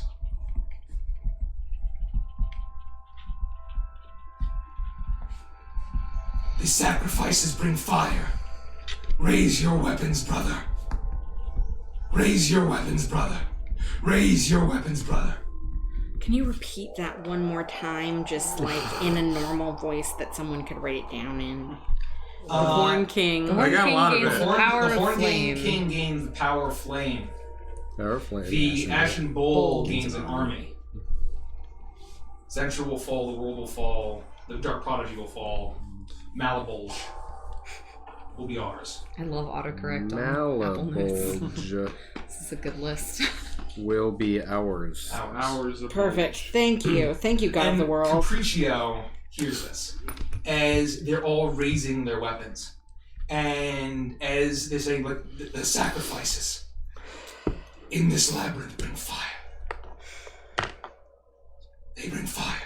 And then you start to raise their weapons, and as you kind of see that there's a flame kind of licking around it. Is it just these 4 creatures? Just those, yeah. Oh. Do they all look like bullmen, or like they all just have? Oh, apologies. And then beneath him are 3 heavily armored guardsmen of some kind. Oh, good. And with these large weapons and large shields, on each of their shields is the same symbol of the knotted effigy with the crown with the horns. And painted behind him is that same symbol. As you start to see that there's torches, all of this, and they don't notice you yet, but you are facing this speaker. Is it a humanoid with a bull's head on? Yes. Okay. Yes. They all seem to be humans. The 3 humans seem to be humanoids just wearing helmets that are shaped like bulls, and this speaker, this mouth of this god or whatever, is wearing an actual dead bull head on his head. Hey, guys, he just said some crazy shit. Do you mind if I kind of fuck with this? Are you guys ready for some combat here? I suppose now or never. We need to stop them, whatever they're doing. 1 second. Divine Sense again. Is it gonna clang my shield if I try to cast it? If I'm presenting my holy symbol? I would say if you're trying to do something, there'll be some light, and you have to try to make a sleight of hand check if you want to do it stealthily. But it is something that... It's a sense. You open your awareness to detect such forces till the end of your next turn. You know the location of any celestial fiend or undead within 60 feet of you that's not behind you. Well, I would say either way, you don't notice anything. Okay. And any place or object that's been consecrated or desecrated, do I feel like the room... Via spell? As with the hollow spell, so it doesn't have to be necessarily hollow, but just... Yeah, no, I don't think there's any desecrated. Okay. I mean, you're getting a sense that this whole place is like pretty profane, but there's like nothing. There's no specific sense of anything that's especially profane. Do you want me to go with you? I'm not going anywhere. I'm just gonna cast a quick spell and see if it goes right. If not, then let's just all go in there and pokey stab. I've got your back. Hershey, you actually would notice something. That on the platform that built around it is an altar. That is, thank you. Thank you for the host, Leafy. It's good to see you. Hey. Man, I so rarely fucking lose those things. You and I have the exact opposite luck on the gold heist. Yeah, no, I lose all the time. I lose 1 out of 10, and you lose 9 out of 10. It's crazy. No. Oh yeah, no, I lose 9 out of 10. Yeah, I've won a total of 3 now. I think I won twice. And I've lost maybe twice or 3 times. But up until now, I'd only ever won once. And there is an altar celebration that's built around this platform that has these rusty crowns and skulls and weapons and iron weapons, and you see a large glaive on one side and a bunch of different things, and that would be triggering something that is like profane. Like an actual... Oh, thank you, Colby Bob! Thank you for the raid! So much. Welcome, awesome. Thank you. You're disrupting a horrible bull cult right now. Yeah, so. and we're probably gonna get hurt a little bit. Was it an actual glaive or just a drawing of a glaive? No.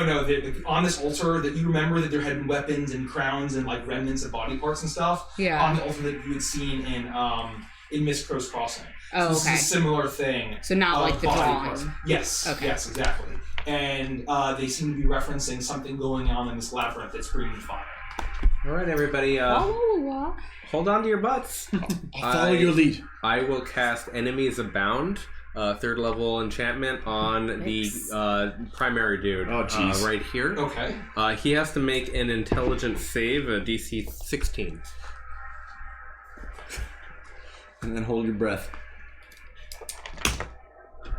Thank you again, call me Bob. He gets a 12. It's a 12. Okay. Thank you so much. He automatically succeeds if he's immune to being frightened. I don't think he is. He's not. Outstanding.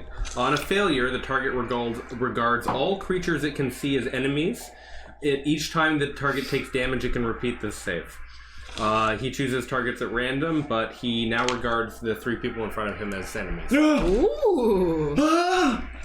I lean forward and I just very quickly to use my magic. I pull my viol out.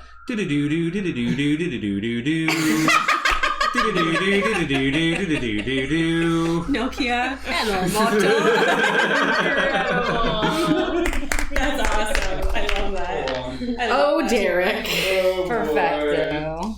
Are we each able to do something since they haven't seen us yet, or is that like kind of the one-off thing? I think I just did something horrible. We'll see. So, and they all turn to you, and Fucking Jurassic Park, all the raptors. And all of a sudden, there's this sense that washes over him, and he looks down at the 3 figures, and all of their swords have ignited from this chanting and the things that are going on in this labyrinth. And he looks down with fear, and he's like, "Oh no!" And he casts a spell on all 3 of them, and you see all of these dancing lights erupt out of his hand, and they all look around like, "Huh?" And then I'm gonna make some saves. They're dazed as fuck. Yeah, Derek. I love bards. Are you doing the Running Man? Oh, I love Firehouse. Are you doing the House. Running Man as Caprice right now? Yeah, that's that. In the reality of this world, I'm doing the like. So they all get completely incapacitated and fall to the ground with hypnotic pattern. And he looks and is like, "Oh." And he looks at you, "Oh, you've done this!" And then I need to roll for initiative. Yeah. Hey, I get advantage. Please roll higher than a 6. Alright. That was okay. Jesus Christ. I guess that is okay. Oh, well. Terrible initiative. Use the bathroom. I got a 10. Freckles, they're beautiful. I just Maya, looked can you at grab me a them. thing? Yeah. Well, we're doing a quick drinks. Frickles, they're absolutely gorgeous. Frickles posted photos in Discord of the dice. Yeah. And they're so pretty. Freckles makes dice. If you join our Discord, you can see beautiful pictures of them. Yeah, if you're not already joined the Discord, make sure you join the Discord. Do you need another drink? 23. I'll take one. Yeah, thank you. I appreciate it. Thank you for thinking of me. 15 20. 15. 10. I got 15 as well. Who wants to go first? 15. Lucy. Who feels what you got? I tied with Hersha, so I will go first if Hersha's not back, and if she's back in time, I'll let her go first. 11. 11. Let's notch this down twice. Oh, sorry. Apologies. You got an 11, which puts you above Felix. Oh, really? Yeah, Hersha and I both got 10s. Oh, fantastic. So that's exactly where I like to be. As this bull-headed creature, he looks at you and he says, "As you have done this, you are interrupting our." Only you can understand this. Yeah. You have interrupted our ritual, and you have turned these non-believers. And he is going to try to attack you. What are you doing? I am going to run my full movement, which is one of these assholes. 40 feet. So 1, 2, 3. I'm sorry, you're like right here. I can let you move. Sorry. 4, 5, I 6, apologize. 7, 8. Hands off. And I'm going to just give me 1 second here. Let me just check my features. What did you order my minis? And they're incapacitated until someone hits them. Right. What did you get for I wasn't initiative, Derek? 11. Oh, gotcha. I am going to pull out my boomerang and I'm tied with Hersha. At the main guy? Hersha and tied. Yes. Our initiative is shit. Well, I'm not. I have a plus 6 to initiative. I just rolled a 5. 21. 21? Oh, that hits, yeah. 4 plus 3 is 7. Okay. And so I think that clatters to the ground. It does. So you run up and you see these creatures. They're all kind of holding their swords, and they're incapacitated. Their swords are still flaming, but they're on the ground as they're kind of their eyes are rolling around. And you pull out your boomerang, and it flies. It hits him in the head. The bull head on his head starts to rattle a little bit. And I'll chuck a javelin at him. How much damage was that? Oh, sorry, 7 damage. 7 damage. Okay, and then you pull out a javelin to chuck it. Ooh, almost was good. That would be a 12. 12? 12 does not hit. Right. Okay. Monsters won. What are you rolling your boomerang, by the way? 20 something. Yeah. Cool. It is a Monsters 1's turn. He's the one I cast a spell on? Yeah, no, these are the incapacitated ones. Very good. Let me see how... Just making sure we're all doing what's right. Very cool. Do no, what's they don't right. usually make the save, so they are just... And with that, it is Lufty's turn. Oh, it's my turn. I am going to run up.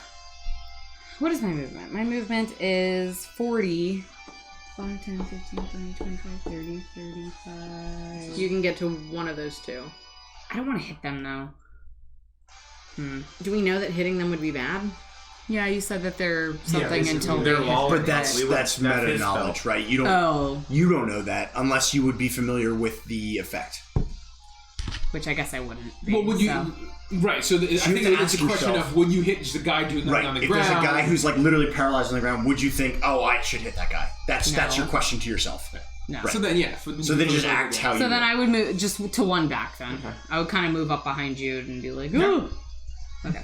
You go whoo, as you run up behind Felix. Iris, you're up. Not Felix, no. Oh, Iris. Are you going to do an action or anything? Dash or anything? No. Okay. Just see what's up. I would look at Caprice. What do you want me to do? Well, don't hit the main guy. Whenever he takes damage, he might snap out of it. I just wanted him to fuck up the guys in the front. Do you want me to attack them? I mean, if we think they're evil, go for it. Okay, I'm going to cast Toll the Dead. I'm going to move forward a little bit and cast Toll the Dead on number 2. The one that's over here closest to the wall. Is this move forward enough? So dry. Yeah, I believe it's 60 feet. Holy shit. Okay. Yeah. So dry. And it's a whiz save. It's okay.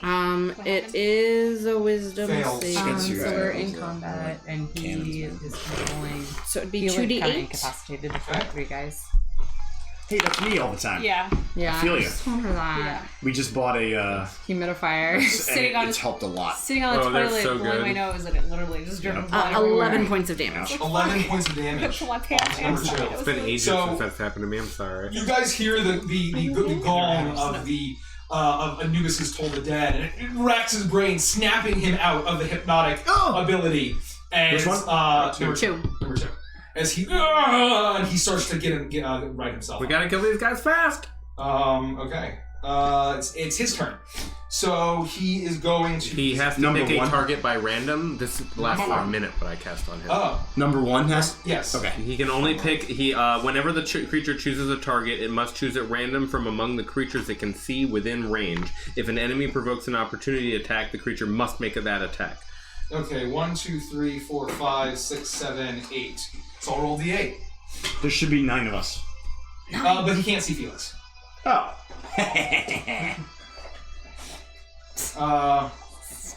He sees Toa.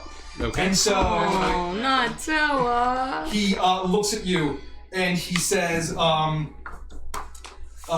he says, you are not, he's going to, you are not worthy for the cult of the Horn King. And you need to make a saving throw. Me? Yes. I just want to roll 20 for me. 2 is saving throws, actually. He's going to do it twice. I'll just hear. 8. What kind of saving throw? Yeah, you're Wisdom. Was 8, which is probably a fail. So it's 8 and 10 plus 2 on each, so 12 and 10. 12 and 10. Both have. Ooh. Sorry, buddy. Oh no, I'm good. Oh, I think you're asking for one. Yeah. No, I was trying to give him the empty can. Oh. Sorry. Well, no, it's not bad. That is going to be 13 points of psychic damage. Okay. I'll mark it. Yeah, Just keep going. 13 points of psychic damage as you feel the Okay. murals back in your brain. And because he has no allies, he's not going to use all this cool buff shit that I had planned. Okay.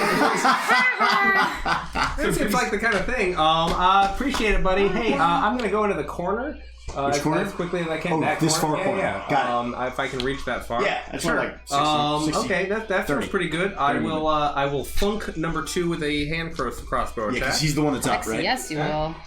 Number 2 is the hand crossbow. That 100% hits. That's going to be a 23. To number 2. Yeah. Okay, 25. Sorry, 25. Yeah, it hits, and then that's going to be 8 piercing damage to him. Okay. You fire off your hand crossbow, and it gets him in it. And he's still on the ground. Right. And for my shit. Okay, that's great. I shouldn't care about that too much. I need to mark down the crossbows bolts that I use.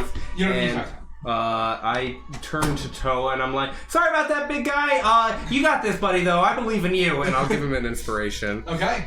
You do that. So remember, 13 damage, 1 inspiration. Yeah, 13 damage, 1 inspiration. I have 13 and I have inspiration right here. Okay, Felix, you're up. I'm going to move 5, 10, 15, 20. And then I'm going to firebolt number 1. Okay. I'm going to move pretty much next to Caprice so I can get the line of sight on him. It's 120 feet, so I should be good to go. Hey, buddy. It's a +8 for hit. Oh, 9, so 17. 17 on the... Number 1, the big boss man. Yep, you hit him. That's going to be 2d10, I think, and that's it. On hit takes 1d10. Sorry, I'm not used to playing my wizard. I think these are 10s. These are 10s. Yeah, just 2d10. Oh, 4. Not 4 good. points of damage. Felix, you reach in and grab your dagger. I don't think so. And it's just... he was asking plus anything. I think it's just 2d10. Fireball. Yeah, it's a cantrip. Yeah, you shoot the bolts out. He makes another intelligence save against the DC. Bang, bang! To see if he loses the... 13 damage, you have 1 inspiration. Oh, sweet. Another intelligence saving throw. Mm-hmm. He gets a 14. He fails. Okay. So he still regards everyone as an enemy. Okay, cool. With that, it's Herta's turn. I didn't get your message about not attacking him. I yelled it out loud. Yeah. How far am I? Do you know that though? I mean, like as your character, are you aware of what that spell does? It's his. It's not his spell. It's his spell. Oh, that's what spell does. We can have that conversation later, but generally, I feel like you know how the magic works, and that like a person would be charmed in this way until they took damage. I feel like I would understand that. Got it. Yeah, I mean, Sylvie's told you guys when you hit something that she charms that if you do it, So did I misunderstand that then? I thought you had said don't attack the small one. No, you said don't attack number 1.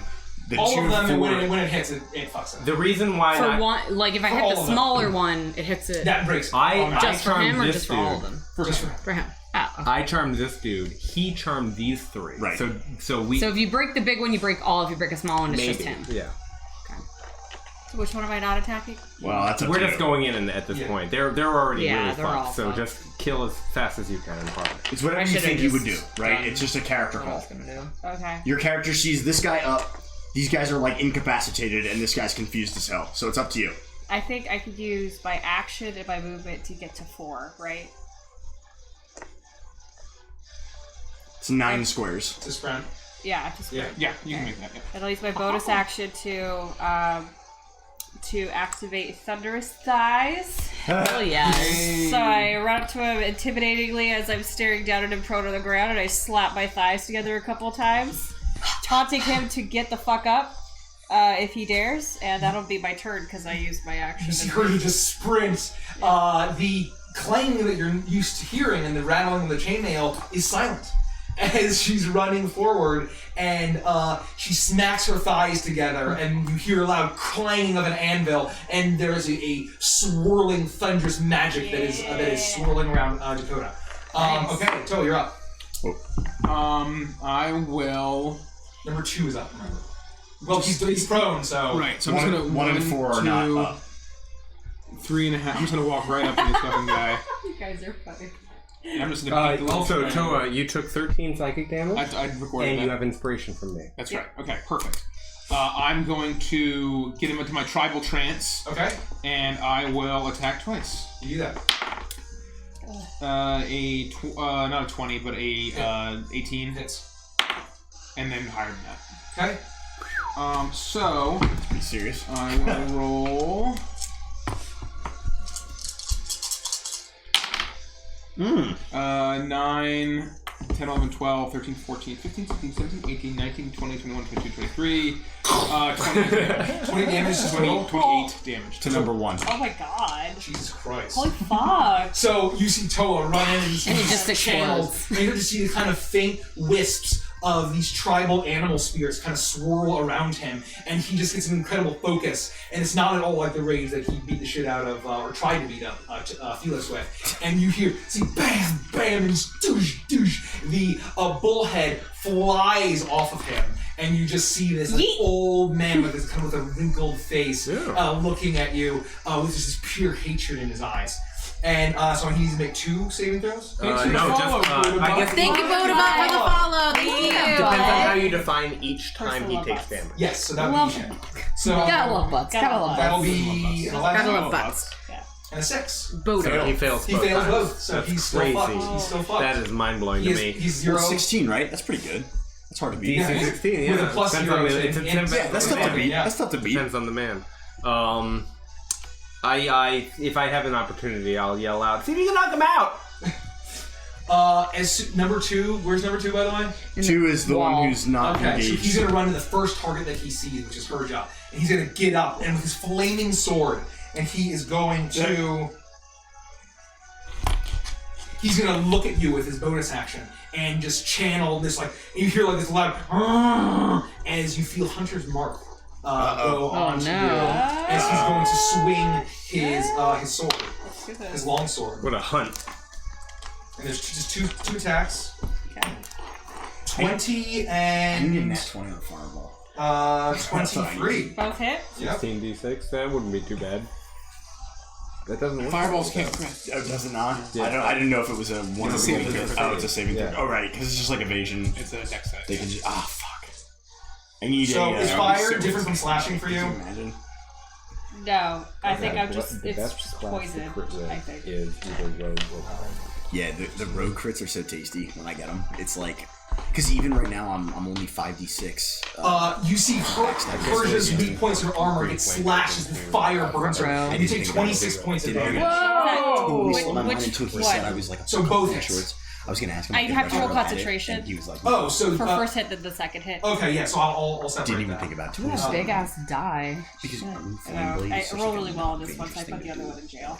I think either way the DC would be 10 because if it's 26, right? Oh, yeah. Or it's half of the damage, whichever's higher. Right, Yeah, you so have to be roll over it 20 for a single hit. Right. Alright, I should pass. COD, that's 14. Yes. And then another one, so you can make 2.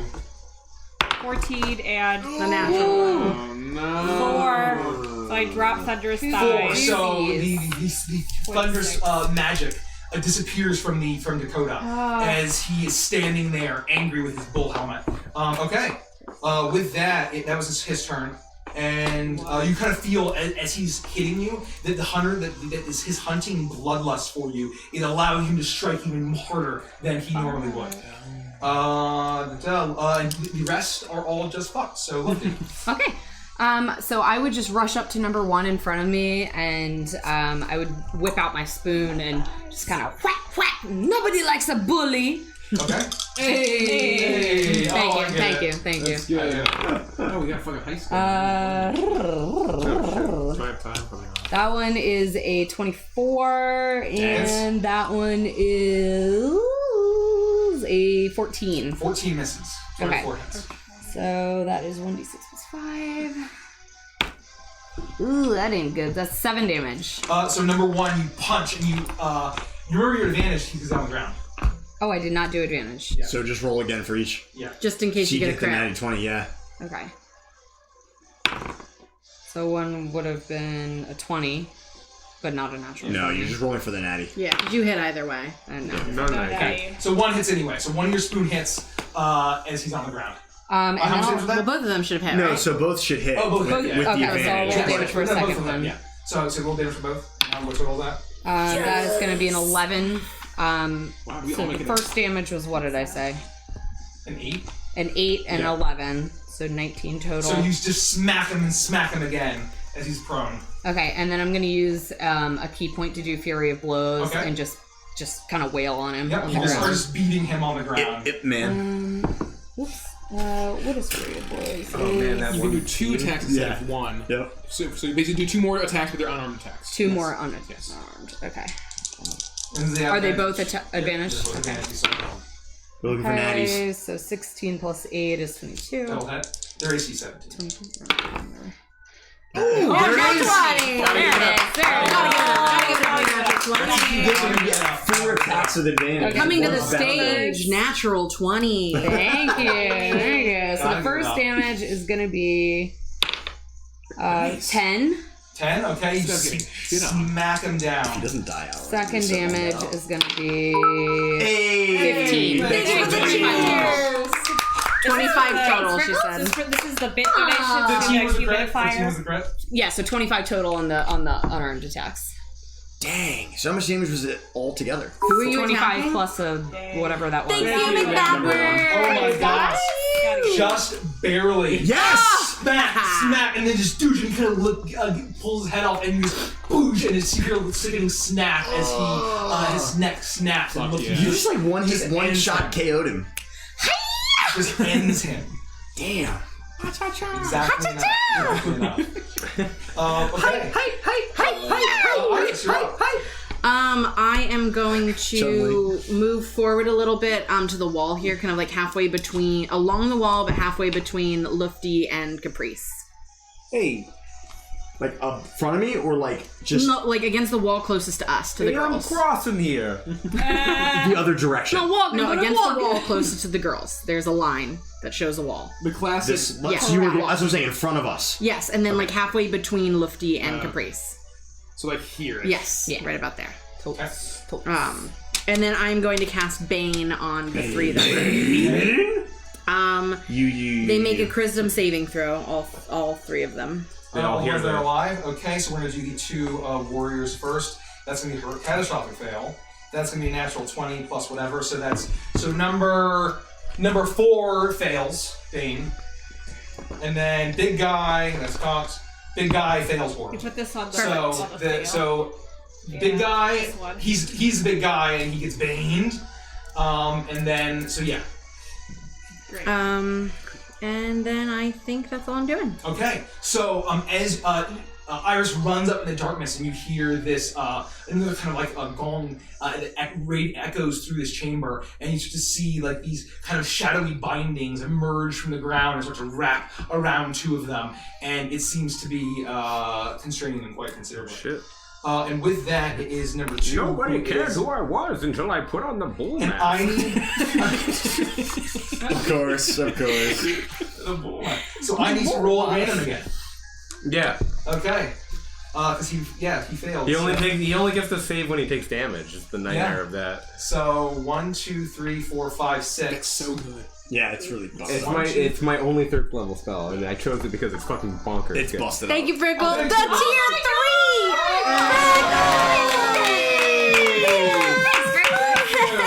That's gotta be the first tier 3 ever, Literally right? our first tier 3 sub ever. God. You get a tier 3? Yeah. You get the Shit. Sylvie emote! Yes. Show us the Sylvies. Sylvie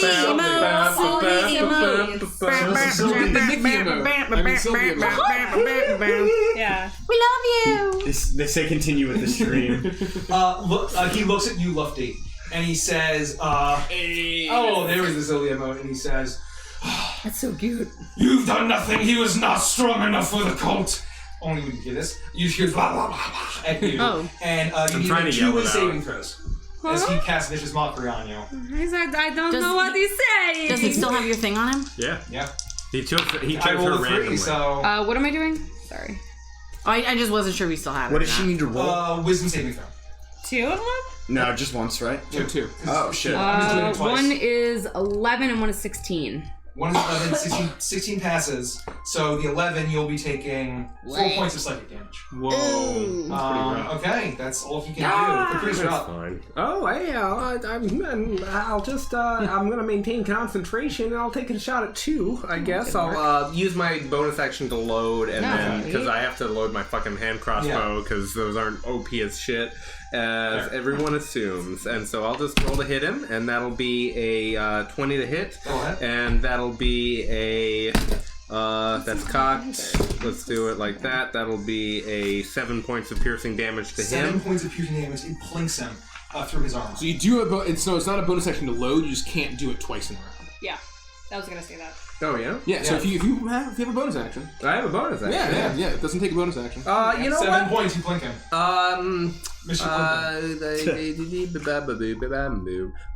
Luffy, that was a really good job. Why don't you see if you can be the big spoon on that guy and give you inspiration? I always like to be the big spoon.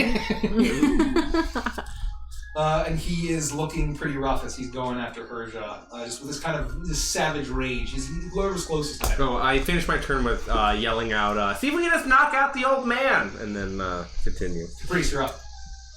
I'm going to use my cantrip to hit number 2. Okay. 10 plus 8 is 18. Hits. You're 6. Yeah.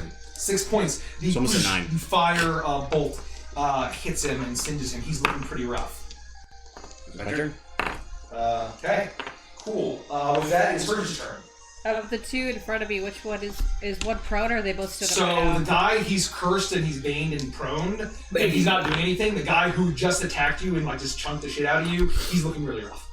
Okay. He just got blasted and hit with the crossbow bolt, and he just got. All right, I'll take one hit at him with my flail. That'll be a 16. 16. It bashes off of his shield as you almost get him, and wow. Right, 17, right? Was his AC? Oh, yeah. Wow, that's good. So I'll try again with my extra attack. That will miss. I will use my bonus action to try to shove him. Okay. So that's athletics. Okay, athletics check. So he has to beat an 11. That'll be 21. Oh, sorry. You guys are strong. So fucking turd. All right. He's a big bolt warrior, right? He's a big old shield, so he's just and he's just frothing as he's looking at you. There's this wild animalistic rage in his eyes as he is looking at you. They might be good guys. Bad rolls, y'all. Bad rolls. Toe, you're up. Wait, so this guy's just Bane, is all that means. He's Bane, and he has been damaged. And you still have my inspiration. Okay. I will just simply attack twice. Oh. One's a... You can't undo... Yeah, it's a natural one, it's a natural one. Okay. The other one's 20. You stumble and you miss. It smashes the side of the stone wall, breaking some of the imagery of the mural. 11 damage. 11 damage as you smash into him with 11 damage. He's still hanging on there. He's pretty hardy. There seems like there's some kind of ethereal strength to this old guy. And he's going to make an intelligence saving throw. That's correct. And that's going to be a 3. Crazy. So, That's awesome. Yeah, I love this spell. Yeah. It's about standard. And so it's his turn. I still have to choose at random. Yep. Okay. And he's baned. Wait, no, that's for... hold on. Monster's one of those guys. Yeah, the little guys. So he is just going to keep trying to slice away at Herja. Which one? There are 2 of them on her. 2, the other guy's on the ground. Yeah, number 2 is the one who's up still. That is going to be a fail, and then the other one is going to be a 17. And minus a d4. Oh. He's baned. He's not baned. I thought you said the one on the ground was baned. He is baned. And he's rolling for 2. Oh, okay. I'm rolling for 2. So, gotcha. So the other guy's not doing anything. 2 is what you call it. So he is going to miss 1, get a 17. That does not hit. So he just like he did to you, you block both of his attacks with your shield. Fuck you. And the flame of the sword is kind of like heating your face, and it's almost damaging you, but you're managing to keeping it at bay. Lufty, you're up. Oh, it's a me. So the one it's that a me. it's a me. I love me. The one that's here. What does Bane do again? Like for my purposes. Gives him minus to rolls, right? Yeah, minus a d4 to saving throws and attack rolls. Yeah. So you have a better chance to hit him. Okay. So I'll just come around. I have my spoon out, and I'm just gonna whack down. The guy on the ground. Yeah. He is prone, so you will wake him up with this, but you are advantaged on all your attacks here. Blah blah blah blah blah blah blah. Hold on. What do you guys think? Are we feeling a natural 20 on the next advantage roll? Or are we willing to put our money on the table and call it? So 24 to hit. 24 hits. I'll put 2 chips in. It would. Just two chips. All right, I'll match your 2 9 chips. damage. 9 damage. You smack him. He comes to out of his confusion, and he is now angrily looking at you, almost breathing fire. Okay, and I'll say, "Oh, you mad, big boy?" And I'll just jab him in the face with the spoon again. Okay. All right, natural 20. Is he still? He's still prone. He Still can't prone. He's on his turn. He's not doing that. Okay. Nice. Yeah, 26 to It hit. hits him still. I can only call Rich. Crazy. 7 damage. 7 damage. You bump him in the face. It goes kind of through his helmet. Pop him. Bop. Twist him. Twist him. Stop him. You pull And it. that's it. You're not going to use any fury blows or anything. No, I Okay. don't think so. Cool. So you bop him in the face. You kind of You break hit twice? his nose. And I attack twice. Yeah. You I'm can not bonus hit. attack for free hit. Oh, I do. Okay, I'll hit him one more time for a free hit. And it's at advantage still. Fine, just you know. Pull it. Oh, you're 18 again, so another 20. That'll hit. Full damage. Damn. Okay, so that'll be another 10 damage. So I'll just kind of like flip the end of the spoon and be like, Okay. smack him in the face. You flip the end and you just manage to dash him in the face. Okay. With that, it is Iris' turn. I'm going to. All of them have been damaged, correct? Correct. Number 2, I'm going to Toll the Dead. Okay. It's a wisdom save. That's going to be a 19. That. Okay, so you hear the kind of gong, and he manages to shrug it off with just pure rage. It is the big guy's turn, and he's a big guy, and he is going to look at you, and he has to just roll. I'm just doing this. Or rather, I need to choose at random. Okay. That's going to be Felix, as he's going to look at you, and he is going to. Of course it is. He's going to say, "Oh, keep standing in the back there, weak one. Fire is stronger than you can wield." I didn't quite catch that. And you didn't actually. And so he's going to something just about fire being 2 wisdom saving throws, please. Oh, that can't be good. boy. Wisdom saving throw is never good for Felix. It's just sickening. You'd be alright. So my wisdom is just plus the 2, right? Yeah. I fail both. Okay. Wow. So you take 9 points of psychic Why, damage. you might be Died. good, actually.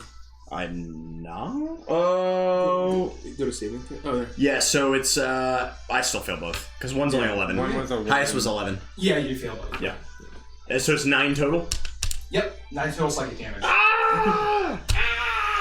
Yeah, no, it's My brain. Okay, so the words rack your brain with the same kind of demonic voice. That is Capriccio's turn. Oh. Capriccio. I'll yell it again. Hey, maybe we can get some information from this guy if we just knock him out. And I'll reload my crossbow with another bolt, and I'll take another shot at number 2. Okay. And that'll be a 22 to hit. That'll hit. And that'll be, that's maximum damage. That looks like 11 points of piercing to me. 11 points of piercing. You plink him, but he gets deep into his armor. He spits up blood. He is barely hanging on. Oh, really? Barely Okay. hanging on. And that was my bonus action. I'll. Does everyone feel all right?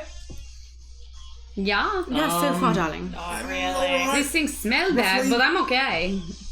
All right. That's the end of my turn. Okay. With that, it is Felix's turn. All right, so after just having my brain racked, I'm gonna like tuck and roll, and pop up and fire off a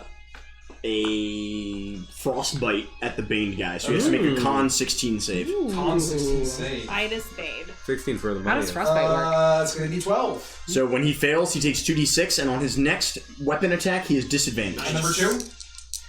No, the guy who's Baned. Okay. So he gets number 4. So he gets minus to his con thing or whatever. We're gonna hear it, I guess. 6. So yeah, I'll just roll forward, and then I like shoot out like a cloud of frost, and he he slows down. Like War of the Six Worlds and points everything damage? freezes over. 6 points, yeah. Damage. Oh, yeah. A blast of this just deadly frost hits him, unable to avoid it, and he starts to... He's slowed. As he just starts, like, you know, when you're starting your car and you're trying to open up the car door or something, he's just trying to break himself free of that. So until my next turn, any weapon attacks number 4 makes will be disadvantaged. Okay, got it. That's great. Got it. Okay, with that, it is Herge's turn. Just he just still the prone? next attack. No. Yes. He was Yeah, prone. because not until his next. Okay, got it. Which wouldn't affect this Yep. spell. Correct. It was a I'm range gonna- attack, was it? No. I mean, it was, but it was a saving It's a throw, con saving throw. not an attack. Okay, so it's the same thing. If it was like an attack, it would Correct. have been disadvantage. But Yep. Okay, I'm gonna smack him, the prone guy. Fuck him up. With advantage. So 18. 18, that'll hit. Great.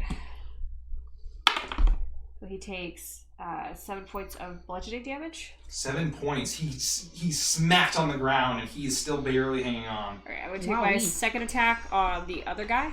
2. Number 2. Number 2 is not advantage. Fuck him up. That's an 18. Oh, he's over. Okay, I'll save my divine smite. That's gonna be 2 plus 5, so 7 bludgeoning. 7 bludgeoning. You smash Dakota down, it cracks his helmet and splatters his skull inside. And number 2 is finally dead. Wait, no, number 3. Wait, which one? 2. 2. 2. Yeah, he's finally dead. I flipped 2. Other dude is prone. If people are prone, can they take attacks at you for opportunity? Yes. Disadvantage. Okay, that's fine. I will walk past him. Actually, I can. Walk around him and get between them. Can I get between them, or is there a platform? No, you can get behind him. There's a platform that he just on. so no it's only elevated by like 2 feet. A step feet. up. Okay, can I bonus action try to shove Big Bad? Yeah. Okay. If that's how it works. It's my shield master feat. Yeah, as long as you attack, you can use bonus action Yep. to. So that'll be a contest of 13 for strength. Try but knock him prone. Minus a d4. Oh, yeah. Oh, no, it's a contest, not a saving throw. So. Contest. That'll be a 12. 13. Okay, He's barely. fucking proud. Let's Barely. go. You run up and you shove your shield into it, and he goes, and he hits the ground hard. And breaks a hip And on so, okay, yeah, let's fucking go. Prone bone. I like He's it. prone bone. I like He's it. next. With that, it is Toa's turn. So the Gunning Wing prone. theme song fills the room, and Toa feels really inspired. He's gonna literally just try to end this. Remember guy. what I said?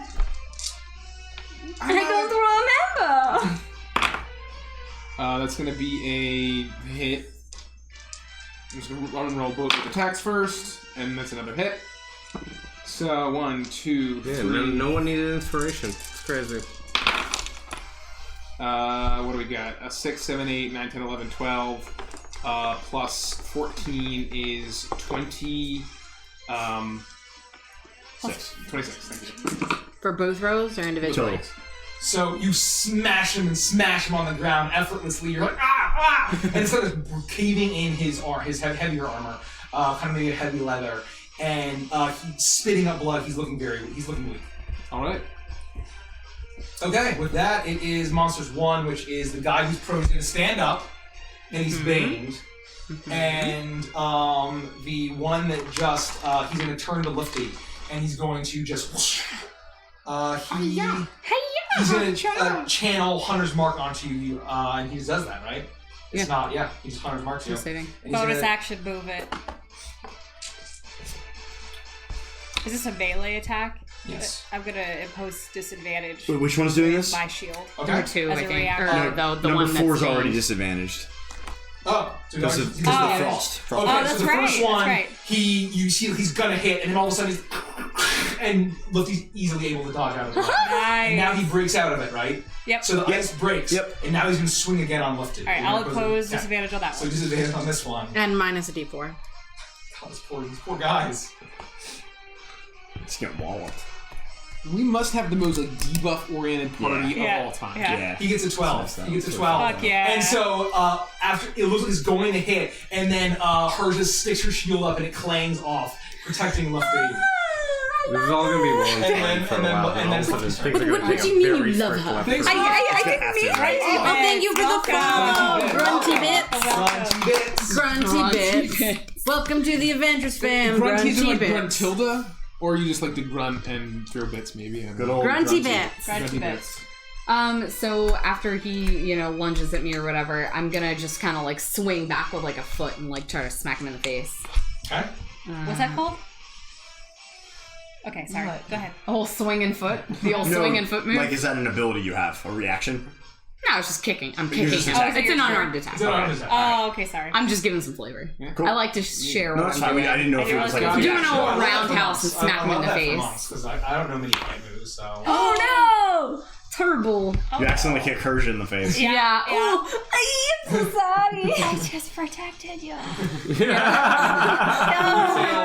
That's I'm bleeding from my nose. That is the fate of the gods. I You steel tell myself them against that about embarrassment and I say, and try to punch him in the face anyway. Oh, that's bad too, but 17. So he barely hits. Here we go. Okay. To number 3, right? Or number 4? To whatever Big the one, big. the little one. Okay, so that's 11 damage. Very nice. 11 damage.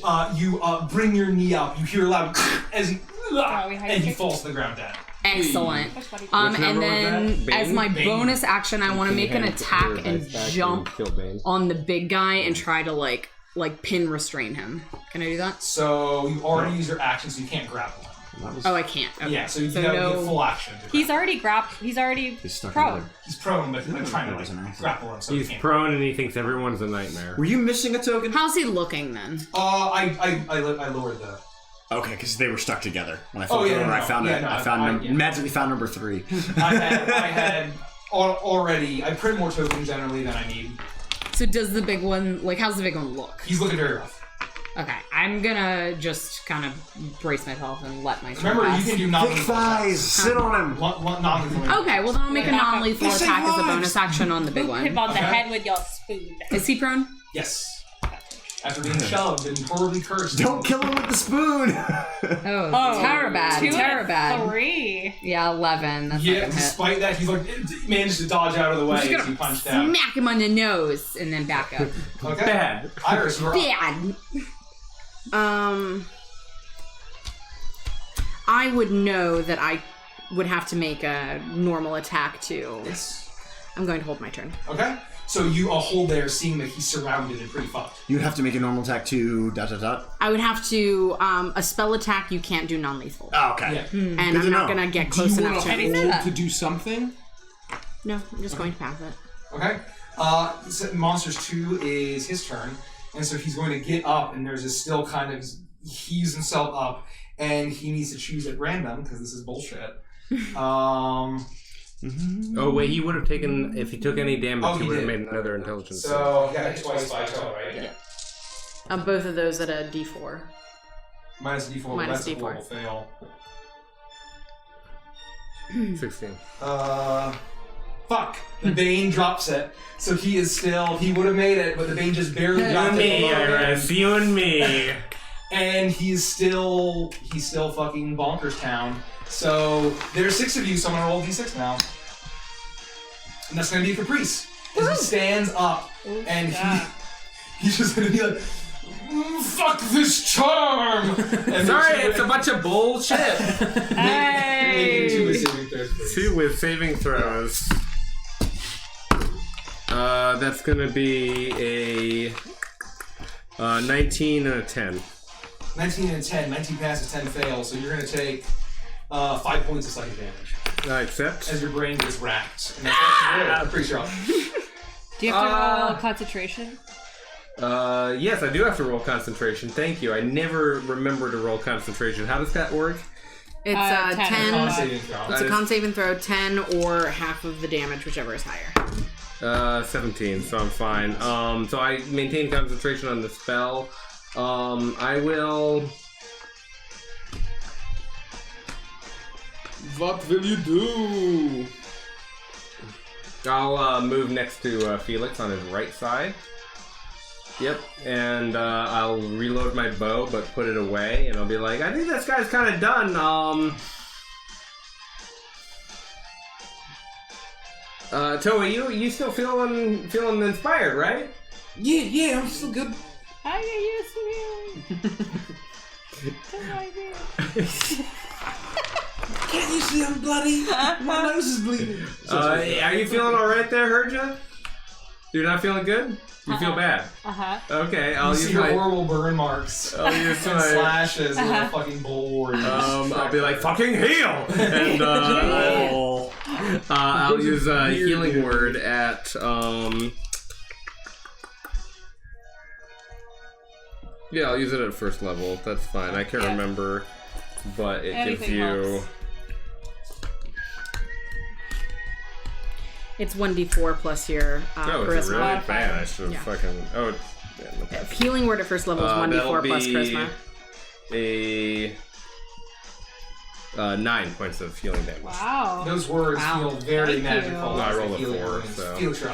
So I can make a melee attack to... Yeah. Okay, so I'm Immediate going range. to use my movement to move 30. 5, 10, 15, 20, 25, 30. I'm going to pull out my dagger. Okay. And I'm going to make a melee attack. Okay, do that. Wow. He's prone?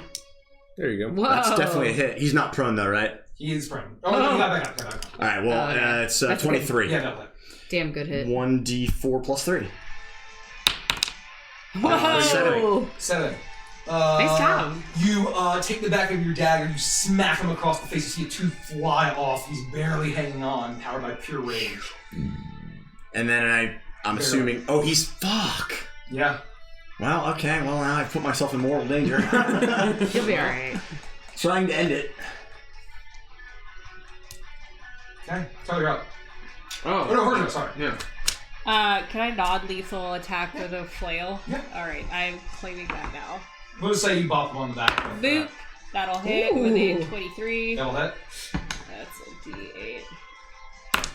With 6 bludgeoning. 6 bludgeoning. You just hit him on the head, and his eyes kind of roll back, and he collapses onto his little raised pedestal. There you go. Thanks, Urja. I'm gonna immediately put the dagger back in my coat. Okay, you do that.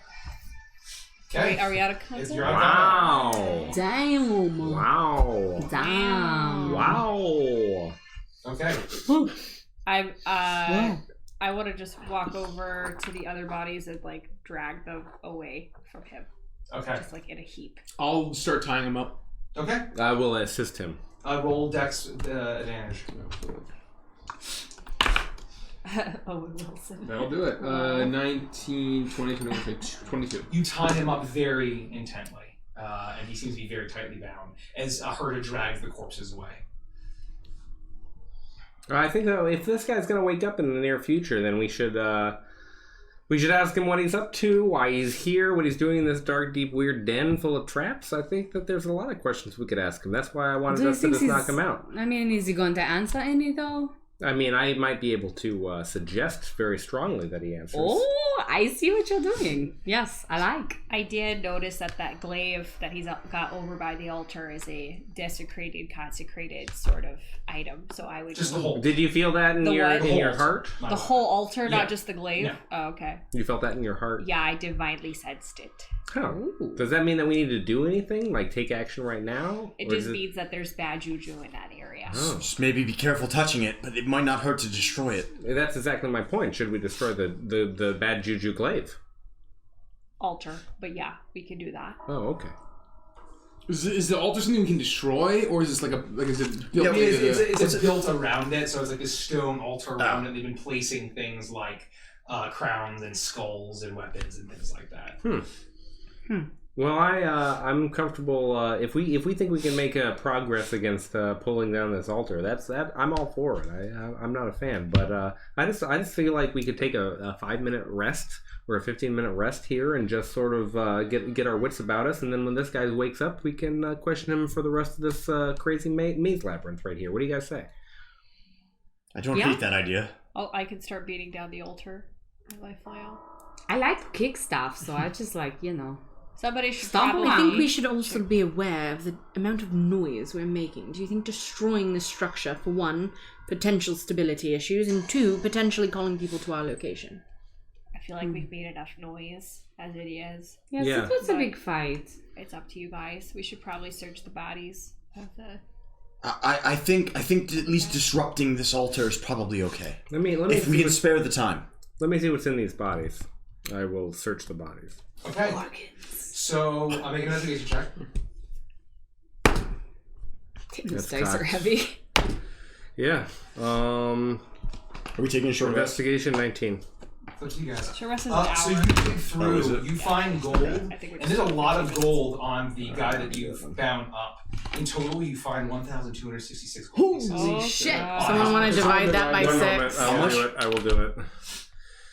1,266. This is 12,166. I think that's divisible. Everyone experiences 211 gold pieces. Wow, great experience. And you find a strange gauntlet on his person that has a iron or a red ruby on the palm of it.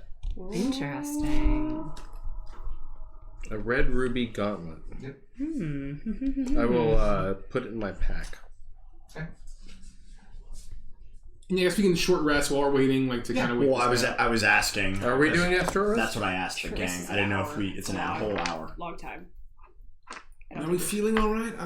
I'm feeling okay. Believe it or not, The less time I spend in this stinky cave, the better. Let's accelerate. I don't think we should take a short rest. All right, then I'll pick this guy up and let's just carry him with us.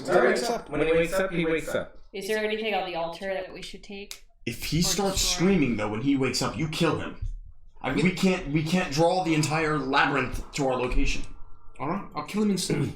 And you have him unconscious, and you are making your way back to the labyrinth. What are you guys doing? He's bound and gagged. Yes. Yep. And we're just gonna make our way back. Toes hauling him. Lead the way, Felix. Yeah, good joke. I think we're just representing the party with my mini. I'm not actually going to be in the lead here.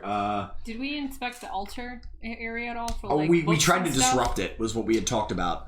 Yeah, you check out disrupted for a little books. bit. I mean, there's no books or anything. It seemed like just like the crowns and the skulls and the weapons. Okay. It seems like a very savage. I'm satisfied. It's then. just desecrated. I'm satisfied.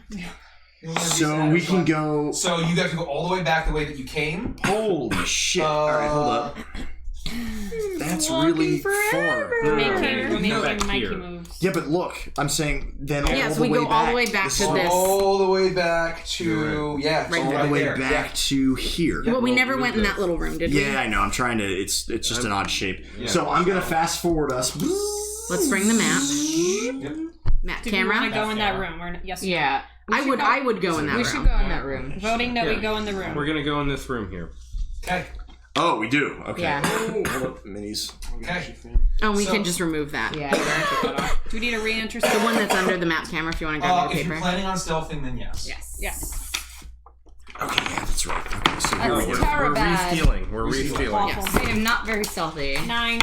I'm bopping along. I am tapping killing on it with my walls. stealth checks. 18. Another 29. Gotta give it up to that natural 20. 9. Gotta give it. Gotta give Lois it. is 9. I'm banging on the walls. You're banging on the walls. As who's 11. marching order? I think it's Persia. Toa and Herja are in front. Normally. I'll Yeah. take the third place. I'm right there too. Yeah, it's Okay. Toa, Herja, Felix. Okay. 2 by 2. Yeah. As you make your way, you arrive and you turn the corner around this dead end. Herja and Toa, and you make a perception check, please. Yeah, perception check. 19. Worse than that. If it's been more than if it hasn't been more than 10 minutes, use your 11. inspiration. Inspiration. Oh, yeah. Real quick. Boom! A D8. That was a D8. Oh shit! Oh shit. No! Nice. 16. 16. So both of you walk, and you just see a dead end, and as you're stepping, both of you notice a slightly off-kilter plate, and you stop. And then you look up, and you just see basically just a very small, narrow dead end with all of these little potholes in the ceiling. So we can see the dead end? Yes. And there's nothing down there. There's nothing down there. It's just a dead end. So you stop. Hold on, guys, stop. There's nothing down there, and it's just some kind of trap. Well, let's move on then. Yeah. Okay. You make your way to a choice that you have. Oh, another choice. Do we? Yes. Sorry. So slide that one. I see what you're saying. Yeah. So like either this room. Can we tell it's a room by like peeking in without stepping into it? Okay. So actually, I will say as soon as you come here. Oh as shit! soon as you stop. So right up here, back up here. Okay. Yep. You'll go a little bit further, and as soon as you round that corner, keep going a little bit further. As soon as you round that corner, I'm going to keep the perception checks that you guys made. Thank you.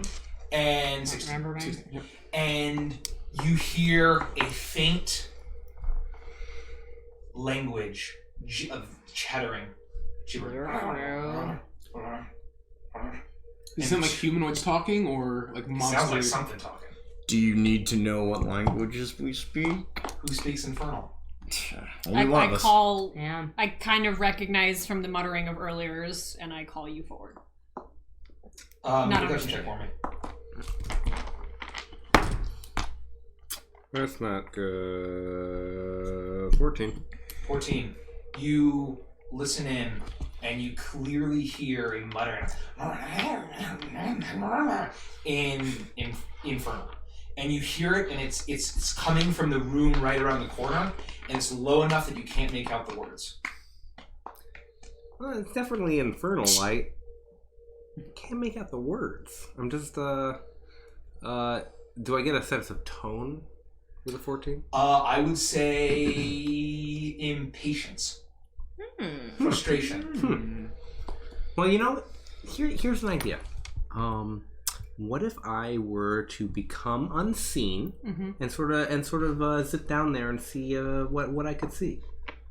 Yeah. Just if things get bad, make sure you tell us, and we'll come out swinging. Thoughts and prayers. All right. All right. No, that's fair. This is on thoughts. Thoughts. No more reverb, by the way. Good job. Oh, excellente. It must have been a random thing. Now idea. Well, we'll see. It may happen again. Yeah. Now listen, everybody. I can only become invisible if no one is looking at me. Oh. It's a great movie. Yeah. All right. All right. So everyone, turn your back. Oh. Is that a real thing? I'll just cover my eyes. Can I insight check him? Yeah. Very trusting. 9. Deception. It's just a stupid thing to say. Like, obviously, I'm gonna cast invisibility on myself. I don't He's know. lying. Yeah. But with a 9, I guess with deception, the lowest I could possibly get is I get 23. He seems very honest. Yeah. All right. Avert your eyes. I cast invisibility on myself. I turn as I'm turning around, I'm muttering to myself like, that's not even how magic works. I have no reason to doubt. With them not seeing, I boop myself. You boop yourself, and allow me to. I keep kicking myself. I can't do nothing. Thank you. I can't do nothing. The ladies still look great. Okay. So, you poke your head around the corner, completely invisible. You see Caprice disappear. And no one sees that. No one sees that. Yeah, right. And he walks you, Caprice, you walk around. And as you turn the corner, you see a room with a number of tables on the far side. That's in and here? You notice, and you notice that there are 3 figures in this room. And they are very clearly not humanoid. There is one creature that is standing with his arms folded, crossed, just staring at a pair. And this creature is tall, greenish skin, strange barbs all along its hands, coming from its face. It looks completely monstrous. And then on a table, you see these strange pieces of magical-looking parchment that have hatch marks and drawings on them and the like. And you see 2 creatures that are discussing over this. And one is a very small creature, probably about no bigger than this. And it has a long tail, 2 horns. It almost looks bull-like, but it's very clearly this alien monstrousness to it, these big bulging eyes. And it is talking to a creature that is fleshy and pink, that is covered in all of these spines, that has kind of a long snout with no nose, and a long fleshy tail also covered in spines. Jesus. I will put some minis. Ooh. Is it too late to go home? So here are the 2 creatures discussing.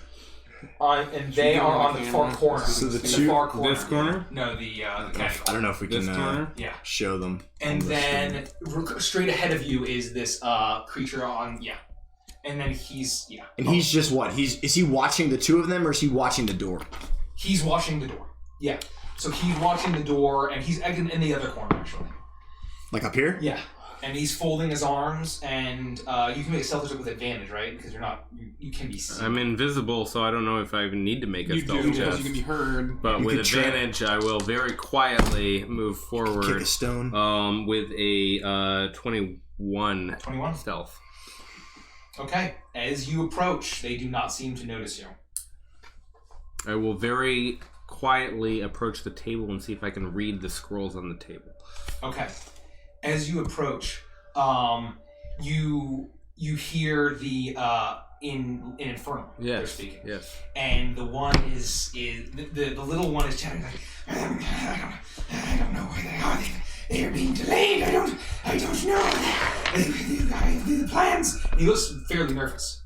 As these other two creatures, the other two creatures seem to be at odds with the small one on the table. And the other one with a long snout, with a large maw of teeth, and says like, I don't care. We brought you the plans for these machines. We demand what we were promised. And he's like, this must be delayed. The military has been highly active. And they're kind of discussing. As you make your way across, they don't seem to notice you. You're creeping very slowly. Toe first. You see on these tables these large documents that are scrolled up. And you've seen blueprints before. These look like designs for machines. You cut like very vague machines, but like there's also strange magical incantations and summoning processes with this. It's this strange, horrific combination. They have these designs and drawings on them to kind of show these full machines, and these look like massive, hellish artillery machines of war. And it seems as if these two creatures, or at least this one creature with the spine, they've come to provide that and work with this smaller creature representing another force that's allegedly going to bring them something. But meaning we get the sense that he owes something and it's late. He owes something to these two guys and it's late. Okay. I will take one more glance around the room to see if I notice anything of interest before I start to make my way back. The creatures in the room and the large schematic blueprint things that spread across all of these large, like, rickety tables is definitely the things of interest. Okay. I will sneak back out and make my way back to the group. Hey guys, sorry, just this is Caprice. I know you can't see me, but I am invisible now. I explained to them what I've seen in as much detail as I can recall, based on your descriptions. Do any of the incantation, summoning, magic, rune stuff that he mentions mean anything to me? I don't think he would just tell you that there were incantations. So it wasn't able to right. Okay. Yeah, so right. you didn't. They look like runes. I didn't copy them down. Of course. No, that's helpful. Fine, thank you. They seem really invested in the whole situation. Now listen, I have this ability for quite a while. I'm kind of inclined to just sort of continue booping along. If you guys want to take care of these guys in this room, that's great. But I need to leverage this magic as much as possible. I've only been doing this for a few minutes. I'm gonna make my way around the hallway and continue to explore.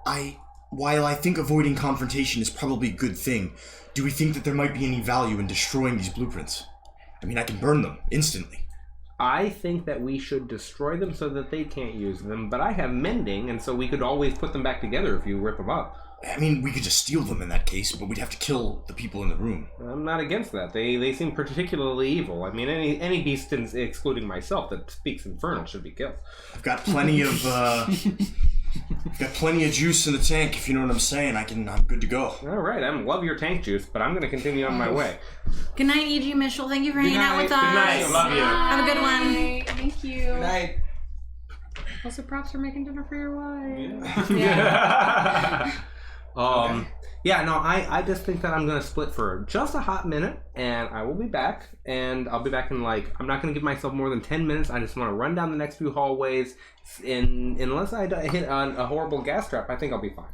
Do we think that the five of us can take these three creatures out? Yeah, they look puny. We should probably focus on, crowd controlling them, so in case they try to make a move. Well, we can just make sure they don't leave the exit. It's a small room. I think we can handle it. Do you two want to take the charge? We might be able to take them by surprise. They don't know we're here. All right. Sure. since we didn't take a rest Correct. before we go in, I'm just going to pump all but one of my lay on hands into me and heal for 24 hit points. I'll give you guys a hand as I make my way around the corner, but then I'm going to dart around and see if I can explore a little bit more in my invisible state, alright? Don't do anything too risky. I'm just going to create a distraction, and then when you run in, you guys will be dealing with them dealing with a distraction instead of them seeing you, and there would be immediate conflict. What do you think? Yeah, I think that's fine. Alright, I'm going to run past the doorway and start to make my way up this way. As I pass through, I'm going to randomly throw one of my first deck of illusion. Okay. How does that work? I believe that I throw a card at total random. And let me just quickly give this a true shuffle, because I put them in order, not realizing that when you pull from this deck, you have to deal it at random. You can't choose what an illusion is going to occur. Does this not count as casting a spell? Or doing it doesn't break your illusion? It's an action. And invisibility, I do not believe is concentration. So... Invisibility is concentration. Is it? Yes. Well, it's not going to break my concentration because this is an action using a magic skill. So, is this an item? Yeah. Pick a card, any card. I would be honored to. Oh my god. Alright. And let me pull up the actual stats. Alright, what do you got? King of Diamonds. Oh, that seems big. Alright, I throw a card into 30 feet from where I am. 5, 10, 15, 20... 25, 30, right onto the table, and all of a sudden, an archmage is summoned in the center of the room. And mage apprentice. He's got like a... And mage apprentice. He's got like a little boy with him. Yeah, he's got like a little kid with him. They will appear, and I don't know if I get to command the illusion, but... they just act how they would. They act how they would, so that's up to you. And that'll be burned. That feels so good. Isn't that the most satisfying feeling in the whole universe? They're Derek's cards. Oh my god. They're Derek's cards. We're all like, my easier trouble. And then I continue running around the corner, and I'll let them deal with that shit. Okay, so I assume we hear them talking. Oh my god, that like chaotic nature is just like choking me. Like, so you run by and you throw it, and it turns into like, oh, wizard! My blue windbreaker! And then the little boy's like, I'm here too! And they're all like, what? And then let's go! And then I bomb rush in instantly. I run with him. So use me a deception check real quick, just to Me? Yes. Oh yeah, my pleasure. So At advantage, it's an illusion. Now see here, my boy! That'll be a 12. Link, A my 12. boy. And that fails. And they're all just like, what? And you all get a surprise round. Yay! Everyone roll for initiative. Everyone roll for initiative. I'll roll for initiative that's so too. exciting. What a fun time. 21. Son of a gun. My initiative is poopy. 18. So mine's is 22. Damn. I got a 12. Wow. Hold on, let me switch. I am very spoiled playing Vandrus. Yeah. Very spoiled. Yep. I'm so spoiled playing Frost. You have no idea what spoiled looks like, man. Okay, 20 to 25. Not this guy. 15, Somebody got 20, 19. 25. No, you got 20. Shit. 20 23? is you got 20? No, she got I got 23. Oh, 23? Okay. For Lifty. 15 to 20? 18. 19 for Iris. Sorry, 19. 21 for me. It doesn't matter because I'm just leaving. But Oh, yeah. It doesn't matter. 18 for Herja. 18 for Persia. So it should be Lufty, Irish, Herja. Yes, Lifty, Iris, Persia. And then Felix and Toa, you got. I got a 12. 9. Wow, okay. And then let me roll for the spine. Is that right? Spine level. I love surprise rounds. Me too. It's the best.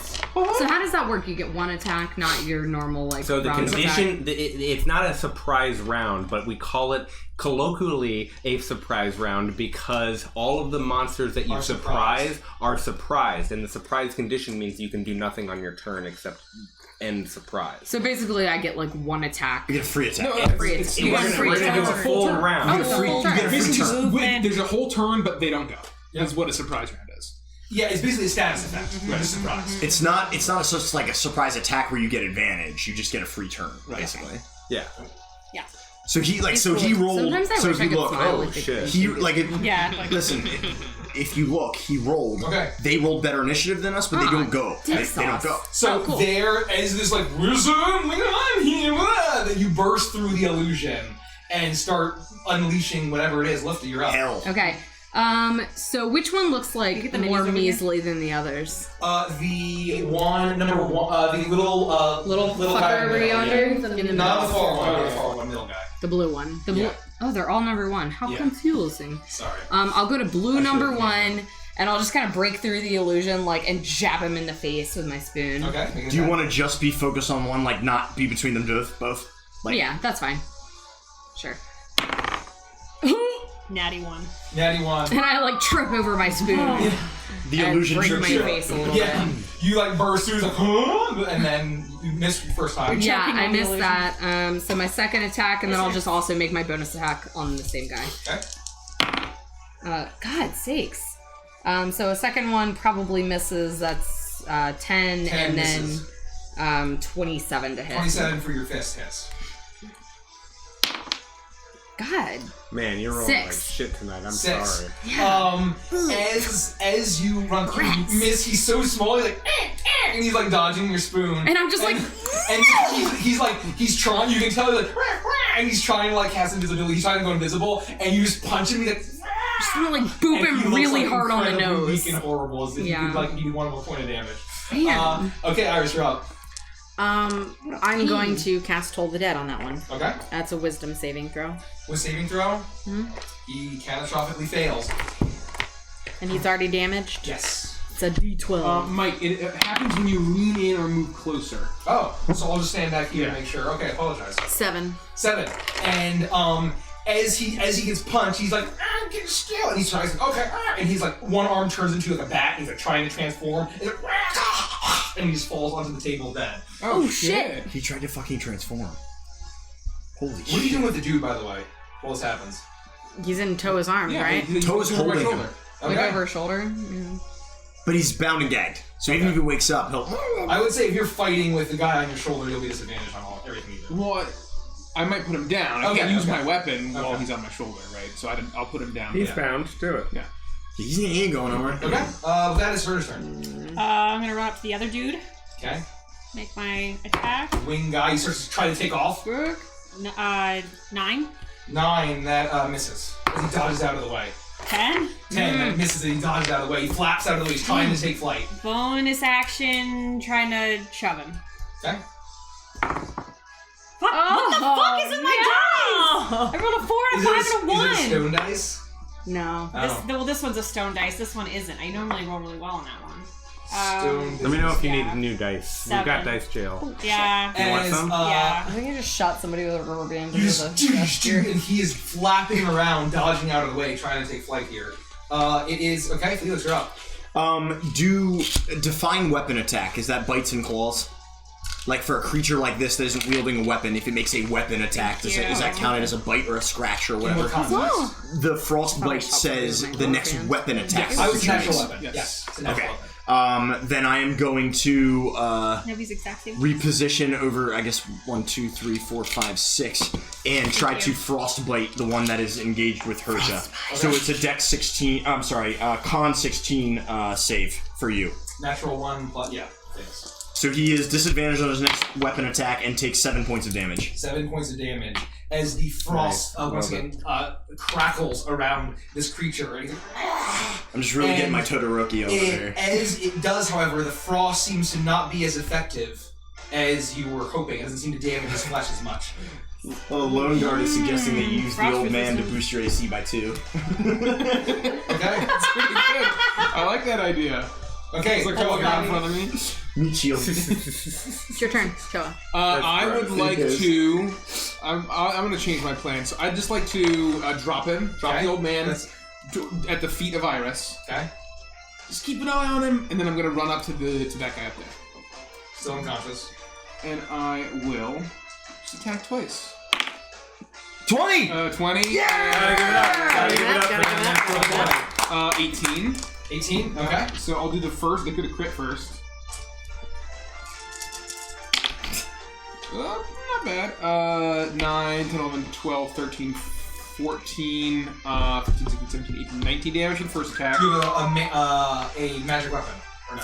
I do not. Okay, so as you smash it breaks some of the spines, but it's not hitting him as much as possible. And then the second attack's damage will be 19, you said? Yes. Is that the kind of thing where if Toa hits him, he would notice, like, oh, that's weird? Yeah, I would say, yeah, that's fine. Okay. 10 for the second attack. 10 seconds to hit or damage? Damage. Okay, hit those. So once again, it's not doing as much, so it's halved. Oh, shit. Well, I'm changing my target. Okay. Coming in to burn this motherfucker. Okay, with that, it is Monster's one turn, which was the guy that's dead, and so he's horribly dead. And then the next one is the small guy, and he is going to just he's going to immediately look around, and he is going to he's going to flap his wings and. As he's passing by, he's going to attack Herja twice. Or no, 3 attacks. Number 1? What a jerk. He is disadvantaged on his next weapon attack. Oh, you're right. So he is going to do one... Shit. He's going to bite into you once, Herja. So that one's disadvantaged, yep. Okay. That critically fails and just is horribly just fucked, and that breaks off the ice. And then this one is going to hit. Okay. And this is going to deal... Herja, I tried! 6 points of piercing damage. And then he's going to fly past and then stab you with his tail as he flies past here. Where's he going? That's a 17. 17 misses. Is he going past me? He's going past you. He has flyby, so he's so fast you're not able to get off. So which direction is he going? He's going out of the room. What? Yep. So none of us How can far? get What? How 40 feet. 5, 10, 15, 20, 25, 30, 35, 40. Yep. Yeah, okay, that works. Wow, that was very well done. Very well eyed. As he's flying out of the room, he's like, I didn't sign up for this! As he starts flying, out of the room. It's a living! Lift, you're up. Well, fuck. What is my speed? My speed is 40 also. Oh yeah, fucking kill that bitch. Yeah, I'm gonna be like, hey, little fucker, come back here. And then I'll make, I'm gonna, like, run at him spinning my spoon above my head and just, like, attack him. Like so, Jax. like, 2 right off the bat. Like the devil stick. Who wants a piece of the jam? Imagine if I used a real weapon. So... I'm sorry, my brain is... 21 and... There's the food! 21 and 24 to hit. Keep going. Bing bong! I assume both hits? 21, We're yes. such nerds. Bing bong!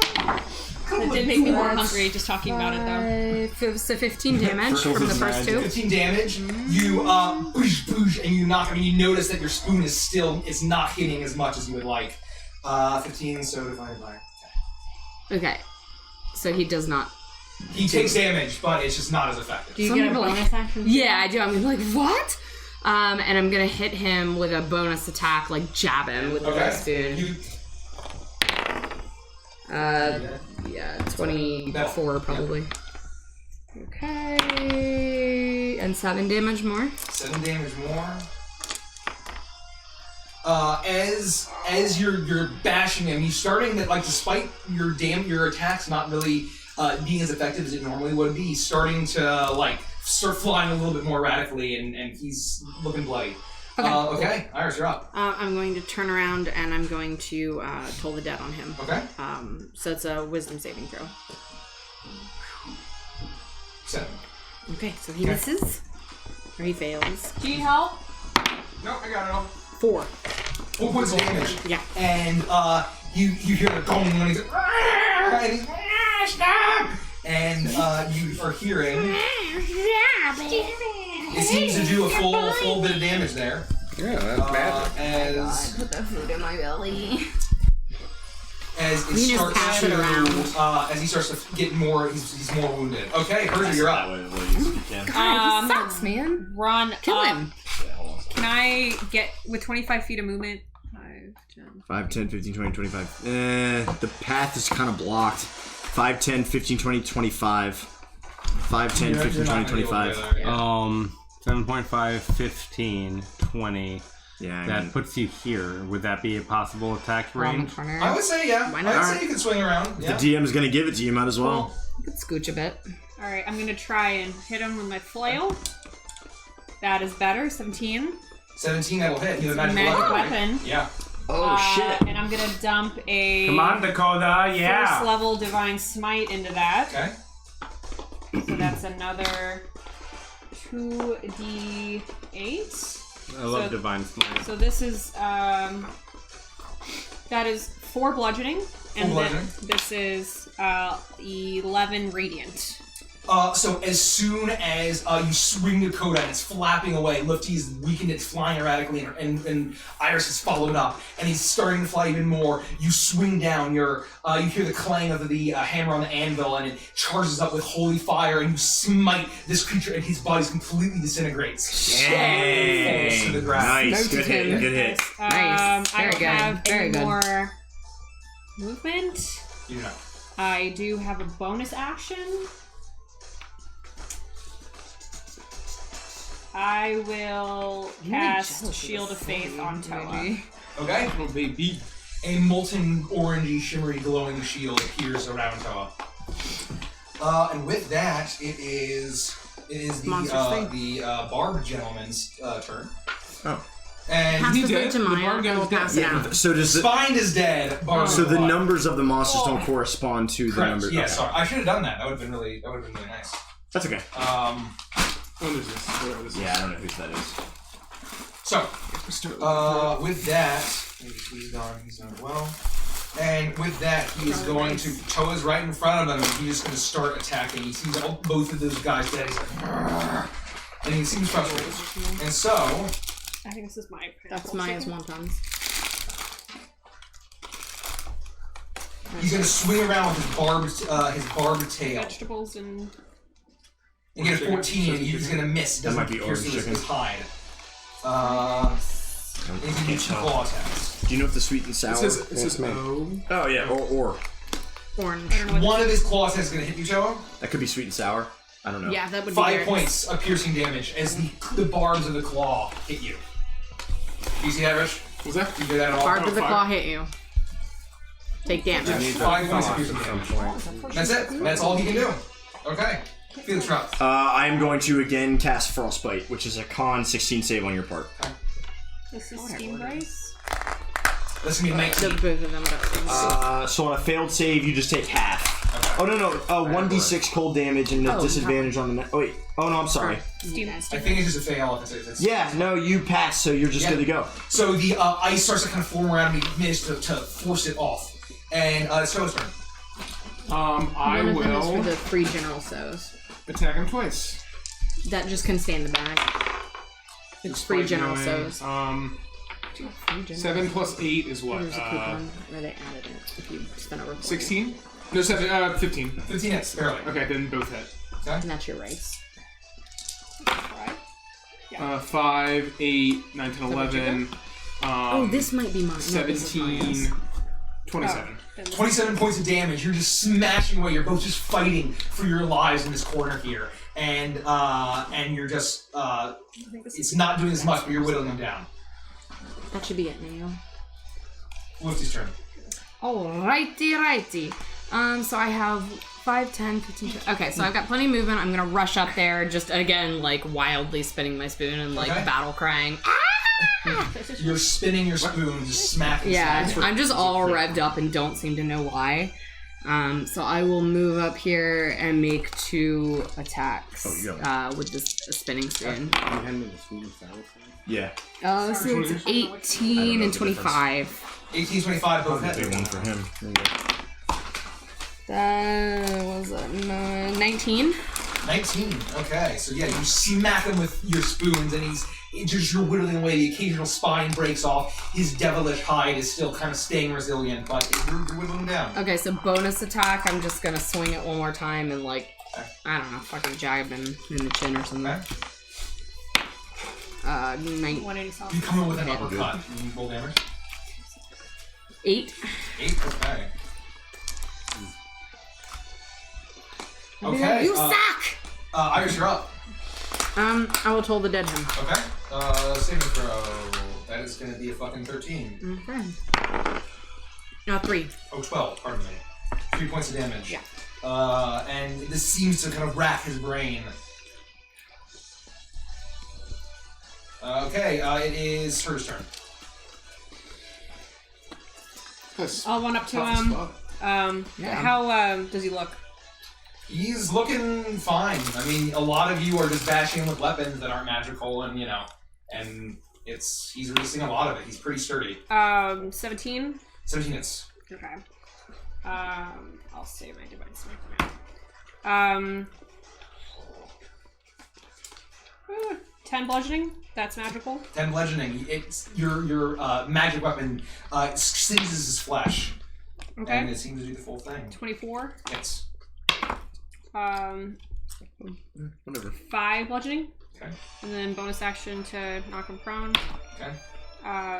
11. 11, he's going to succeed. Okay. As you try to knock him prone and he just stands his ground staring at you. He knows he's trapped. He's just fighting for his life here. And for this, he's going to swing. He's going to just swing his tail at Toa. I'll impose disadvantage if that doesn't hit. It fails. It's going to try to then claw both Herja. The disadvantage, because he's marked. Oh. He's going to fail that. He's going to claw Lufty. Also disadvantage. Oh, I didn't realize. Perfectly fails. So he's just missing everything as he's horribly marked. Felix, you're up. I'm going to try to frostbite him again, so just con D16. What was that? Con save 16. 16. Oops. That fails. So he takes 9 damage and he's disadvantaged on his next attack. 9 damage, so the frost seems to kind of crystallize around him, but the damage, his flesh is not as affected by this cold. Interesting. Huh. Weird. That is weird. That is weird. Must use resistance to... Ooh. Must be some kind of like icy monster. Okay. Good Felix. No, Toe, you're up. Alrighty. I will attack twice. Okay. I don't have inspiration, do I? No. So one's 20 something. The other one is 5 plus 8, 13. 13. 13 misses. Okay. One attack hits. 4, so 6, 7, 8, 9, 10, 11 damage. 11 damage as you miss one. He blocks him with his arm, and then he swings again and manages to smash off some more. But he's getting rough. Okay, it is Wolfie's turn. Back to me. Okay. So still... I'm gonna not spin. I'm gonna make, like... I'm gonna holding my spoon, but I'm gonna, like, elbow, like, multiple elbow attack 3 right in a row. Just alternating. Natural 20. Wow. 11. Damn. We were rolling well. And the third one would be a 27. 11 misses. So crit, the other one hit. Okay, so the crit. So that's 8 plus 5 is what? 13. 13. Oh! Hey! Sorry, Frickles. So 23. No dice. Was that 23 total. damage as you're just bashing and punching, and you're just all kind of beating. It's like that scene from Shaun of the Dead. You're always taking turns whacking on him. Yeah. He's looking rough. He's looking very rough. Iris, you're up. Hey, Ricketts. How's it I'm going? gonna toll the dead him. Toll the dead, okay. Wisdom save. And he fails. It's an 8. 2. He clutches his head and he is very, very, he's getting weak. Herja, you're up. Trying to make this non-lethal. Hits 24. Okay. 6 bludgeoning. Okay. You smash him and he's looking very weak. Alright, next hit. Natural 20. Hey! Natural 20! Max damage, by the way. This was an 8. So, 18. Is it non-lethal? Yeah. Okay. If you deem that as non-lethal. I think that if you declare it to be non-lethal, I declare. as you swing around, he's looking really rough, and you swing, and you hear a loud crack, and the eyes roll back, and you now have an unconscious devil. I shout, we don't have our infernal speaker, and we really shouldn't be collecting bad guys. Well, I don't know. I just figured you guys wanted to interrogate. I'll run over to the table that he described with the blueprints on them and see if I can read them in any substantial way that might be magic related. Okay, go up and make an Arcana check. I would love to. I have to check my Arcana. I know that it's high. Oh, we should probably change the music. I was like, I'm fine with it if this is I'm sounds totally like. with it. 23 for Arcana. 23 for Arcana. You take a look at a lot of these runes, and some of this you actually recognize that this is that these infernal machines, that these massive things, that there is assembly that is being done, but it's done through a process of what's the summoning school? Conjuration and transmutation. And that it is a highly magical. It's in languages, but you recognize some of the symbols and you recognize some of the things, but you can't piece it together. But it's definitely clear to you that that's what it is. I'm gonna roll up the blueprints and stick them in my pack. Okay, so you as get, much as I can take. Yeah, I don't know how much there is. No, there's 3 large ones that are just kind of all basically different parts of it, and you roll that all up, and you now have an unconscious cult guy and an unconscious devil guy. Should I carry them both? No. I don't think so. We choose which one we murder right now. We kill the devilish one. I mean... Why is that one? He's not going to give us any information. How do you know? We can't risk it. If he gets away from us, if he does anything that we're not expecting, then he lets anyone know that we're here. And to be fair, we can't even talk to him. The only person that can talk to him is Caprice Caprice. isn't here! He'll come back. He's like in the next room. We'll find him. We don't know where he went. Or he's dead. Right. So yeah, I guess what's Caprice doing right now? Okay, so while you debate, I wasn't sure if you were going to decide on that. So Caprice, you were sneaking down, and I'm gonna just have to. Sorry if the sound gets fucked up. Oh, here. Big heist. Let's move the sauce so I don't step on it and scatter grease and shit. Sweating. So bad. Okay. It's really hot in here. Yeah, it's like black crackle windows. I don't know. Yeah. It's 2 billion degrees. Turn the heat down. It's off. Let's turn the AC on. Yeah, let me turn the AC on. I mean, that's nuts. Just open the window. I don't want you guys to It's waste 30 your energy degrees here. outside. Yeah, well, let's just open a window. I would rather not risk getting water on some of my stuff. That's fair. Okay. Yeah, no, it's 78 degrees, so I guess it's not cold enough outside. Oh, thank you. Oh, thank you. Oh, good luck. Go kill Jane. Oh, enjoy. Yeah, Don't kill her. Don't kill her. Just kill Mommy let Jaina. her flee. So, serve her first. Caprice, as soon as you walk down there, you walk through and you hit a dead end. Mm-hmm. I need you to make a perception check as you're walking through. Let's go with a 14. A 14. Unfortunately, you do not see this as you step on a plate and a large, massive glaive hanging from the ceiling drops and slices towards you. I need to make a dexterity saving throw, please. 27. 27. Easy peasy. Holy heck.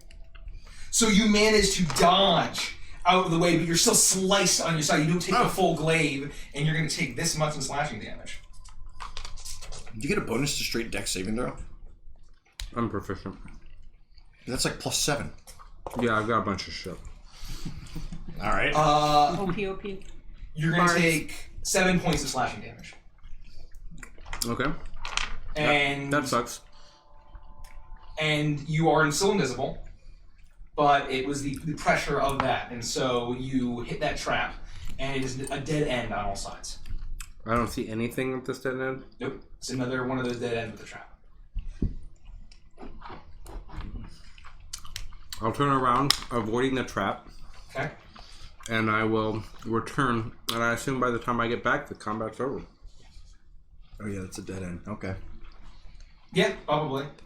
So, as you get back, I would say, yeah, probably the combat is over, and you were very carefully patting the walls and all of that, but it was a quick combat, and it ended very quickly, and so now you get back, they're debating currently on what to do with his devil. I'll boot myself and invisible. Hey guys, I kind of got a little cut back there. It's a dead end and it's dangerous, full of glades. How are you guys doing?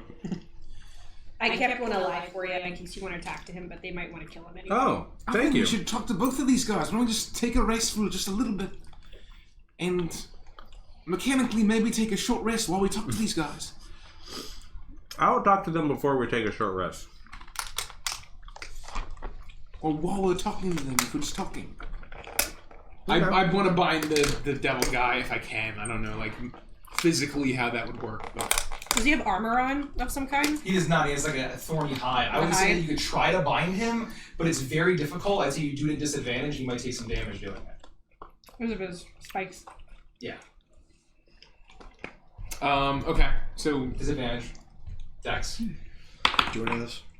I'm gonna try one bite. 11. 11. You tried it. It's very difficult. It seems pretty loose, and you're going to take 3 points of piercing damage. Ooh, that's not fun. As the barbs slice into or pierce into your hands. Ow! I'm just doing that while I tie him up. Watch out for the barbs, man.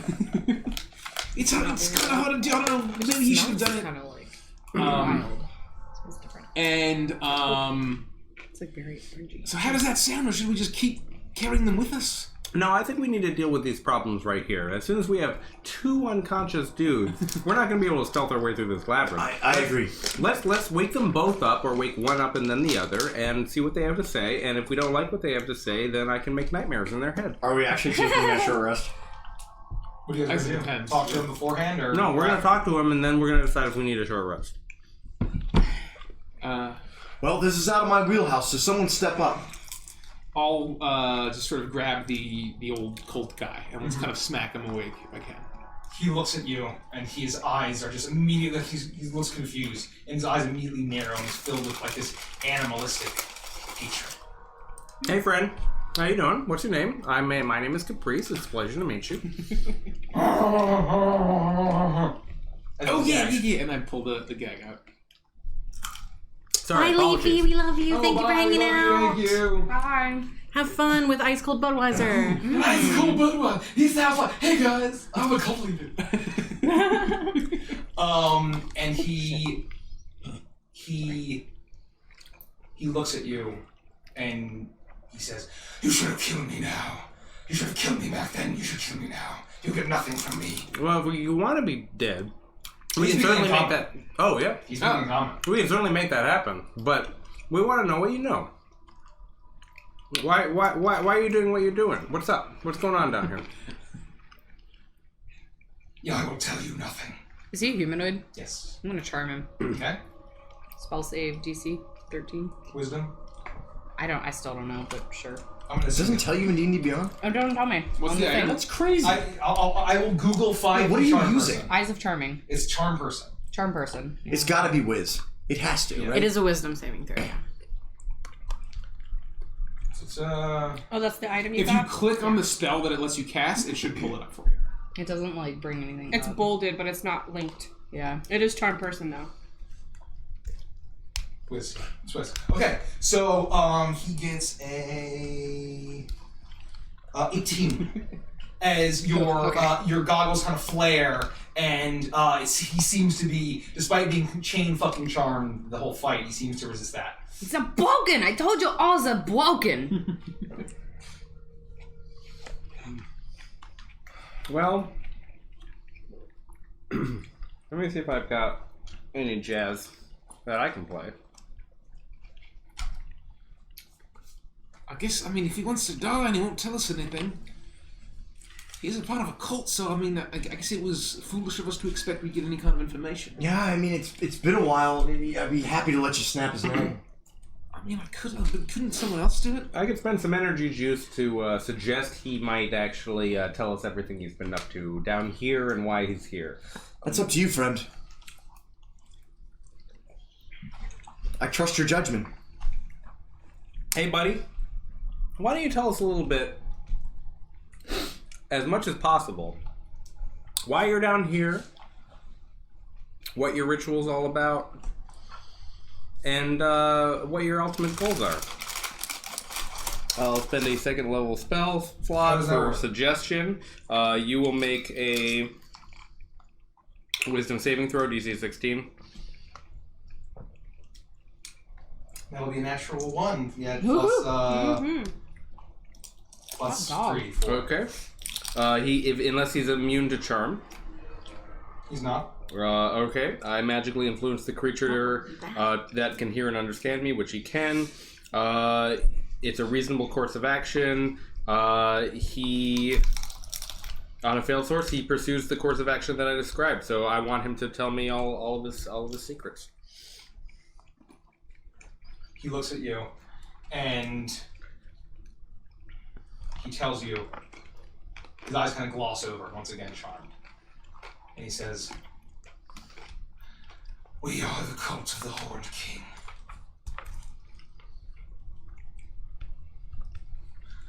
We give glory to our Horn God.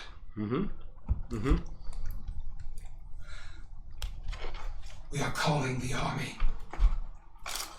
We are calling forth the power of fire, power of the Nine Hells, joined with the power of the Abyss." No, that can't be good. Why would you do something like that? That seems very unreasonable. I just don't know why anyone would be motivated to do that. The death of all in the city. You're talking about Zentra there? Of course. Mm-hmm. The death of the Dark Prodigy, the death of Nine Hells. Do you know who the Dark Prodigy is? I know of the Dark Prodigy. She is our quest. She is your quest. Do you know of her by any other name? We do not. And is the Horn King and the Horn God the same bloke? He is our god. He is the Horned King. Okay. Answer any of these fine people's questions. What do you got? So he's not charmed. He just will do what you originally asked him to do when you cast it. Yeah, but so we can't question it. Yeah. I mean, I should have phrased it as, "You'll answer any of our questions." I'll remember that next time. What did you phrase it as? And then the suggestion spell wears off. Oh. Suggestion spell wears off. Okay. What are you doing for retirement? Do you get a pension? Who is this? And I point over to the other unconscious guy on the ground. That's a good idea. I know suggestion has worn off. I'm just wondering if you'll answer. His eyes kind of return. He looks at you with hatred. "I will tell you nothing. Kill me." Well, you already told us plenty, so you might as well just spell it. "I will not." Well, we could either torture him or we could just coup de grace. What are you guys doing? I don't think we need to torture anyone. Why don't we just leave him tied up and he'll starve to death? No. Oh, okay. Just kill him. I said we just kill him. This is far too dangerous to just leave them. We need to make sure we tie up any loose ends. I don't want to just murder in cold blood, but this is evil. This is purely evil. He's obviously doing terribly evil things. Make it swift. So if you don't want to do it, that's fine. I'll do it. But you got their strong hands. You just finish them real quick. Hers is pretty strong too. That's fine if hers is feeling like it. You can squash his head like a melon. You got that sweet ass flail you got there. That sweet ass. Or I can sit on him. Not a bad way to die. I'll do that. I'll walk over to him.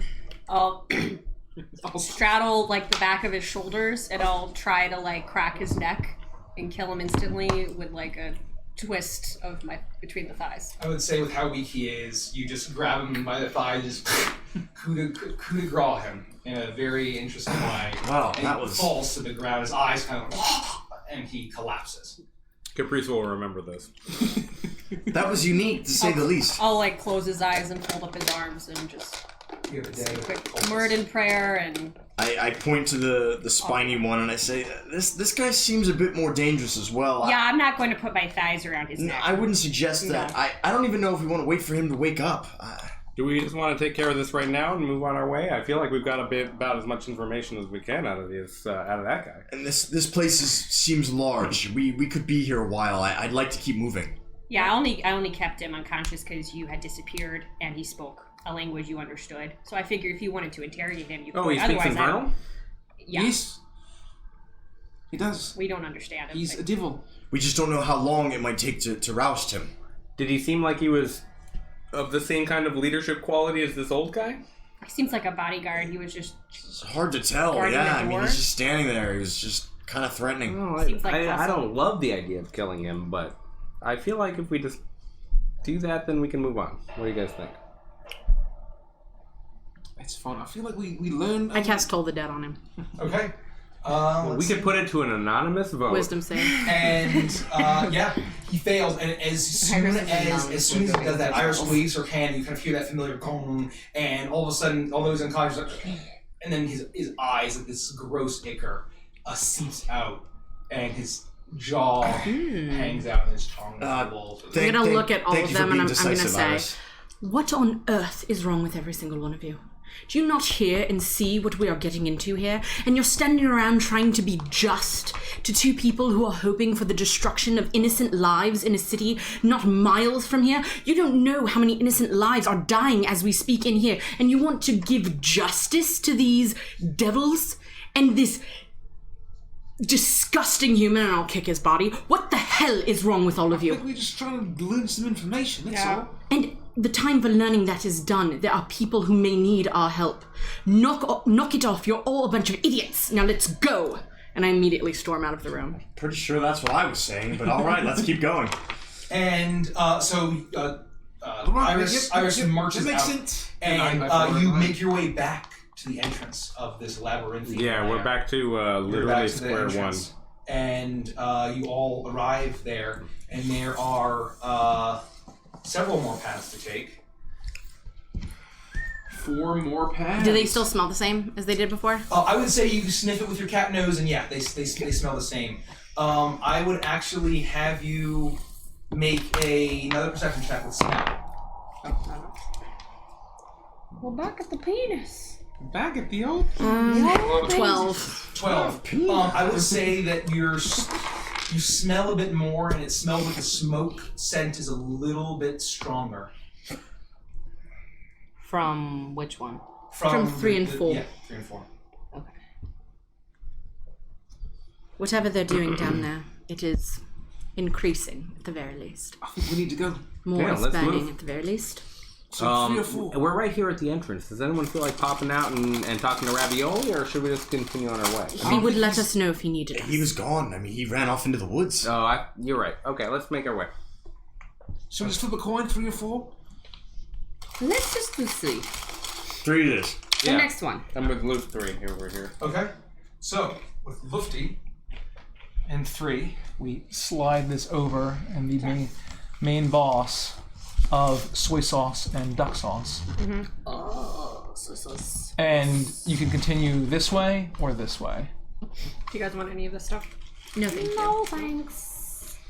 Not right this second, anyway. I'll drink that duck sauce later. We can just keep heading towards me. What do you guys want to do? You move up. Yeah. And you move to the right. Okay. Slide that over very slightly. And yeah, so you move up. You see that there's a dead end there, and it's pretty easy to see. And you zoop up around and move it slightly a little bit more. I think we're going to need to move. Okay. Then you realize that there's 2 ways you can take here. Left and right. Do they seem different in any way? Like smell or sound-wise? Make a perception check, whoever would like to. I will do it. Okay. Sounds good. Iris sniffs and sniffs. 16. 16. You sniff the air, and you're getting 2 distinct scents. To the left is the smell of a strong musk, and the scent of death. The scent to the right is far smokier. I still feel like fire is going to lead us to living beings. I don't know about going towards the death smell, but again... I agree. I think that if they're doing some terrible ritual burning things, we should try to stop it. Very quickly, while I was away, I would have noted that, like, I would have come back to the original cock that I drew and drawn, like, a not this cock, and then continued to indicate that, like, that entire avenue is explored, and just to do that sort of thing. Okay. So you do that with the chalk. The cock chalk. The cock chalk. Okay. So we're gonna go towards the smell of fire. Yeah, Okay. let's go. So you make your way down, and as you start to, who's in the lead?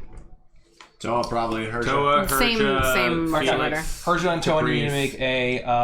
I need all of you to make with percentage check, Lufty in the actually. back. You want this one back? Slightly, yeah. I mean, it's difficult. Jesus. Natural 1. 23. 19. 12.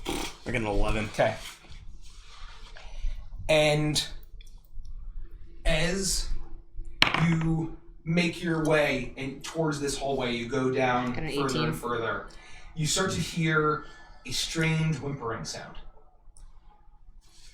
And it almost sounds like the sound of a fussy infant. Oh, Jesus. That's not Oh, it's a room. happy. It's a room. And so... Can we reveal the whole room? Yeah.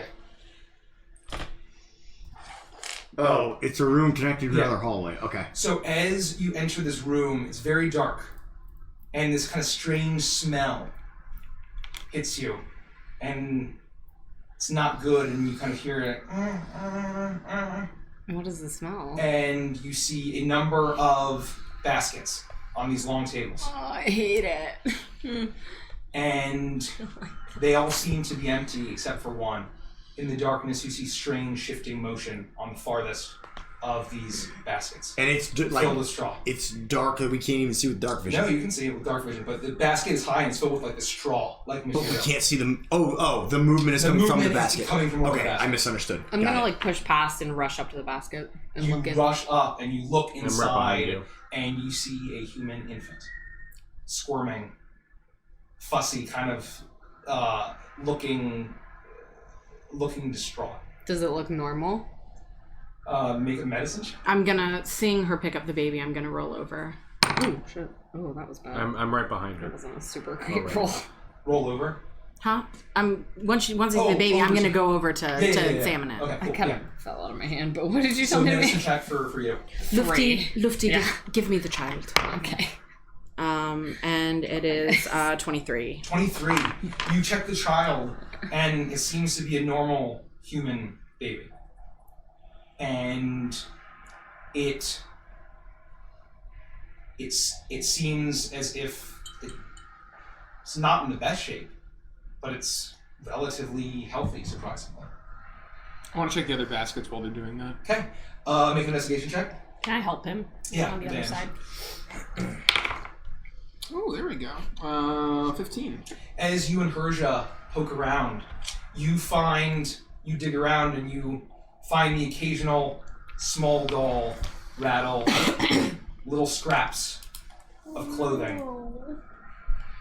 This isn't good. If this infant begins to cry, they're gonna know we're here. We can't leave the child. But this isn't good. This is not good for us at No, all. it's not good, because we don't know how many infants were in this basket when we spent all that time wondering whether or not we should kill those foul beasts. I mean, we already know they're sacrificing children. This isn't the first we've seen this. It's only a matter of time before we find another one of those iron bull furnaces. I agree. I think we just I'm gonna need get to... into my pack and grab like a bag of string or a ball of string, and I'm going to like. Is it sleeping, or does it seem like it's just? It's kind of like falling in and out. It's like sleepy, and it's like. So I'm gonna like give it to hold on to, and then I'm just gonna hold it against myself and like purr a little louder to kind of coax it into falling asleep. Keep its arms across its chest like this and really hold it by the butt. I'm good at this sort of thing. Do you want the baby rattle that I got in the very first session? I would love it, please. Oh yeah, here you go.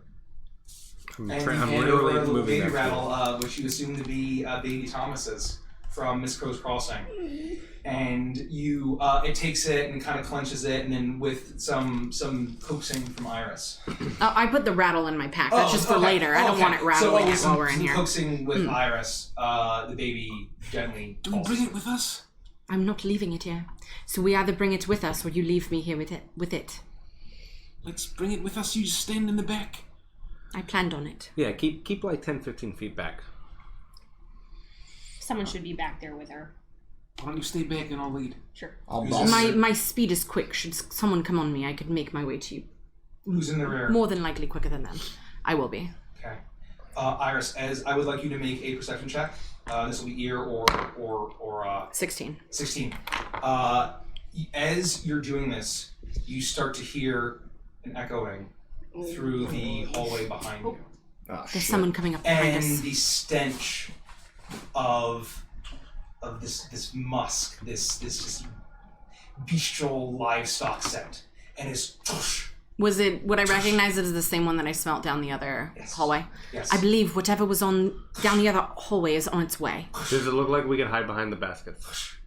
There are small tables, and the baskets are like yay big. It'd be very difficult for all of you to Time hide. to go. Around the corner, everybody. Let's keep moving. Let's keep going. So it's coming from the way we came? Yes. Yeah. Well, presumably from the way we didn't check. Yeah. Got it, okay. Based on what Iris was perceiving. Smelling as a kitty. Meow. Okay. So as you make your way through, you hear the. Sorry, I'm trying to rotate some of these bad boys You here. can give me some of those loose papers that don't matter. Yep. That is perfect. Oh, soy sauce. So you make your way, and as you make your way down to the end, you actually start to see smoke billowing out from down around the hallway. You see the glow of orange and yellow and red fire. Can I smell the smell of burning flesh? Make a perception check.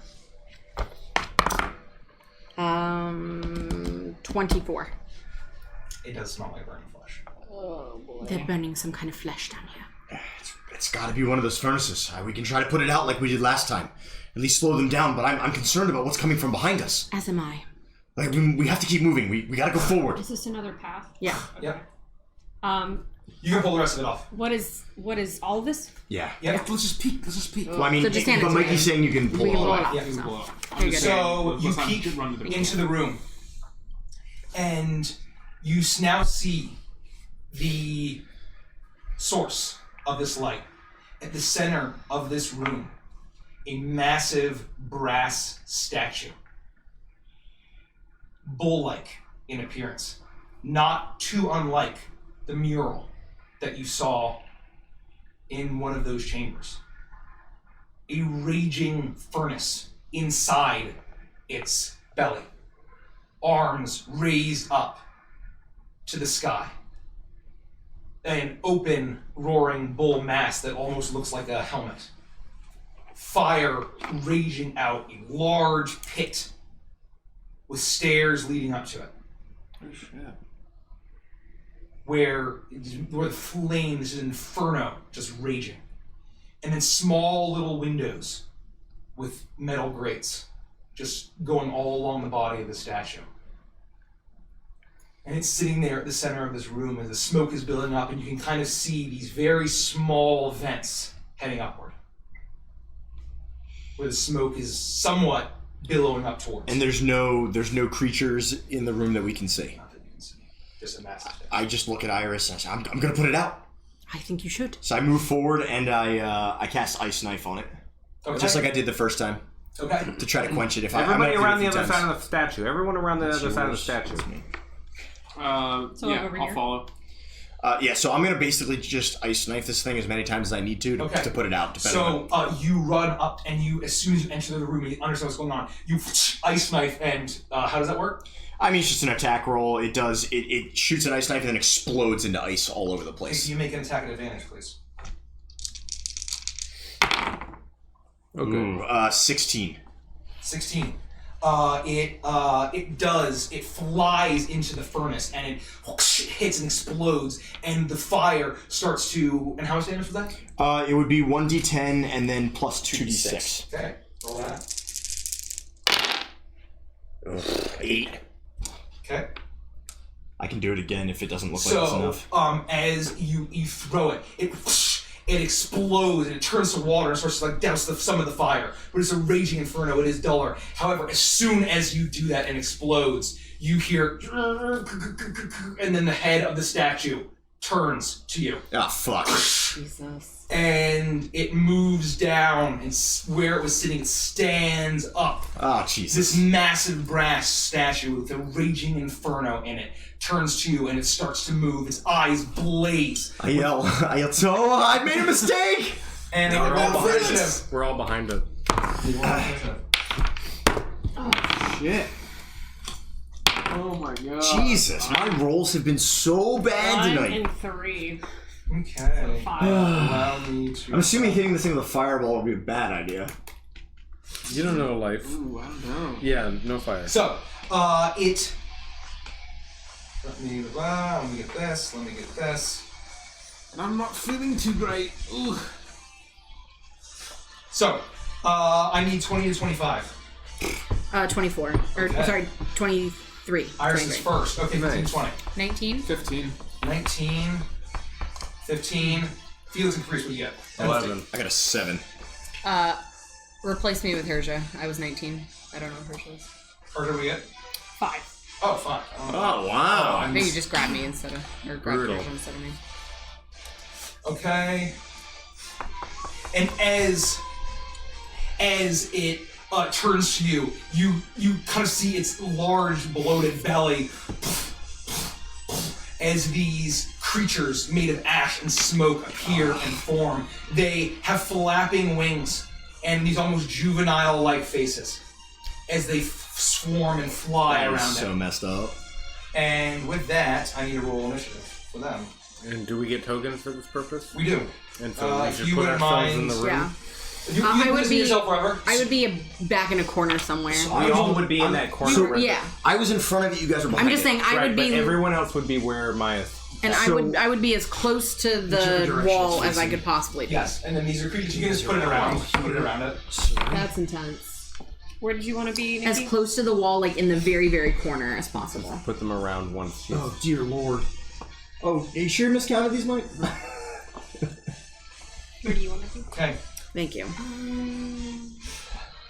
I'm just gonna stand like right in front of her. I can't reach, so it makes move So more. what did you get, by the way? So you want to be over here? I was in front of it. I had to be in front of it to try to dust Right, the Oh, things. I see. but I would put them in a circle around it instead of all. I just can't reach, your so side. whoever wants to do it, it's fine. Thank you. Well, we put some next to us too, right? Yes, Okay. exactly.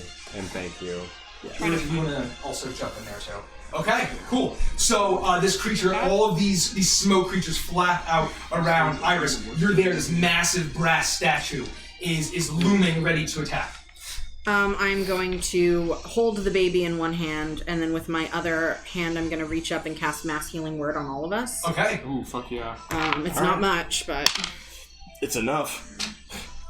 7. Hell yeah. 7 health. 7. So you Everybody. you call upon the power Mm-hmm. of Anubis, and all of you kind of feel, you kind of hear this low baying of like the jackal as this shimmering golden light shimmers over you, and you all feel a little bit healthier. Thanks. And then I am going to reach out. I'm going to use my action because it's a bonus. No, it's not a bonus action. Thanks for the follow. Thanks for the follow. Oh no, it is. Yeah, thank you for the follow. Thank you for the follow. So that's a bonus action. So I'm then going to use my regular action to look at him and cast Toll the Dead. Okay. It's a Wisdom save. Wiz save. Got it. That is going to be a 12. That fails. Okay. Those are 6. There's my 8.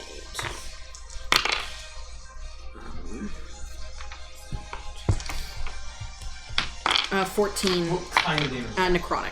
As you start to see it start to react, but given that this is not a creature of flesh, it's not doing as much as you would expect. As they doom 14 damage, you said? Yes. Okay. Oh wow. That was the main one.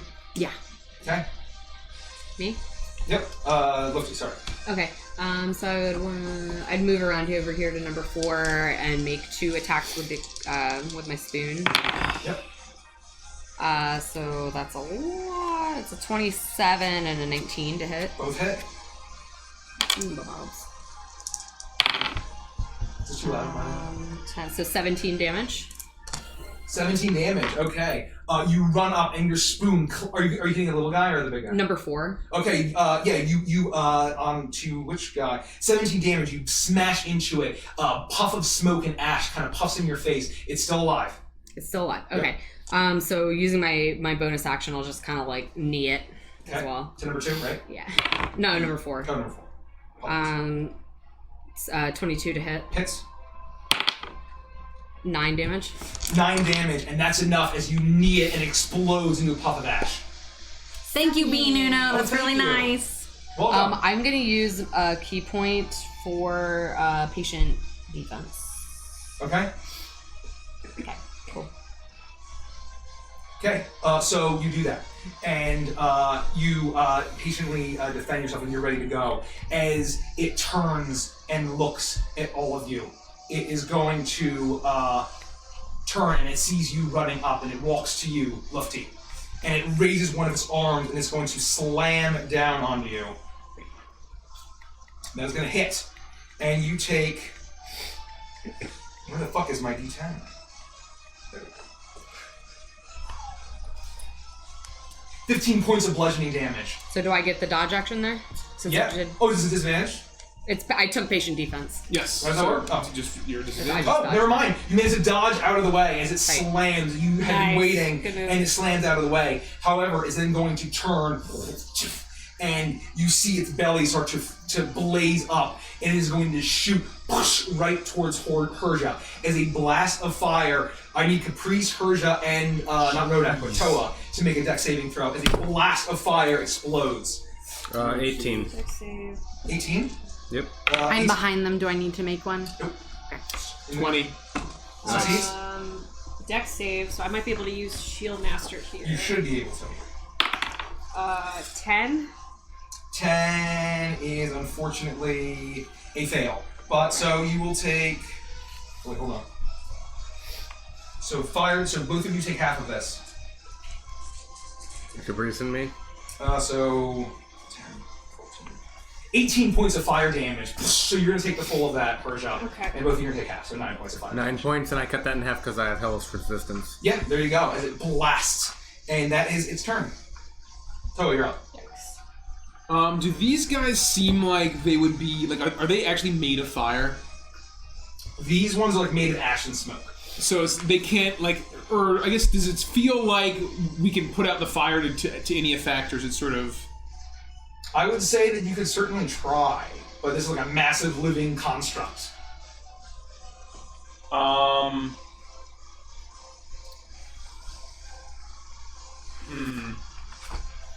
Well, what I'm going to do is use my movement to what, like 1.5, 2, 3.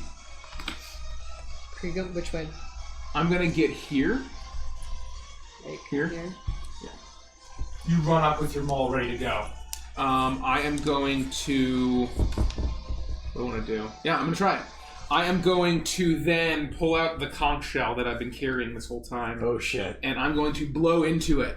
And from it is a huge wall of wind is going to extend, and I just want it to go like right here. Okay. If possible. How does that work?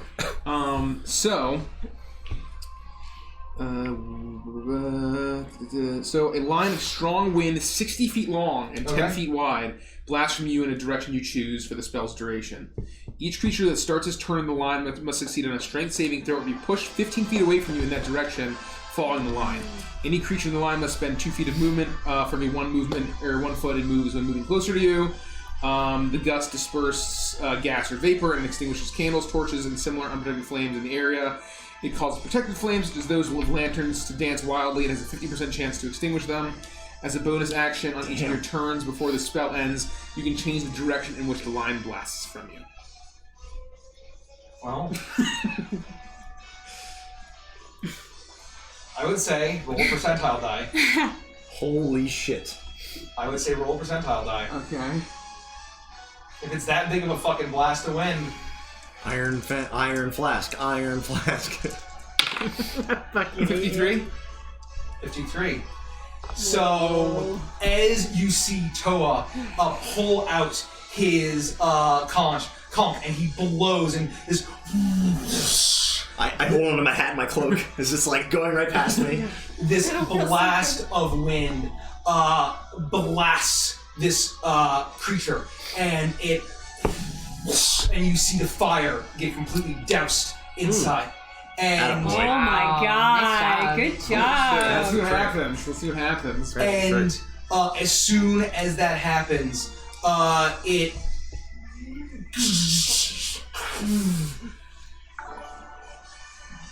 thank you for the hose beating. No, thank you. It's the fire goes out in its eyes, and it waits a second, and it then lifts its head back up and moves at a much slower rate, still fighting, but incredibly weakened and doused of that infernal flame. And it looks like just as soon as the fire was doused, there's crackling and crushing in the bronze statue. Nice. Okay. Good work, yeah. And then so the blast of wind is constantly going in that line. Okay. Okay. With that, it's Caprice's turn. Well, that makes my life a lot easier. I will take a swipe with my rapier against the guy right in front of me. I don't know the number. There's a little guy. 6. 6. I will take a swipe at 6 with a 23 to hit. Swipe at 6 with 23 to hit. Yeah. Okay. That hits. Yep, and that'll be a 8 piercing damage for him. 8 piercing damage. Okay. That it pierces in with your rapier, and it gets him a little bit, but he's still flapping. All right, then what are you gonna do? How are you feeling, Herja? Are you feeling better? And with the word "better," I'll healing word at 2nd level. Better. That'll be for her.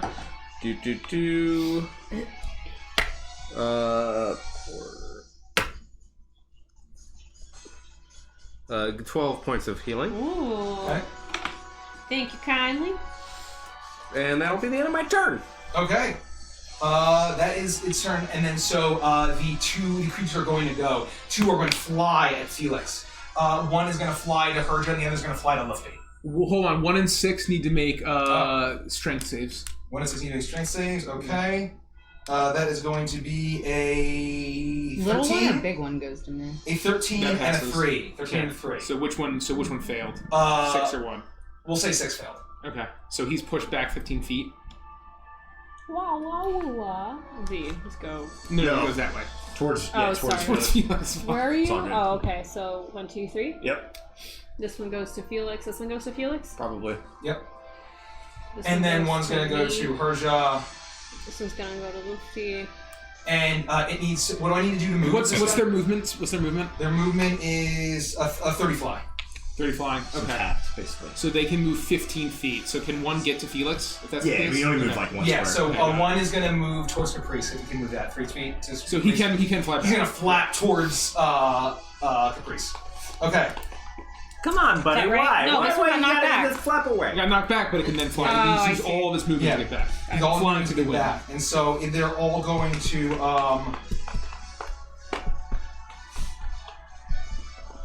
one is going to use its breath and blast Lufty, Caprice, and Toa, I believe. Toa's the dwarf. Are you talking about number 5? Yes, he's going to blast those 3. Okay. Yep. So Caprice, Toa, and Yep. Lufty. And so I need a dex saving throw.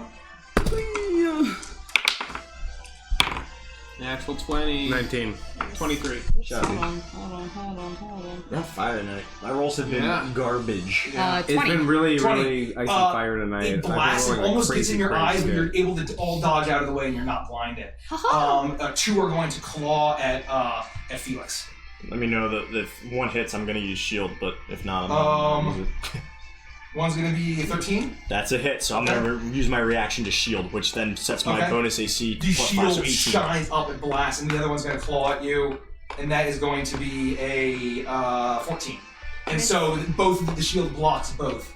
One Caprice. One is that one's going to blast Herja, Caprice, and Toa. So I need all of you to make dex saving throws. I already did 19. No, another one. Another one? Yep. Which one's blasting? That one. Yep. Oh, sorry. My apologies. It's 24 now. Okay. If it's lower than a 10, then you're fine.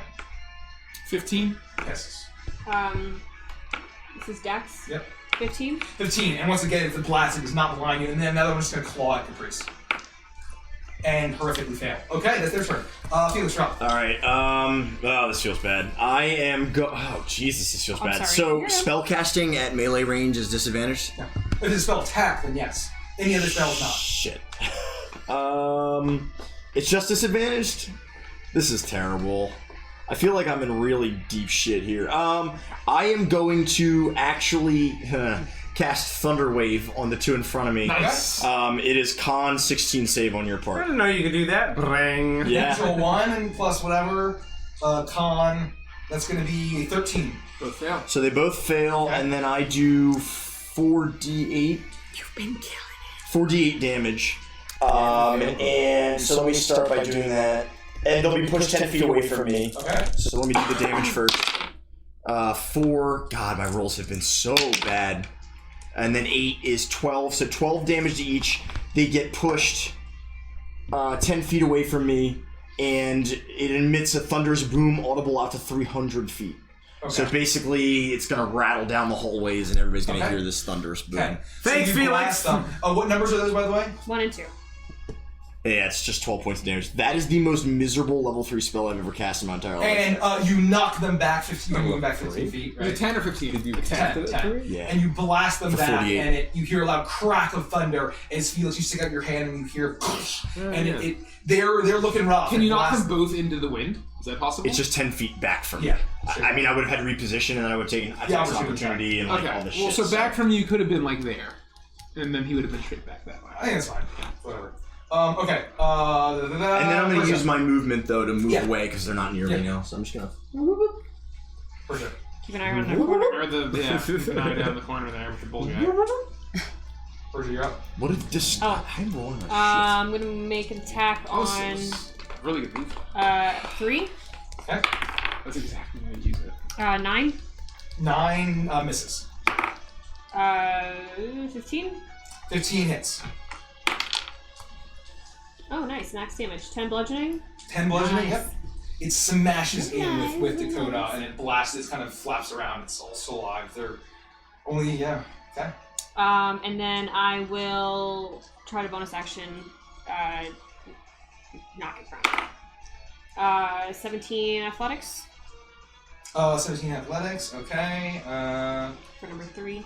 That's gonna horribly fail. It flaps to the ground and is knocked prone with your shield as you bash it down. Which one is that? Number 3. Okay. Iris, you're up.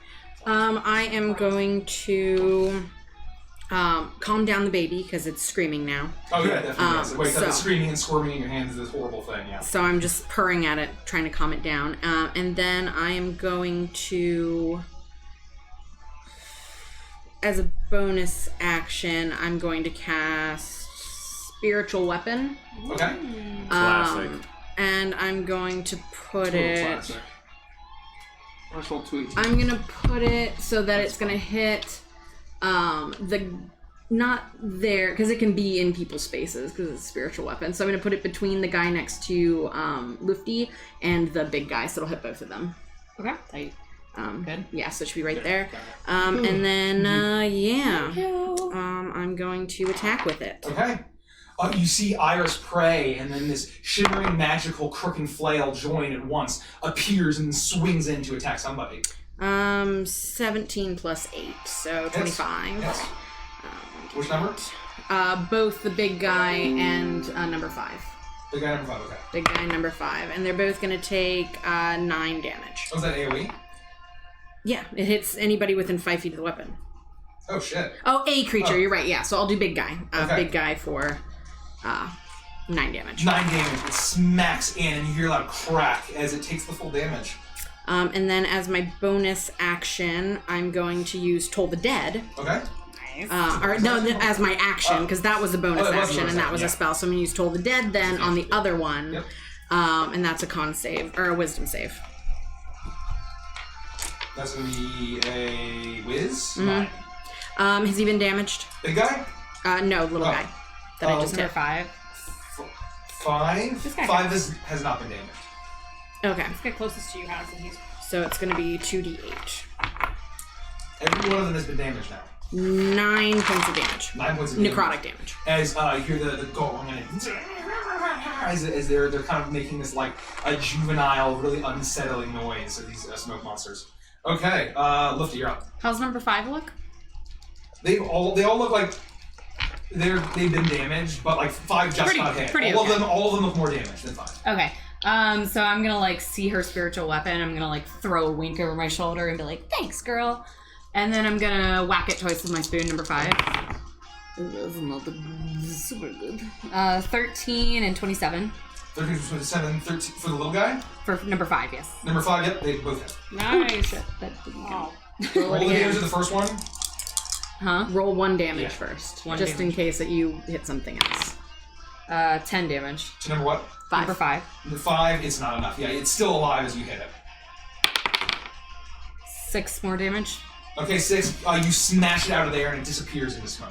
Okay, cool. And ash. And then I'm gonna spend a key point and I'm just gonna like start wailing on the big dude. Okay? You start punching this, and all of your attacks seem to be hitting it. Do I need to roll for? You gotta roll for that. Okay. I mean, I was confused. Doing normal damage. Lots and lots. 27. Hits. 23. Hits. Good rolls. Damn. Wait. 10 20. plus 16. 20? Yeah. Okay. And you just are bashing it, and this iron, now that the fire's gone out, its metal seems to actually be brittle. As it is beginning less completely, it's starting to crack. Its crack is starting to spread over the whole. But you look as if it was like going to make that belly attack, and its fire is out, and it cannot do that. And so it is just going to make 2 slam attacks that seem to be far slower and far less accurate. So This guy must really like Pogs. Which Pog? Slam attack. You know, did you ever play Pogs? You have to use a slammer to try to flip the Pogs. Does anyone remember Pogs? Yeah. It's gonna, That was after her. It's going That to was try to before her slam. That's going to be a 17 to hit Lufty still. There's the whack-a-mole. 17 to hit me? No, Yeah, that is. Just We'll show you after the session. And that will be 14 points of bludgeoning damage. It's kind of like marbles, but with Pogs. Okay. Yeah. I know marbles. I used Yeah. to play And then it's going to slam down with a weakness of on Toa, and is going to. It's going to miss as it smashes its fist down very slowly, and it is unable to do anything else without the flame there. And okay, that shit Toa, going. you're up. Keep that flame out. Wait, I will. Turn 28 anymore. Ooh, how's it go for your time? I will. Ooh, that'll be Maybe rough. it'll come to me when I see a picture. I'm gonna move here. Yeah. It works. Meaning that I could Everyone's with you. potentially provoke an opportunity You attack. would. It's a natural one. Okay. I will use my bonus action to redirect the wind in this direction. Yep. So that it gets all of them. Okay. Good one. How long can you do that for? A minute. Nice. And I will attack twice. On the old big feller. Yep. Hey, big Ooh, that's not very good. 16. My mom. 16 hits. And a 14. 14. That misses. Unfortunately. 7, 12 damage. It's okay. As you are Now he's marked. smashing into it, it's starting to crack and split. As the metal is starting to kind of cave in with each of your hits. Man, I cannot see. Okay. That's kind of tough. It is Caprice's turn. Yeah, I'm just trying to see where I'm at here. If Oh, I you're were to- just here. There's if a I were dude to in front of move you. This guy's here, prone. 5, There we 10, go. 15, I would Okay. not be able to hit. What happens to the wind with allies? Well, no one's in it currently, but anybody that's in it Okay, will so be you affected shouldn't by cross the wind. Well, I don't want to cross the stream, certainly. Right, that's- God damn it. That's what I meant to say. Dyslexic mind. Fuck me. I will make a... Rats. Dear just stole your joke. This guy's Fucking prone. brutal. But Who's prone? this guy's prone. That guy's prone? Delicious. And the guy's looking weak, Mr. Firebelly. He's looking damaged, yeah. He's looking damaged. All right, I'll seeing that we've already crossed the Thunderwave threshold and we don't care about how much noise we're making, Felix. Purvis. I will. Purvis? Is that what we call him? Yeah, we're calling him Purvis. All right, I'm gonna write that down. He doesn't like it, so it's funny. And I'll cast Thunderwave myself, pushing into I think that's 6, and then also the big dude.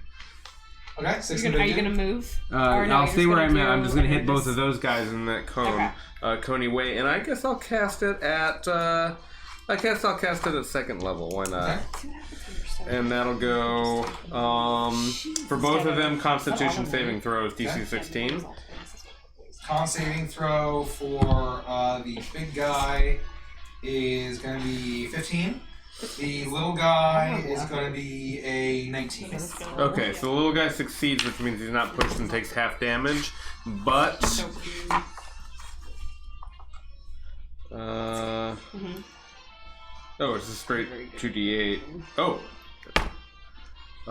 that's hilarious. So 15 points of thunder damage. The guy who succeeds doesn't get pushed, and takes half of that, but the big guy gets pushed 10 feet away from me.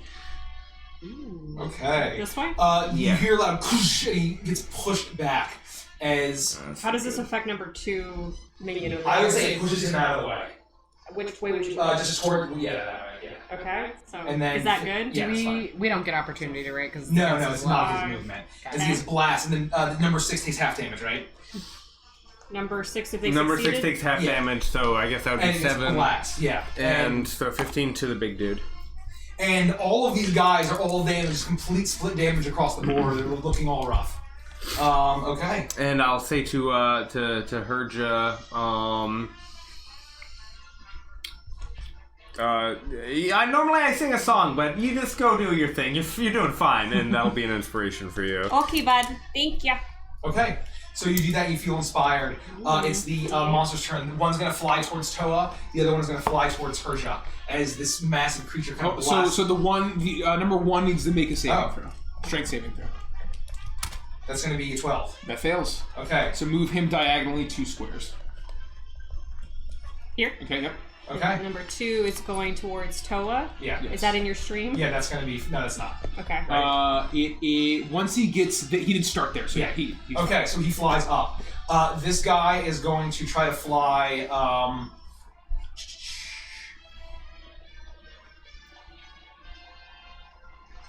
he is going to see... he's going to be half movement in that one. So there's a 10-foot diagonal... He's going to fly towards... He's going to try to fly towards Felix. Not going to be able to get there. 1. So 1, 2, 3, 4, 5, 6. There we go.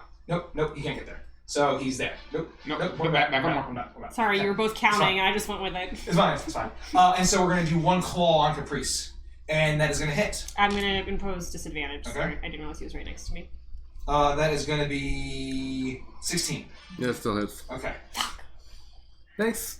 It's alright. That is going to be 4 points of slashing damage. Ow. 1 is going to attack Toa. And that is going to be a 20 metal hit. It's going to slash into you for 6 points of slashing damage. And then what other ones are up? Is there anyone that's up? This one's prone. Okay, yeah. It's going to get up, fly, okay. And then you can take the little thing off. And it's going to, that's going to be a 20 to hit. To me? Yep. Wowee. That's going to be 6 points of slashing. Okay. It's 6 points of slashing. Okay. Felix, drop. Pause what you're doing for a second. Yeah. Everybody pause, because I'm certain, creating sound noise. Okay. I think he's just moving. And you took damage. I don't remember how much. You took damage from number 2. I did. How much? Yeah. 6. 6. What was the AC? What did you roll? I rolled like a 22. Okay, yeah. I'm just gonna cast Mage Armor on myself as my action. Okay. So you hit yourself and you feel like your AC is higher and you feel a lot blockier. Okay, where'd you go? Well, that's for like 8 hours. How do you start this situation? Can I listen just to see if the hooves are getting closer? It's called min-maxing. Or that would require an action to just hear if I hear the hooves getting closer? I would say that if you want to make a perception check, probably take your action, yeah. Okay. I will, which of the two looks weaker, 6 or 3? Or looks more bloodied? 6. Okay, I'll make an attack against him. That'll hit with a 24. That'll hit. Does 5 bludgeoning. 5 bludgeoning. You smash it, and it is barely hanging on. Natural 20. Okay. Man.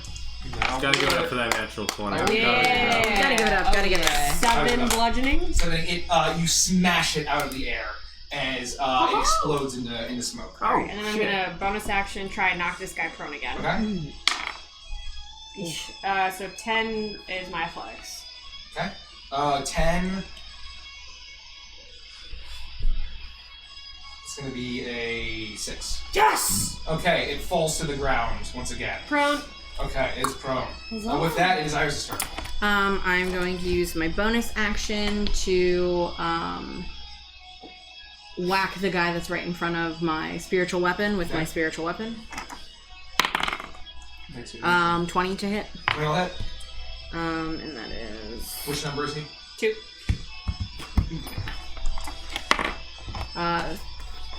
Is it a 1 or a 7? It's a 1.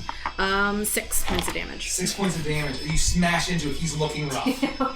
Okay, and then I'm going to use my action to cast Toll the Dead on him. Okay.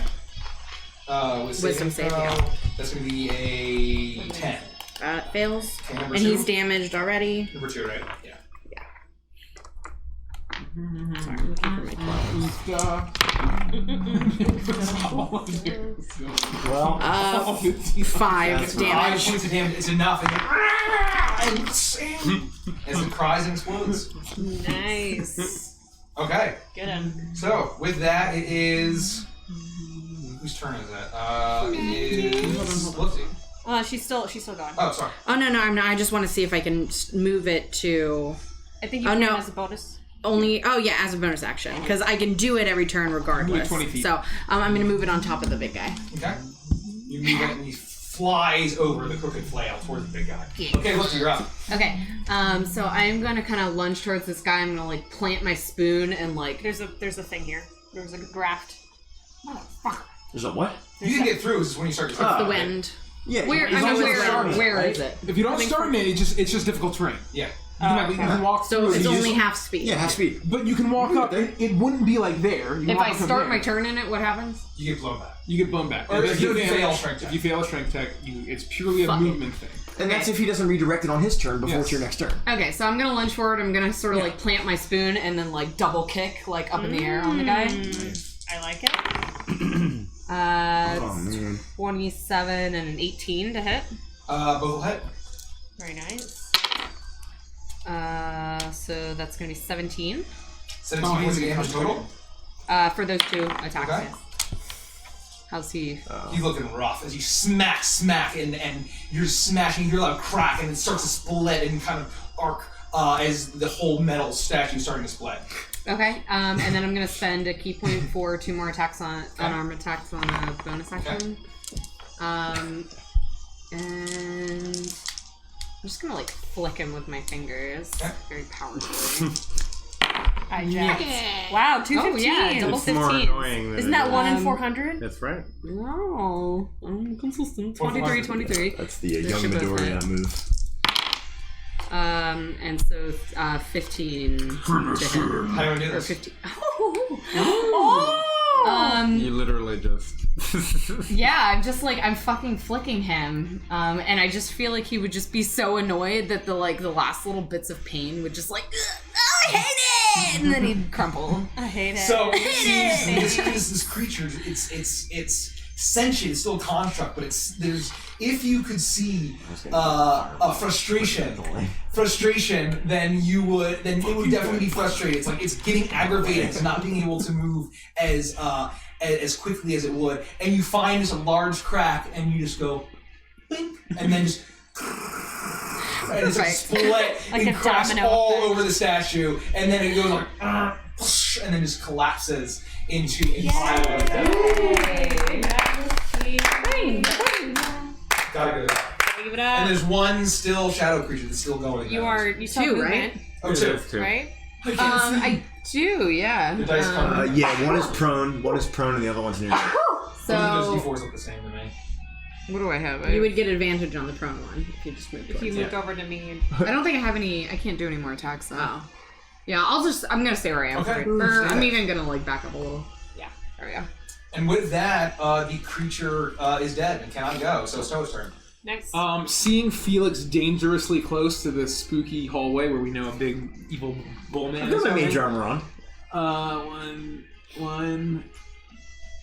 Let's say 1, 2.5, 3.5, 4.5, 5.5, 6.5. So here. And then I'm going to use my movement to dash here. Okay. And I peel around. Do I just see anything immediately? Make a perception check. 15. 15. You don't see anything immediately, but you start to hear the echo of footsteps. walking. Okay. I can do the halls. I have more movement, so I will go here. I'll go here, and I will redirect the blast just directly in front of me. Okay. And you redirect it, and the wind just whoosh, bows to your command. You're the Wind Waker. And with that, it is Caprice's turn. I'll move over to the prone guy and attack him with my rapier at advantage. Okay. Which number is he? That'll be 3. 23 to hit. Hits. That'll be 9 piercing. 9 piercing. It looks very rough as you stab it on the ground. It's now there. You have any bonus action or anything? I will. I'll make my way a little closer to Toa. Okay. So I moved 5. So get me 10, 15, 20, 25, 30. That's fine. Okay. Okay, you do that. This one flies up. It's going to immediately attack Persia, and that'll be a 22 to hit. And that'll be 5 points of slashing damage. And then the other one is going to get... Oh, I need to make a strength saving throw against the one in front of Toa. And it's going to fail. It's going to get knocked back. Blah, blah, blah. And it is going to just turn and attack Caprice. And it is going to horribly miss. Good. Okay. Fuck you, buddy. With that, Felix's turn. I'm gonna cast Frostbite on the one that's remaining. Okay. Or I guess the one that's next to Caprice. Get over here, buddy. 5. You gonna move?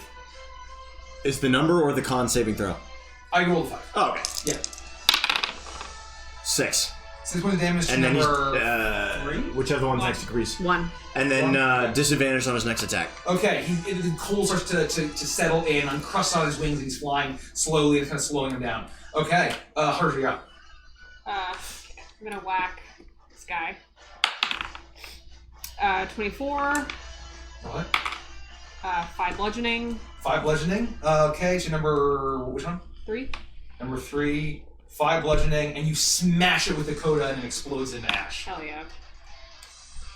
Alright, so 5, 10, 15, 20, 25. Second attack on the other guy. Bonk. 20 non-natural. Okay.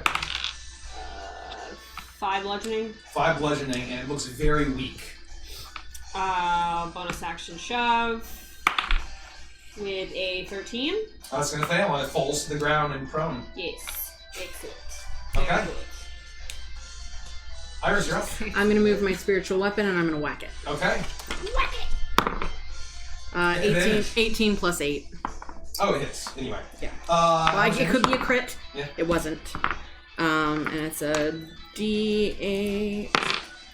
11. So as it gets shoved down onto the ground, and as you see this kind of floating crook and flail is the shimmering teal magic, and it just was whoosh, and this coup de grace it. Nice. And it explodes into ash, and then quiet settles over the room, except for the crying of the baby.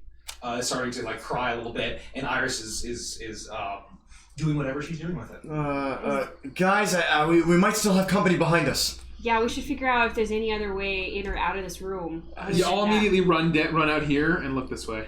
I'll just stand next to him. Okay. I'm going to stay in the corner. Okay, so you all do that, and I need both of you to make perception checks. I'll join him. Okay. All three of you then. 19. 21. 21, okay. 21. You start to hear the this echoing. It's kind of hard to tell how far away it is, but it is starting to get a little bit louder. And I'll dispel the wind. Okay, it dispels. Lufty, can you help me take a look around on the walls and see if there's like any place that we can hide Iris or like any secret doors maybe? Is there any way to tell like how long it's going to take until they get here? Do we have any kind of idea about that? Probably, if with it getting to the infant room, it could take maybe like a minute, 2 minutes. I'm going to use my action to regain a spell slot with my Pearl of Power. Okay. So you channel the power of your earrings, and it fills you with a sense of magic, and you feel like the blessings of Anubis. You can use more magic. I get the past life joke all of a sudden. Old Iris and Monster Campaign had a Pearl of Power. I gotcha. That's good. Before it was new from canon. Yeah. It only took you 6 hours. Yeah. So Lufty and I want to run around the room, and she wants to help me like Make an investigation whoever would at advantage. Figure out if there's any secret doors or places we can hide her. Ooh. 15. 15. As you're making your way around, you're padding around and you're starting to feel the stone, and all of a sudden you hit one and it kind of crumbles and gives, and you hear a loud clang of metal. Oh shit. And you see one brick has fallen out, but there's a large metal square where this brick left. It seems to be of a similar make to the hatch that you entered.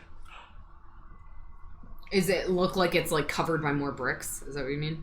Yes, so the whole rest of it seems like it goes to continue. Okay, I'm gonna jump over there and like help her start pulling bricks off. Yeah, I'm just pulling bricks, just like digging. ramming into it, trying to get it to crumble faster.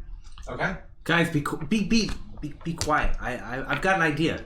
What if I just show up like the old man and then run up to the thing and I just tell him that the whole plan is bust and that he should be on his way. Go for it, but I'm still digging in the hatch.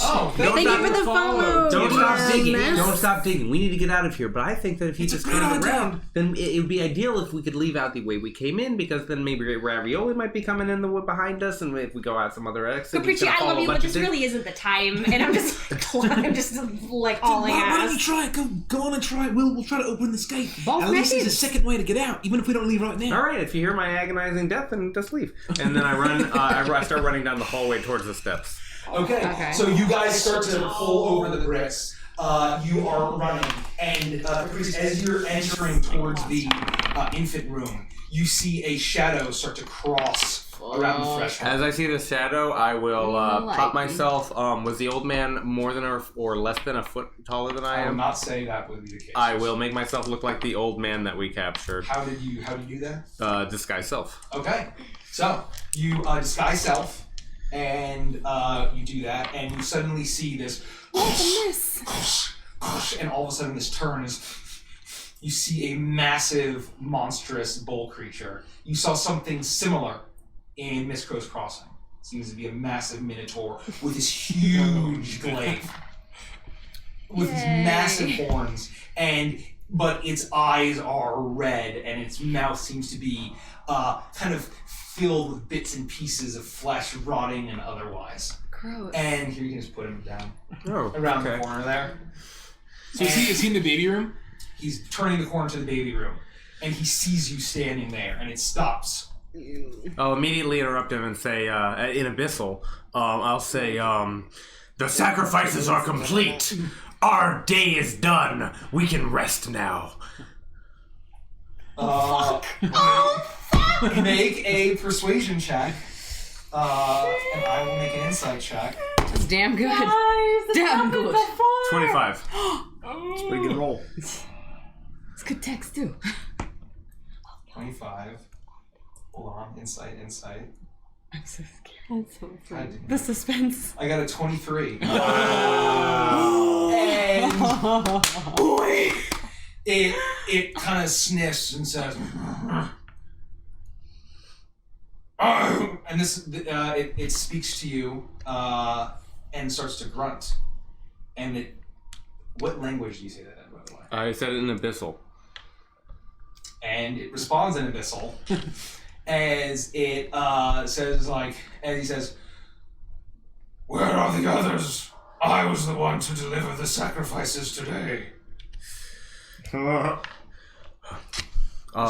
Very, very quickly, I'll say, that much is true. Our in Abyssal, our sacrifices had to be accelerated because we believe that our area has been compromised. I'm sorry that you did not get to taste blood today.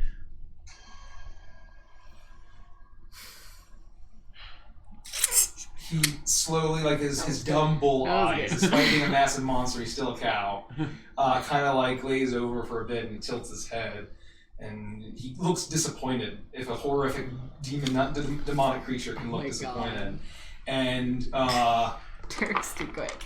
Turns and he nods and he says, "You are the speaker of the Horn God. I will return to my lair."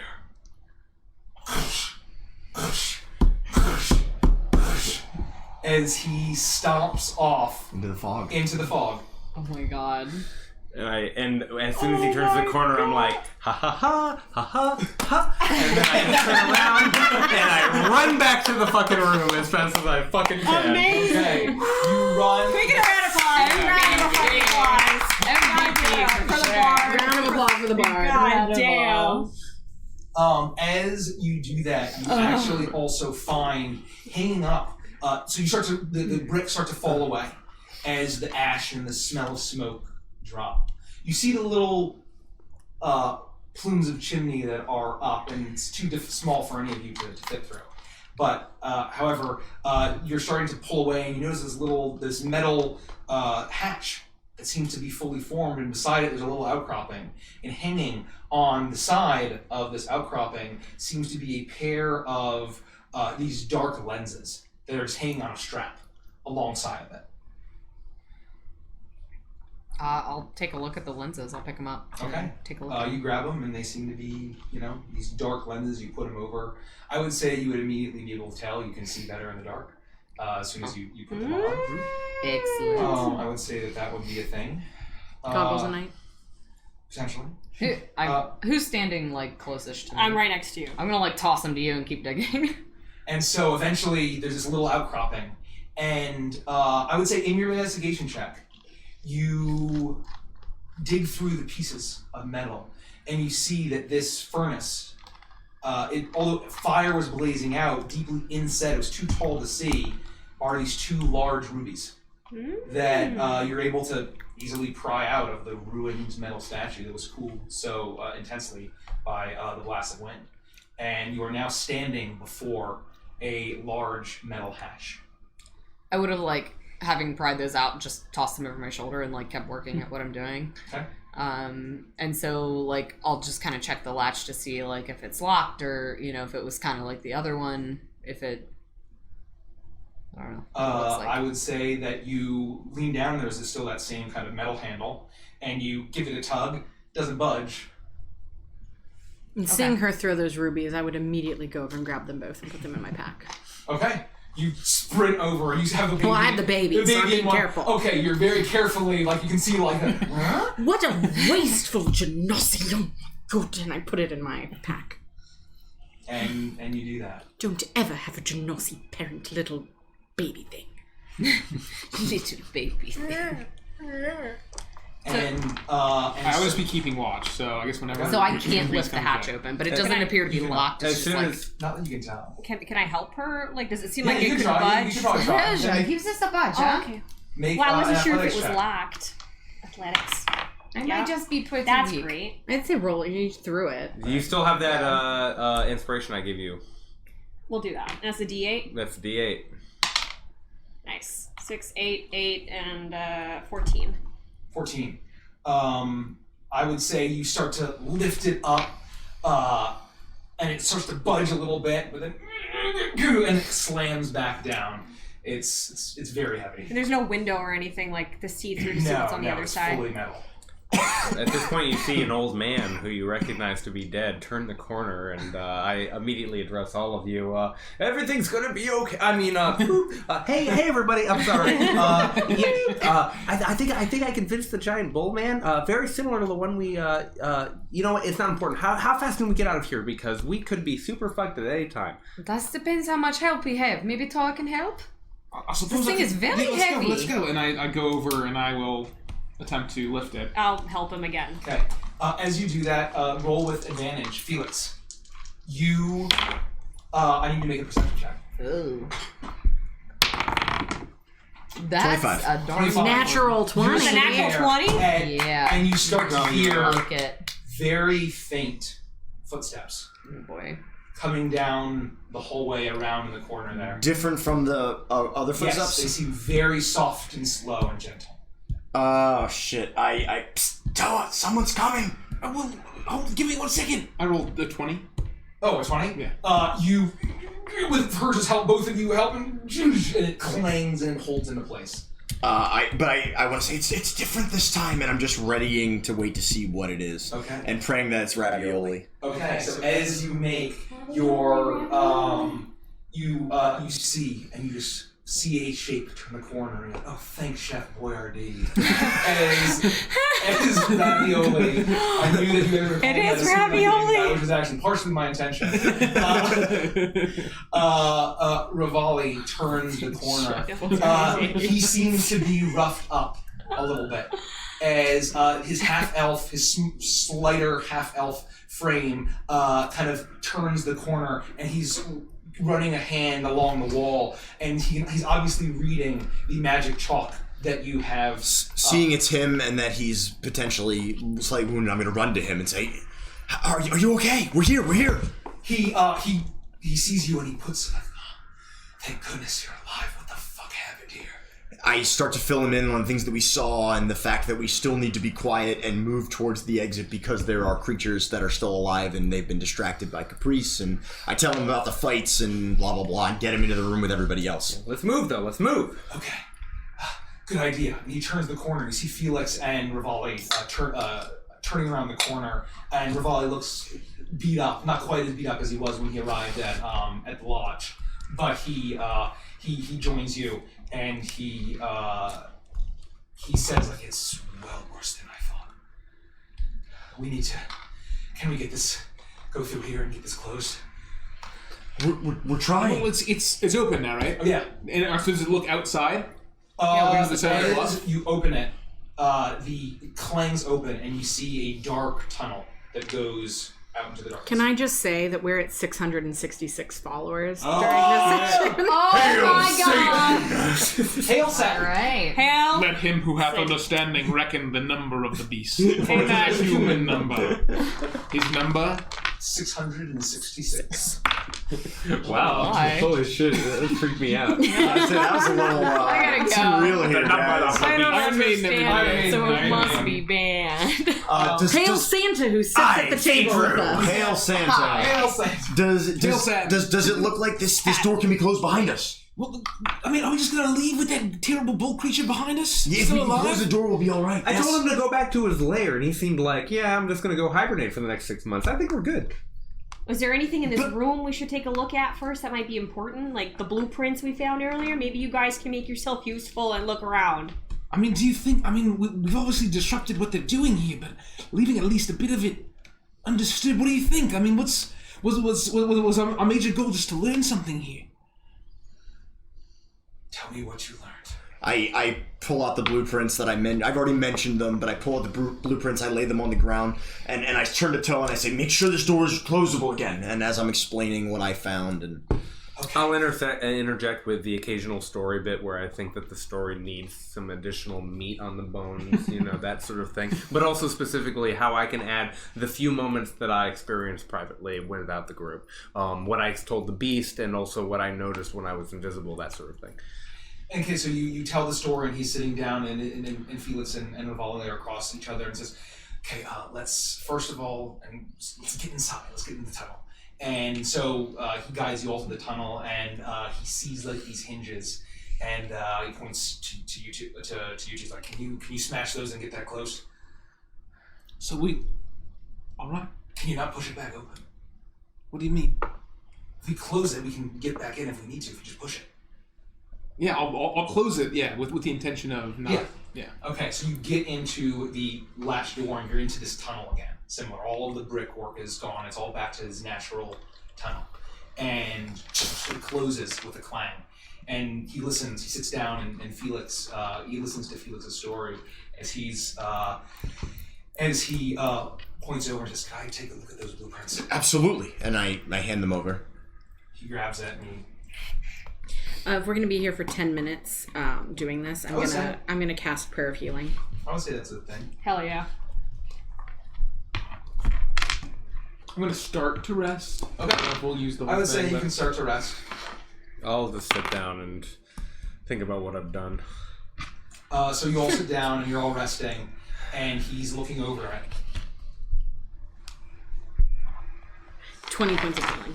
Wow! Everyone? Yeah, for everybody. Holy shit! I only needed 3, but thank you. You see Rivali kind of like taken That's aback, and he looks at his wounds, and he's like, "Thank you, I appreciate that."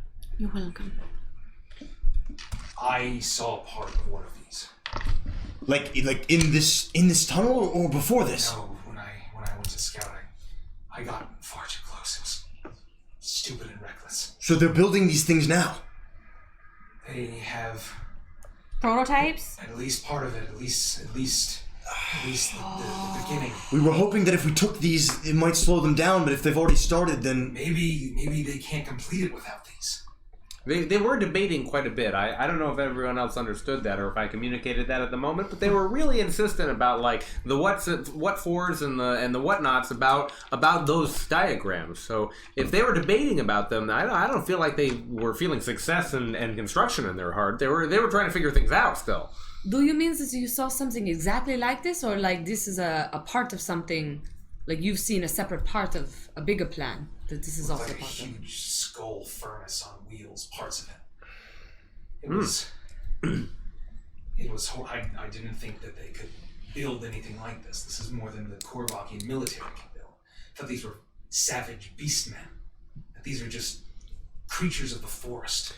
I think we need to throw assumptions out the window. I mean, at this point, there have been so many surprises around every corner. I wouldn't be surprised if they actually had built some sort of insane, moving, wheeled skull furnace thing that was designed to crash into the side of the Capitol and burn down one whole side so that demons could pour in without issue. Or it may be similar to what they were doing here, and this furnace thing is to throw in the bodies. Oh. Or sacrifices. More body sacrifices? Was being able to sacrifice anywhere. We did see the furnace back at the room we were previously in. No, I mean when you were trying to talk. Crossing. Yeah, yes. we saw that big furnace. Outside the church, yeah. Yeah, and so we're seeing a repeating theme here. They're just all kind of different, but this one was more sentient and it could move. So it's not to say that they weren't trying to feed this thing, and then that was surprising. It could have been a weapon. I think you're really onto it. I think that actually might be exactly right. Well, what do you suppose we do? I mean, do we know where this tunnel even goes? I'm glad that you're here with us now. It's nice to have some backup, but I assume we need to keep moving. We do need to know where this goes, because this tunnel and these hatches are big enough for even the biggest of their minotaurs and ogres to fit through. I couldn't fit the giants, but who knows where that could be leading to, a vantage point that could be a good place to infiltrate. I don't know. I never would have thought they'd be that calculated. And he turns and he says, remembering that you had mentioned that there were creatures that seemed to be at odds. The murals. And the murals, and he thinks and he says, so it looks like it's our deduction that we're looking at devils and demons working together in this situation. Is that very strange? Priest, do you know? Would I know?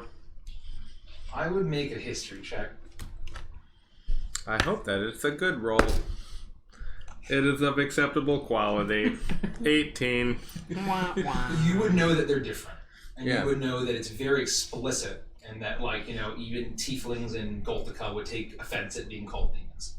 And but as far as, like, them working together, you were kind of never really into, like, the whole, like, dark workings. You were more into music. So it's difficult to tell. I've never heard anything like it, honestly. Well, I mean, I feel very concerned that we're just going to leave.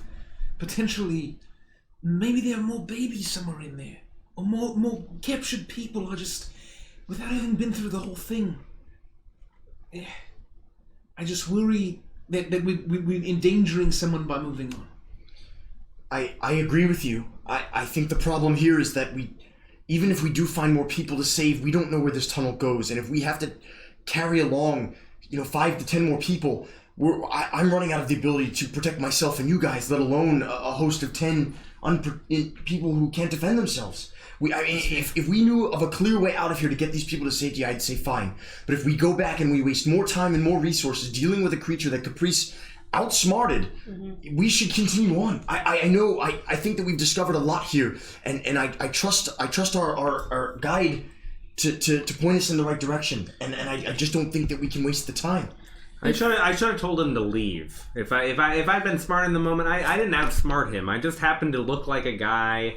If I just told him to leave, and then we would have been able to explore with impunity. But right now, it's just sort of like, well, you know what? If we took an hour and we had a short rest, I feel like we could kind of tank the guy. I mean, we've experienced. You guys all know the beast that we faced. That was the thing that totally, like, see the scar. I mean, you remember when that happened when we very first met. That was a very tough fight. Well, we've learned a lot since then, and we could maybe take the guy if we really had to clear this station. Well, how about this? I like the idea of just finding out where this tunnel goes. Why don't we proceed kind of while trying to rest, just go slowly, and just take this tunnel where it leads, and if we find out where it leads and it's a safe place to go, perhaps we just turn back, open it up, and try to rescue anyone that may still be alive. I believe that if there was anyone else in there, that what Caprice found out from that beast, he would have found that out in it as well. If there were more people to be sacrificed, that beast wouldn't just go back to its home. It had a thirst for blood. It would have gone to the other sacrifices. I hadn't thought about that. That's exactly right. That's right. All right, well... We can always come back, but we should press on and figure out where this goes. That's fair. Full steam ahead. Let's do it. Very well. I think that anyone else that would be still alive in here, what kind of state would we find them in? It's a miracle that we found a child that is seemingly unharmed. And we think that he points back to the hatch where you'd come from. That was the fate of all of the infants that we assumed that there were. Now that we've had a moment to pause for a second, it's a human baby? Yes. Okay. And it's a male child? It seems to be, yeah. Okay. Now, what are we going to call this little guy? You do not get to pick names. I hear what you call Felix. Well, that's different. I'm just giving Felix shit. No, it is not different in any way. I think I could think of a really sweet name for this kid. No. I mean, I feel possessing, but I think we call it not our problem and just get it out of here. Gotta agree with Lufty on this one. You don't name them. Makes it harder. Okay, that creeps me out a little.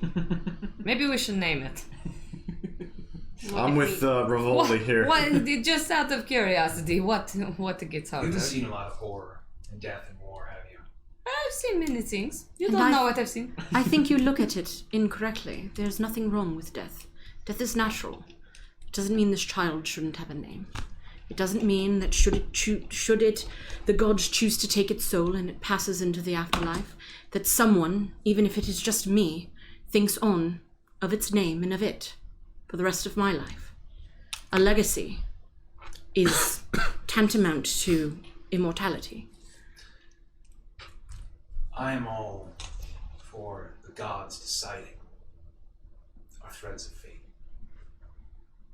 But I would not say any god that I would respect. As I Punch an umbrella. back there. That any god worth following or respecting for an ounce will send any soul to that fate. No, I do That not is believe not that the they work would. of the gods. I agree with you. That is neither here nor there. The idea of not naming an infant because death may be on the horizon, to me, is terrible. I will name him Felix. Oh, Christ. Because I'm sure they will both die. Fantastic. I'm kidding. I'm not giving it a name yet. It's okay, little That will human. be confusing. It would. Little human, continue to sleep. We will name you later. I'm going to pat it Shall back. we go on then? Yes. Absolutely. If that's our plan. Do I break these hinges so that it's... I guess they could just bust right through it, but... They could rip it off the hinges. If they want to follow us, they will. The less that there's going to be an absolute field day in there when they find out what's happened. If we at least leave it there, make it harder for them to get through. Alright, that's fine. Let's go. Let's go. And as you all walk and talk, I would say you'd benefit from a short rest. As you walk out, the tunnel goes deeper and deeper. Should I Song of Rest? Yes. If you want to sing and walk. What does that do? If you use a hit die, you can roll an additional d6 and gain more health. Just once. Just once. Not for every hit die. Good to know. Cool. I'll sing. Oh, the bitter winds are blowing in, and I'm already missing the city. Striga's cold, and I've been told we're gonna have to endure this kind of weather. I'm certain in time our enemies will find that they're defeated and we've captured that weird-ass crown. I'll be your troubadour and sing you a tune if you'll be my friends and my party too. No, I'm not asking much of you. Just fight, little darlings, fight with me. Aww, beautiful. And now all of a sudden, little human is fast asleep. Thank you, Caprice. Yeah. Thank Teach you. me that sometime? Caprice. Anytime, my pleasure. Caprice, little human is sleeping. It's the first time he's calmed down all night. I'm gonna call him Lorenzo. Please do not. His name is Little Human. They both start with L. Foz is next to Oh, thank you, Bean. Uno, for the Oh, thank you for the cheer. Thank you for the cheers. Thank you. Thank you so much. So nice. New single from Catch Up Laser Beam. Yeah, that's good. Well, that's far in the far-flung future from this campaign. I was listening to that and the sounds of the Lord of the Rings, like Fellowship of the Ring ending song with the hobbits when the Gandalf and the doo-doo-doo. Thank you. That's a real song called Emilu that I re-lyricized for this purpose. Really fun song. You learn that the labyrinth, the goggles are this with the. I don't think I tossed them to you. And you learn Yeah, that but I the have gauntlet dark that you vision got and you don't, is, right? Whoever had the gauntlet. Does anyone have the gauntlet? Derek. Oh. I don't know if I can wear these. Okay. And my other ones. Oh, you have 2 pairs of goggles? I do. Or you have glasses? No, I have you can 3 be pairs if you of can be goggles attuned. right now. If you can be attuned to all 3, you can swap them as necessary. I mean, like I'll hold them for now. You can do like the Alternatively, you whole can like give him Tinker thing where they just go Yeah. over each other. He and, doesn't like, have dark vision. Yeah, but I can cast dark vision, Well, but then and I can create light. Where did we get this gauntlet? I'll just hold them. It was in the. It was on the old guy that you guys killed. Oh. I think that based on the fact that I've had a chance to study this, you could use this to like sort of scorch somebody real hard once per day. If anyone isn't interested in this, I'll hold on to it. But I just thought I'd throw that out there. What does it do? For an action, you can cast Scorching Ray once a day. Oh, I pass. All right. Well, it's the sort of crossbow we do. I'll just and I attach it to my left wrist. So as you're walking, Rivali talks about what he was up to, and he's walking and talking. And he gets kind of healed from the short rest and from the song of rest, and he says, I got, like I said, I got too close. I saw it, and we saw the army that we've seen several times on our journey here in the 3 weeks that we've been traveling together. But there's far more than I could have guessed. There, we thought that it was just the ogre tribes and the hill giant tribes and the ogre clans of the Highlands, but there's more clans than that. They're uniting the giant kin. Just with this gift, just with the promise of power, it seems. And the military discipline is unlike anything that I've seen for these creatures. I've been fighting them my entire life. But these are regiments. They have some kind of chain of command. These aren't a bunch of savage barbarians thundering into villages from the woods, slaughtering people and taking their things, erecting dark altars. And power that they had, the fire, the hellfire, and these prototype machines of war and the furnaces and on these horrible effigies. I have no idea what they're planning to do with it, but it's very clear. I don't know what they're planning to do with it, but I think you hit the nail on the head there, buddy, when you said that there's been a change of leadership. I remember the taverns that I used to enjoy in Galtaga, and the difference between the good taverns and the bad taverns were whether they had good management or not. I suspect that this transformation, where the unity that we're seeing, this new organized ability to go from place to place and actually pursue goals without infighting and all the rest of the friction that's held them down for so long, I think we're talking about one guy or some guys that are all making some concerted effort and really laying down the line. And I think you're right. Almost militaristic, as if the military might be involved. Some military. Who's in which is the question. The Korvakian. And even that's the biggest question. Why are they not raising a hair to do anything? And then the reason why I almost died if I didn't have my dust of disappearance was I stole this. It's a small group and I thought I wouldn't be detected.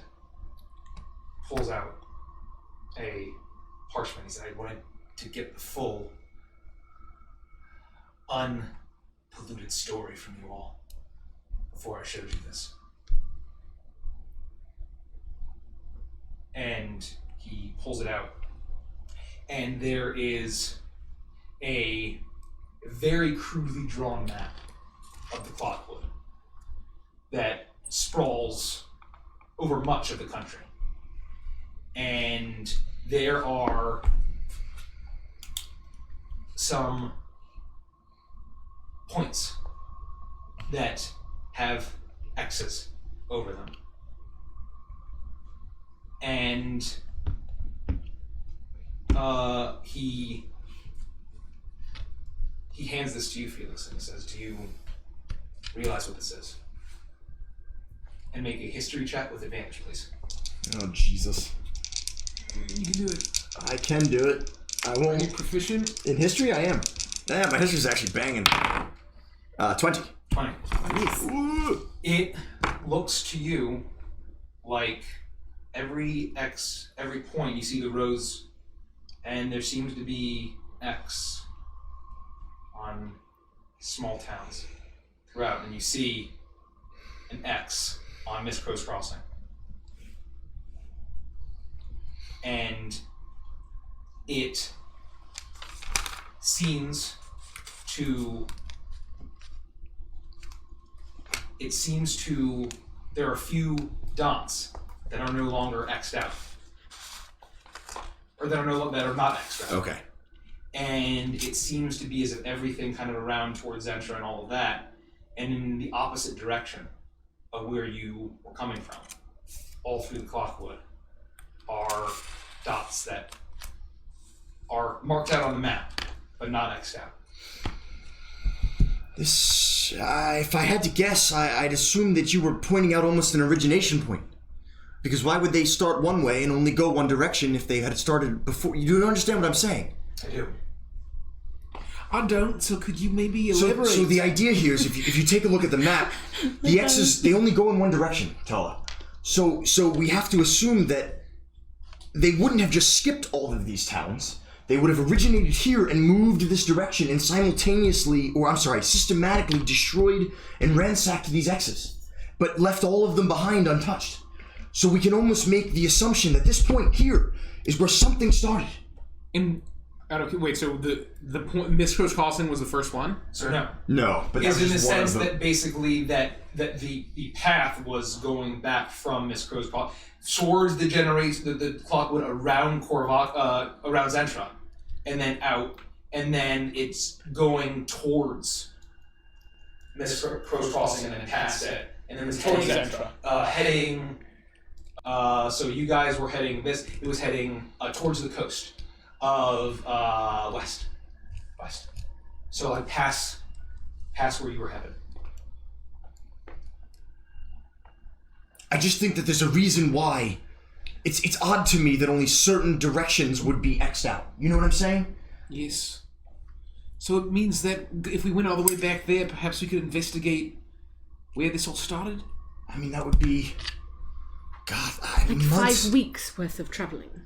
Well, what it says here is that it's so rather than it was spreading towards Miss Crow's Crossing, past the direction where you crossed it. So allow me to. I guess I'm not. Yeah, sorry. Yeah. Apologies. Yeah, I don't think I get it either. Just draw on here if you want. Yeah, I'll draw here. Just pretend this is a map here. We're getting a little bit of echo. Oh, sorry guys. It's so random. And so, let's say this is like generally Korvakia. This is Korvakia. Here's Zentra. North. Here's Zentra. Here's north. Here's north. Wow. So That's a great end. Thank you. So you guys met on this crossroads here, or here, and you basically went over the mountains and you're basically heading here, right? To Zentra. And right. so it looks like there are towns spotted all over that are X'd out, and then you see Miss Crow's Crossing here, X'd out, and then there are a few dots behind it, as if it is spreading out in that direction. Does that make sense? As though it's coming from Central. So I guess that's my question would be, right, my question would be, how do we know, well, I guess I'll just say it in character. How do we know the direction that it's spreading though? I mean, there's nothing saying that it's not spreading towards Zentra, right? I mean, do we know for sure? Well, we don't. But it just seems like they've tackled all of these towns around Zentra. But either way, we have at least some idea of an origination point. We do. And that is what concerns me the most. Is that what if there was some systematic operations, demonic, devilish operations, why would they feel comfortable starting in the most heavily populated, heavily militarized, heavily watched areas of the entire country? Yeah, I guess you'd think it'd be the opposite, that they'd start at the perimeter and work their way in. It's pretty clear, I think, that Iris is onto something. That's what I thought was happening. I agree. And that's even more alarming. I knew that they were trying to keep the peace, but I have no idea. I mean, there's so much to do. So my concern is this. What if the little X's are not locations of towns, but locations of things like this labyrinth we were just in? What if they're the places they're taking the infants and potentially the women from the towns that are around it, the little dots, and they're taking them to these forges and sacrificing them? What if this isn't the only one? Because if you remember, on the map that we found that led us here, this place was marked with an X. I'm sure it's not the only one. Yeah, we know it. Yeah. And we know that there was a forge in Miss Crow's Crossing. So what if this is telling us these are all of the towns here, but anyone with an X is a place you can go to leave your slaves your slaves are stolen. So we happened to find some when we rescued Nora, but they were more than likely en route to one of these X's to be sacrificed. I mean, it's hard to say. We do know that these bull creatures don't stay in one place for very long. Is that right? They don't. But I guess we don't know because they're acting Cosmo, so strangely. What the hell do I know anymore? What the hell do I know? I've been asking myself the same thing for weeks. I would have said that they are savages that keep to the deep forest, and they used to for years. They've always been in Korvac. They've always been in Striga. They were one of the original threats of the people here in this continent. And now that this is happening, and only these poor towns that seem to have less contact with the outside world are the ones being targeted. So it's only going in one direction, like a line straight out. At least in that direction. Yeah, it seems to be that situation. And maybe not necessarily a straight line. Not a straight line, but it's a correlation. It's sort of like a snake that's kind of like snaking through. Yep, totally. You know, the thing that really sticks with me is the difference between what we experienced when we were first fighting together against the beast men who had been transformed by some kind of like disease, right? You guys remember the I Apologize guy? Yes. Of course. And then what we witnessed at the top of the Butcher's Bluff, when we saw people physically being transformed, those felt like two different but similarly connected things. I'm not sure how to put the pieces together.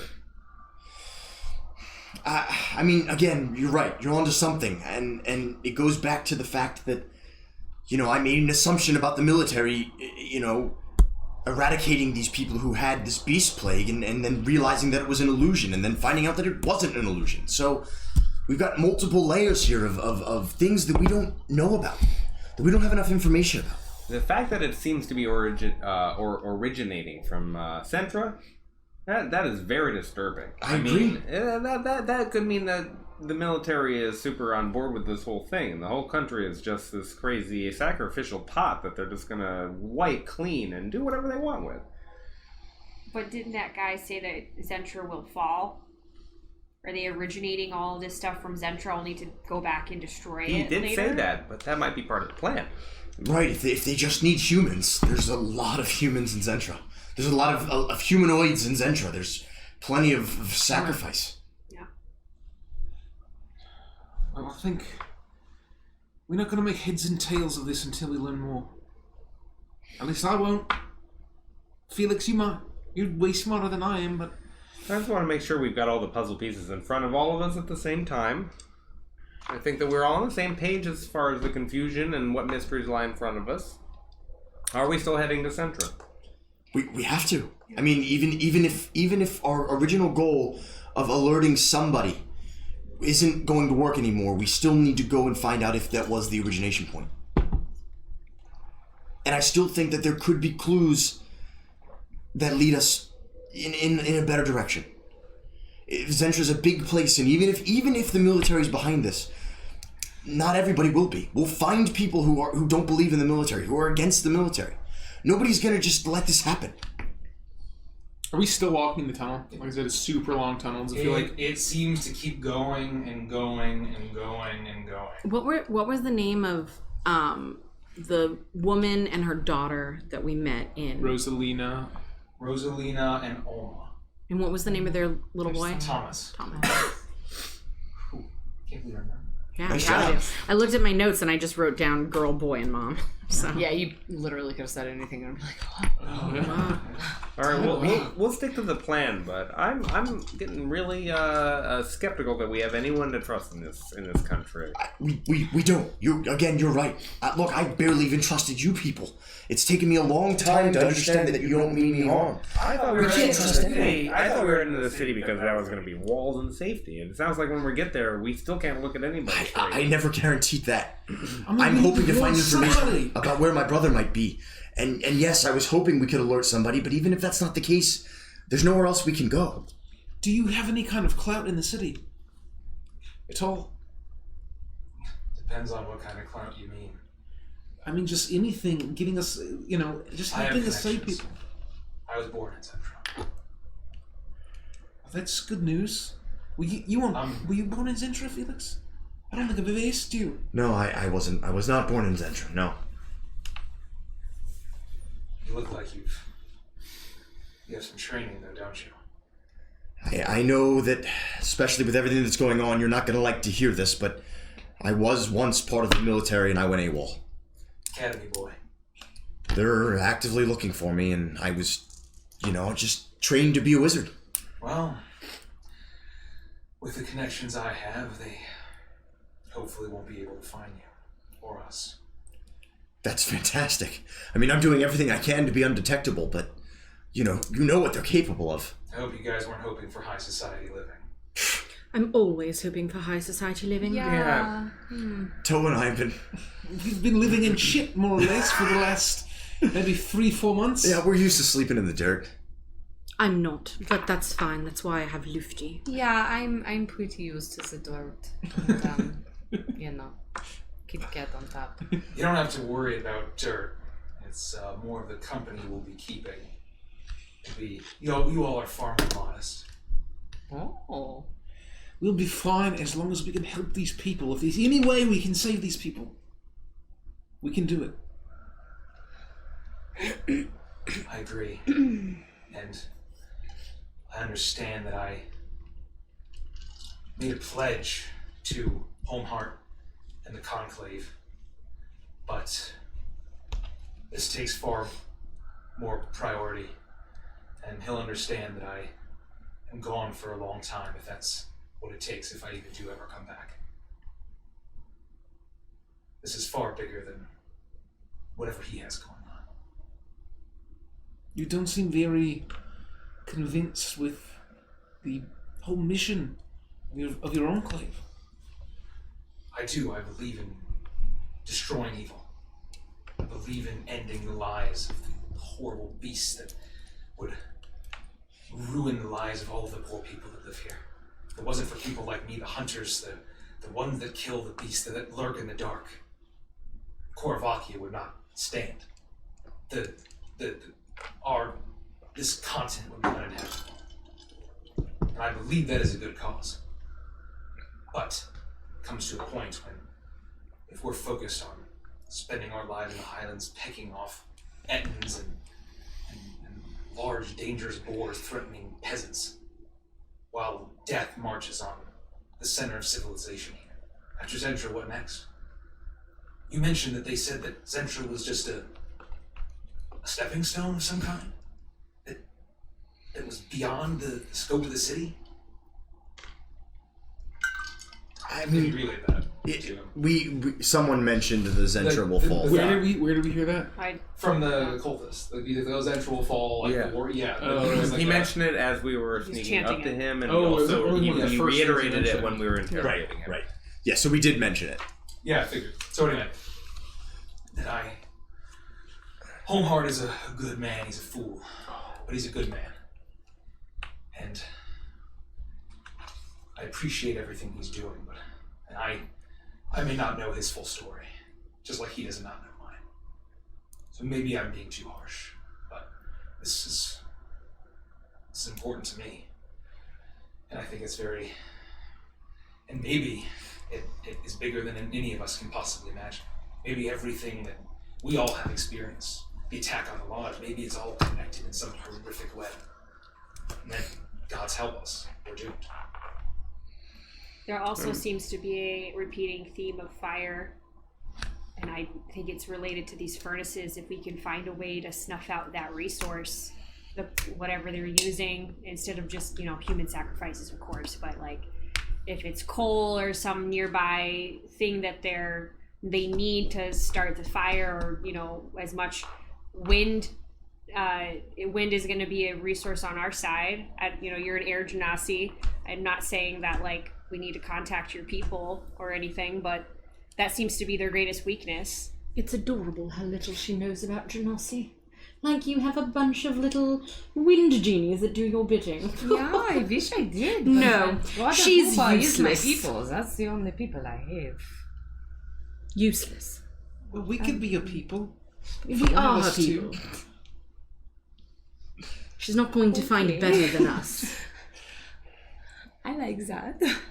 I could have people. I haven't had people before. You're not for What now. are you talking about? You've had me. You says you hate me. No, you've had me. You don't need other people. You've had me. Okay. And you also need to apologise for that time that you told Herja that you loved her, because that was a lie and it was not true. I don't even remember doing that. Of course you didn't, because you don't feel that way. Of course. Of course you don't. What did you just say to me? I said of course. That's what I thought. Yeah. Rivoli. I want...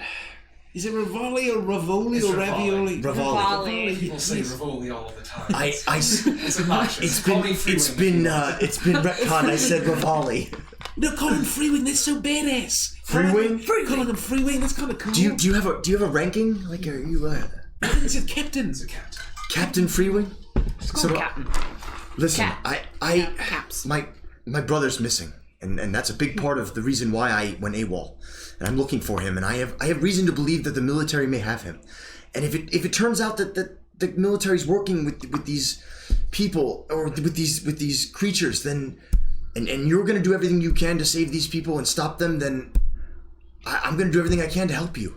I have a lot of making up to do. I've done a lot of bad things, and I got to try to set things right. And if this is about saving humanity, then you can count me in. I appreciate that, but it's going to be a dark path we walk down if you are all prepared for this. This tiny life is proof of that. The fate that you all saved him from is proof of that. Are you all truly prepared to walk that path? Yes. I've got nowhere else to go except find my brother and stop this. You all prepared to do what it takes to keep the people of Korvakia and Striga and the world to keep their freedom? Is this like one of those trick questions where we say, yes, we're prepared, and you'll be like, no, you're not prepared. So when we answer, like, no, we're not prepared, you're like, finally you're prepared. I'm not a monk. Great answer. Great answer. Look, if they catch me, I'm dead anyway. I'm basically a dead man walking. I'm in. Yeah, I've got my own business here in Striga, but I want to see this thing through. Let's do this. We got it. Yeah, I want to spend more time looking at these forges next time we get close to one. With my dad missing, I'm wondering if he's got anything to do with this. This is just my paranoid thinking, and probably because it's been a while since I've heard any news about where he's been, and I'm probably just, drowning in my obsessive thoughts. But if he's being told against his will to help build these monstrosities, mechanical, he's a well-known expert in Yona. Is he like Jamity? Would he just do this for like alcohol? I don't think so. I don't know. No? Probably not. Yeah. I would say no. He's a man of honor. This is pretty dark shit, right? Yeah. I mean, for a beer, yeah, no problem. Man. Well, I mean, like, he might not know what the I'll literally sell my soul for a beer, no big deal. A beer baby, Yeah. a beer baby. I mean, he's a businessman, but he's an honorable businessman. I would hope that he would know what he's getting himself into. But if this is devils and demons and he signed some kind of contract and it was binding and it was like, oh, we're going to kill your family and your wife and your daughter if you don't do this, like, I wouldn't be surprised if this was kind of got tricked into it or against his will. But again, this is just my obsessive thinking, and a lot of forge stuff is happening, and I just feel like I should have spent more time looking at that bronze statue, but it's all right. I'm sure we'll cross another one soon, So- and be sure to take a look. The statue is where we got the rubies from. Yep. So we did go through the statue because that's where we got the rubies. It was all busted up. I didn't right? inspect the creation of it or anything. No, Because that was like the pop. goggles. Oh. That was hanging inside the outcropping Yeah. thing, inside the hatch. Okay. And so Naz and I, we all have our own business, and obviously this is not a light commitment. I mean, we may be the only hope of the preserving the wings of freedom for the entire civilization. We're not going to call it the Wings of Freedom just because your name is Freewing, all right? That just seems too convenient. I was being poetic. I mean, that's fine. I mean, you're literally a bard. Don't you have an appreciation for something like that? This guy's so cool. I mean, can't you appreciate how cool this guy is? I very slyly give Toa a fist bump. Well, you're one of those guys that says the word red instead. Cause I'm as free as a wing.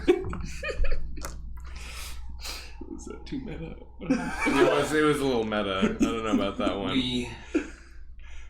We, at least for now, are the only people that know the true threat. So, in that response, and with that being known, we are forming our own squad at this point. What? You mean, like we're a squad? Yes, Toa. I've never been a part of a squad before. The rest of mine died. It sounds pretty cool. And you're gonna be a cool captain? If you think I'm worthy. We should name ourselves something. We should definitely have a name, and I think that we should pick our own captains.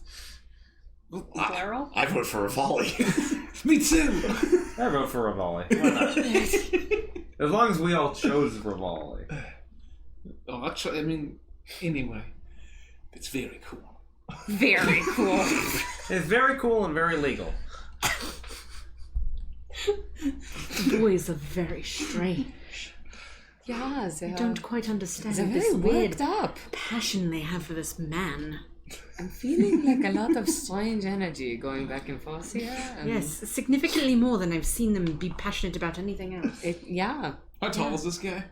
He's probably 5'8". So he's not a foot taller than I am. He's only 5'8". You're definitely taller than him. I'm taller than him. Such a small man. They like him a lot. Yeah. He's not that small. I'm He's taller than also, he is. He's as tall as all of you. I'm He's as tall 5'11". as all of you. So no, No, he's taller than me. At least from perspective, you all look more or less the same height. I appreciate it, so we don't need to discuss this. I am not all of your own free individuals. I'm not going to. This is not the military.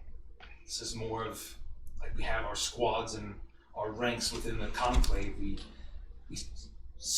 make an oath and we do what we can for each other to support each other's lives and safety. But we understand that everyone is their own free individual. Well, that seems fair. So it's up to you. Should that be the name of our group? Free individuals?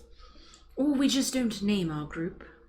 I'm with Iris. All groups need a name. I mean, if we eventually become famous for our deeds, we're gonna want to have some say in what people call us. Otherwise, they could just name us. My name is Iris, so I'd prefer if you call me Iris. Right, but if they refer to the group as a whole, all of our deeds put together.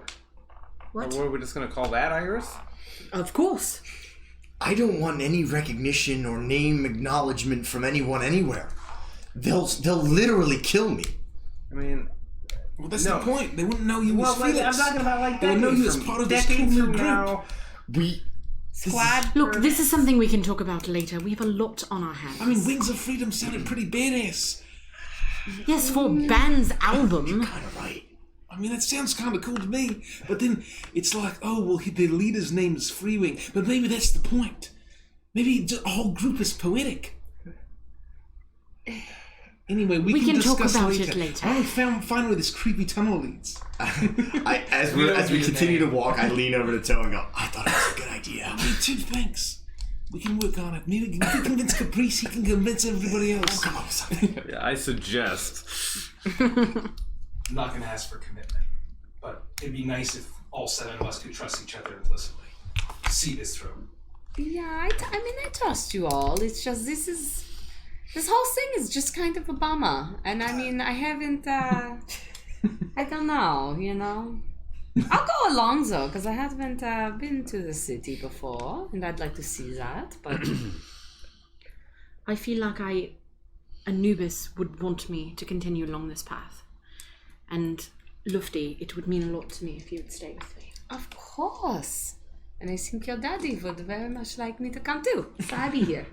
Well, my father would actually not care if you were there. He would just want to make sure I was okay. So as long as I had 6 other people, that would include Freebird here, then it would not matter whether you were there or not because I had 6 people. I was just saying I would like you there. He wouldn't care. This just came. He just wants me safe. What if we name ourselves Leonard Skinner? Leonard Is that a Goliath ancestral name? No, I mean I think I heard it once from one guy, but it's always stuck with me. Leonard Skennard? Yes. That is terrible. It sounds like foreskin. Ew. Oh, never mind. I'll take it back. Can we talk about this later, please? Yes. What's foreskin? You know what? I'm actually gonna not ask. Secret tunnel! Secret tunnel!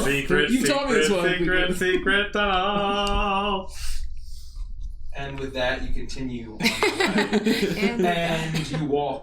And you walk, and it's hours turn to hours as the tunnel seems to have no end. Wow. And you feel like you've walked for miles. As the passage that you're walking through is... I'm gonna stop everybody. Yeah, how many hours has it been? It's probably been like 2-3 hours. Okay. My concern, though I don't believe that this should stop us, is I have a feeling we're going to exit in the city. I turn to our captain. Roughly how far were we from the city when we entered this hatch? We were a few miles per the map. Rivali looks at you with this grim sense of acknowledgement and like unsettlement, whatever, of unease, as he just gives you a nod, and he like looks at all of you and says, "We should keep going." We should. I thought we were trying to get to the city. We are. We were just not hoping that this secret tunnel that lies in this labyrinth where they're sacrificing people would have a direct link to it, thus confirming our theory that there are people in the city, probably with high power, who are utilizing these to kill people.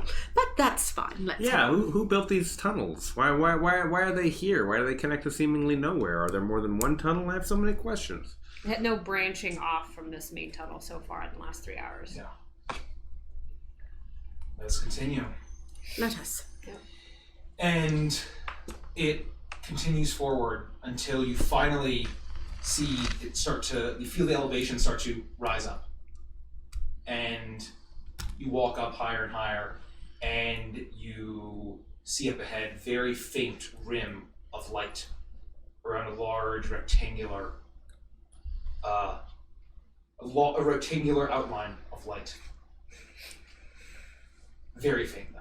As you get closer and closer, you realize that it's the back of a hatch. Large metal hatch. Very faint, thin line of light coming around the outside.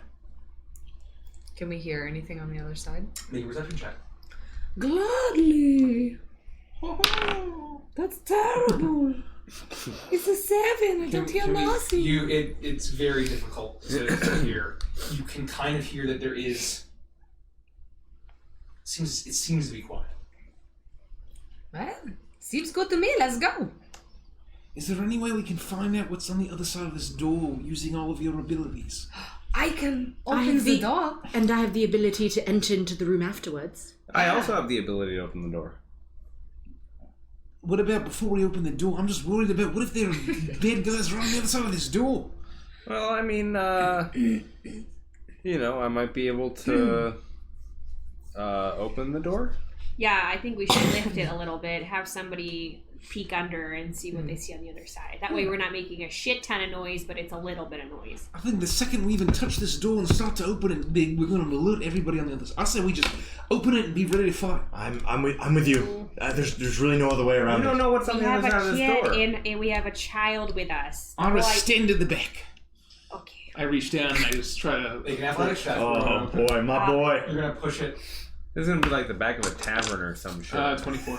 I hope so. Use a drink. As you heave it, and you feel a tiny bit of resistance, as as soon as you heave, you hear a loud of a bull as you will throw the hatch open, and all of a sudden hay kind of starts to knock down bales of hay as straw starts to kind of hit your face, and you look around and you look and you finally get your bearings. The very faint light of being in a stable with several bulls.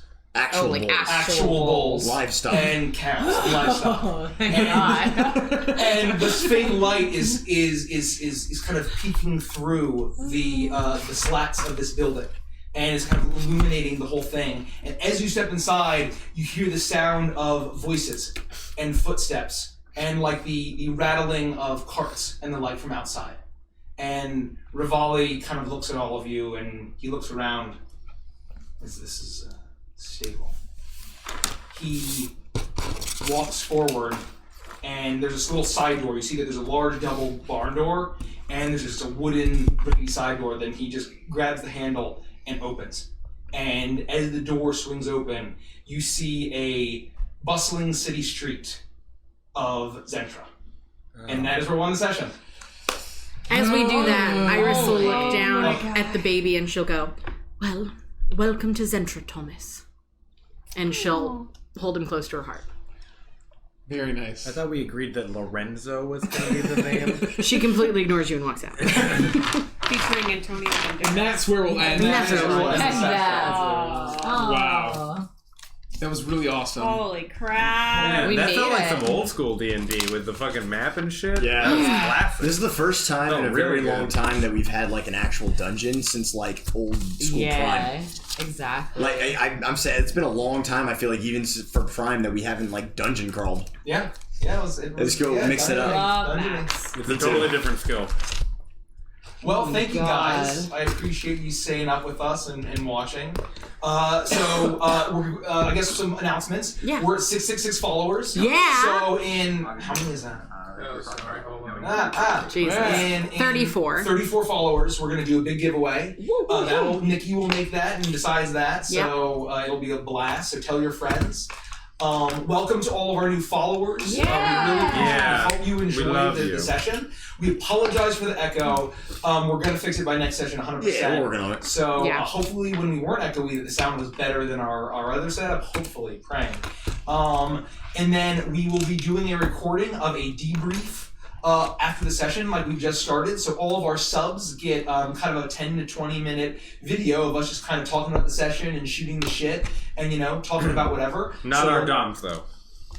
Not our doms. Oh, not our doms, only our subs. So you gotta tag yourself on Fat Life appropriately. Just to interject, not to change the subject.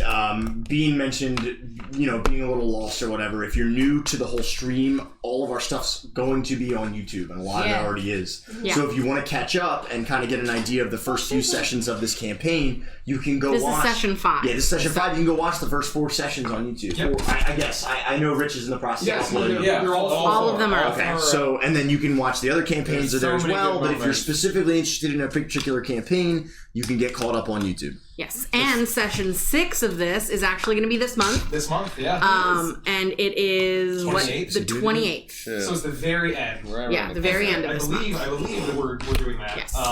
And then, so we are. What are we doing? Put that on your calendar. That is a Thursday. Mm-hmm. So it's not the 28th. It's that. So it's the weekend before then. 23rd and 24th. Wait, what are we talking about? The next stream. The next it is in 3 weeks from today. So 23rd. The 23rd. So 3 weeks from today, we're back on Tuesday with Call of Feywild. Yes, we are. IDM that one. Time. And then on Wednesday, it's Legends of Invasion Prime, our main campaign we've been playing for over 3 years. What else we got? Friday. Friday. We have Witness. Oh shit, we do have Witness. Oh my god, we do have Witness. That's in 6 days? I am unprepared. Yeah, and that's one of the Derek TMs and in his homebrew setting. So we have a lot of content for you guys. We're trying to do more and more for you guys. So feel free to tell your friends, and we're doing a giveaway. And then I guess we'll be at KatsuCon for all of our new people. If anyone's in the DC area or on the East Coast and goes to KatsuCon, almost all of us will be there. So come say hi. And then we're gonna raid and counter roll, or no? We're gonna switch it up. We're gonna because we raid them a lot. We're gonna raid some new D&D group. Some new. Oh, a new D&D group. Yeah. So please spread the love. Plot hunters. Plot I hunters. figured they're on the browse page. They seem cool. Yeah, let's do it. Yeah, spread the love of the Evangelist fam. Support small streams and new streams. Yes. We love to share the loves. Flash your hooters if you have them. Yeah. Thank you to all our new Thank people. you All our guys. supporters. We love you. Been an Subs. awesome Goodbye. Have a great night. We love you guys. Have a great night. Bye. Bye. We love you. Love you.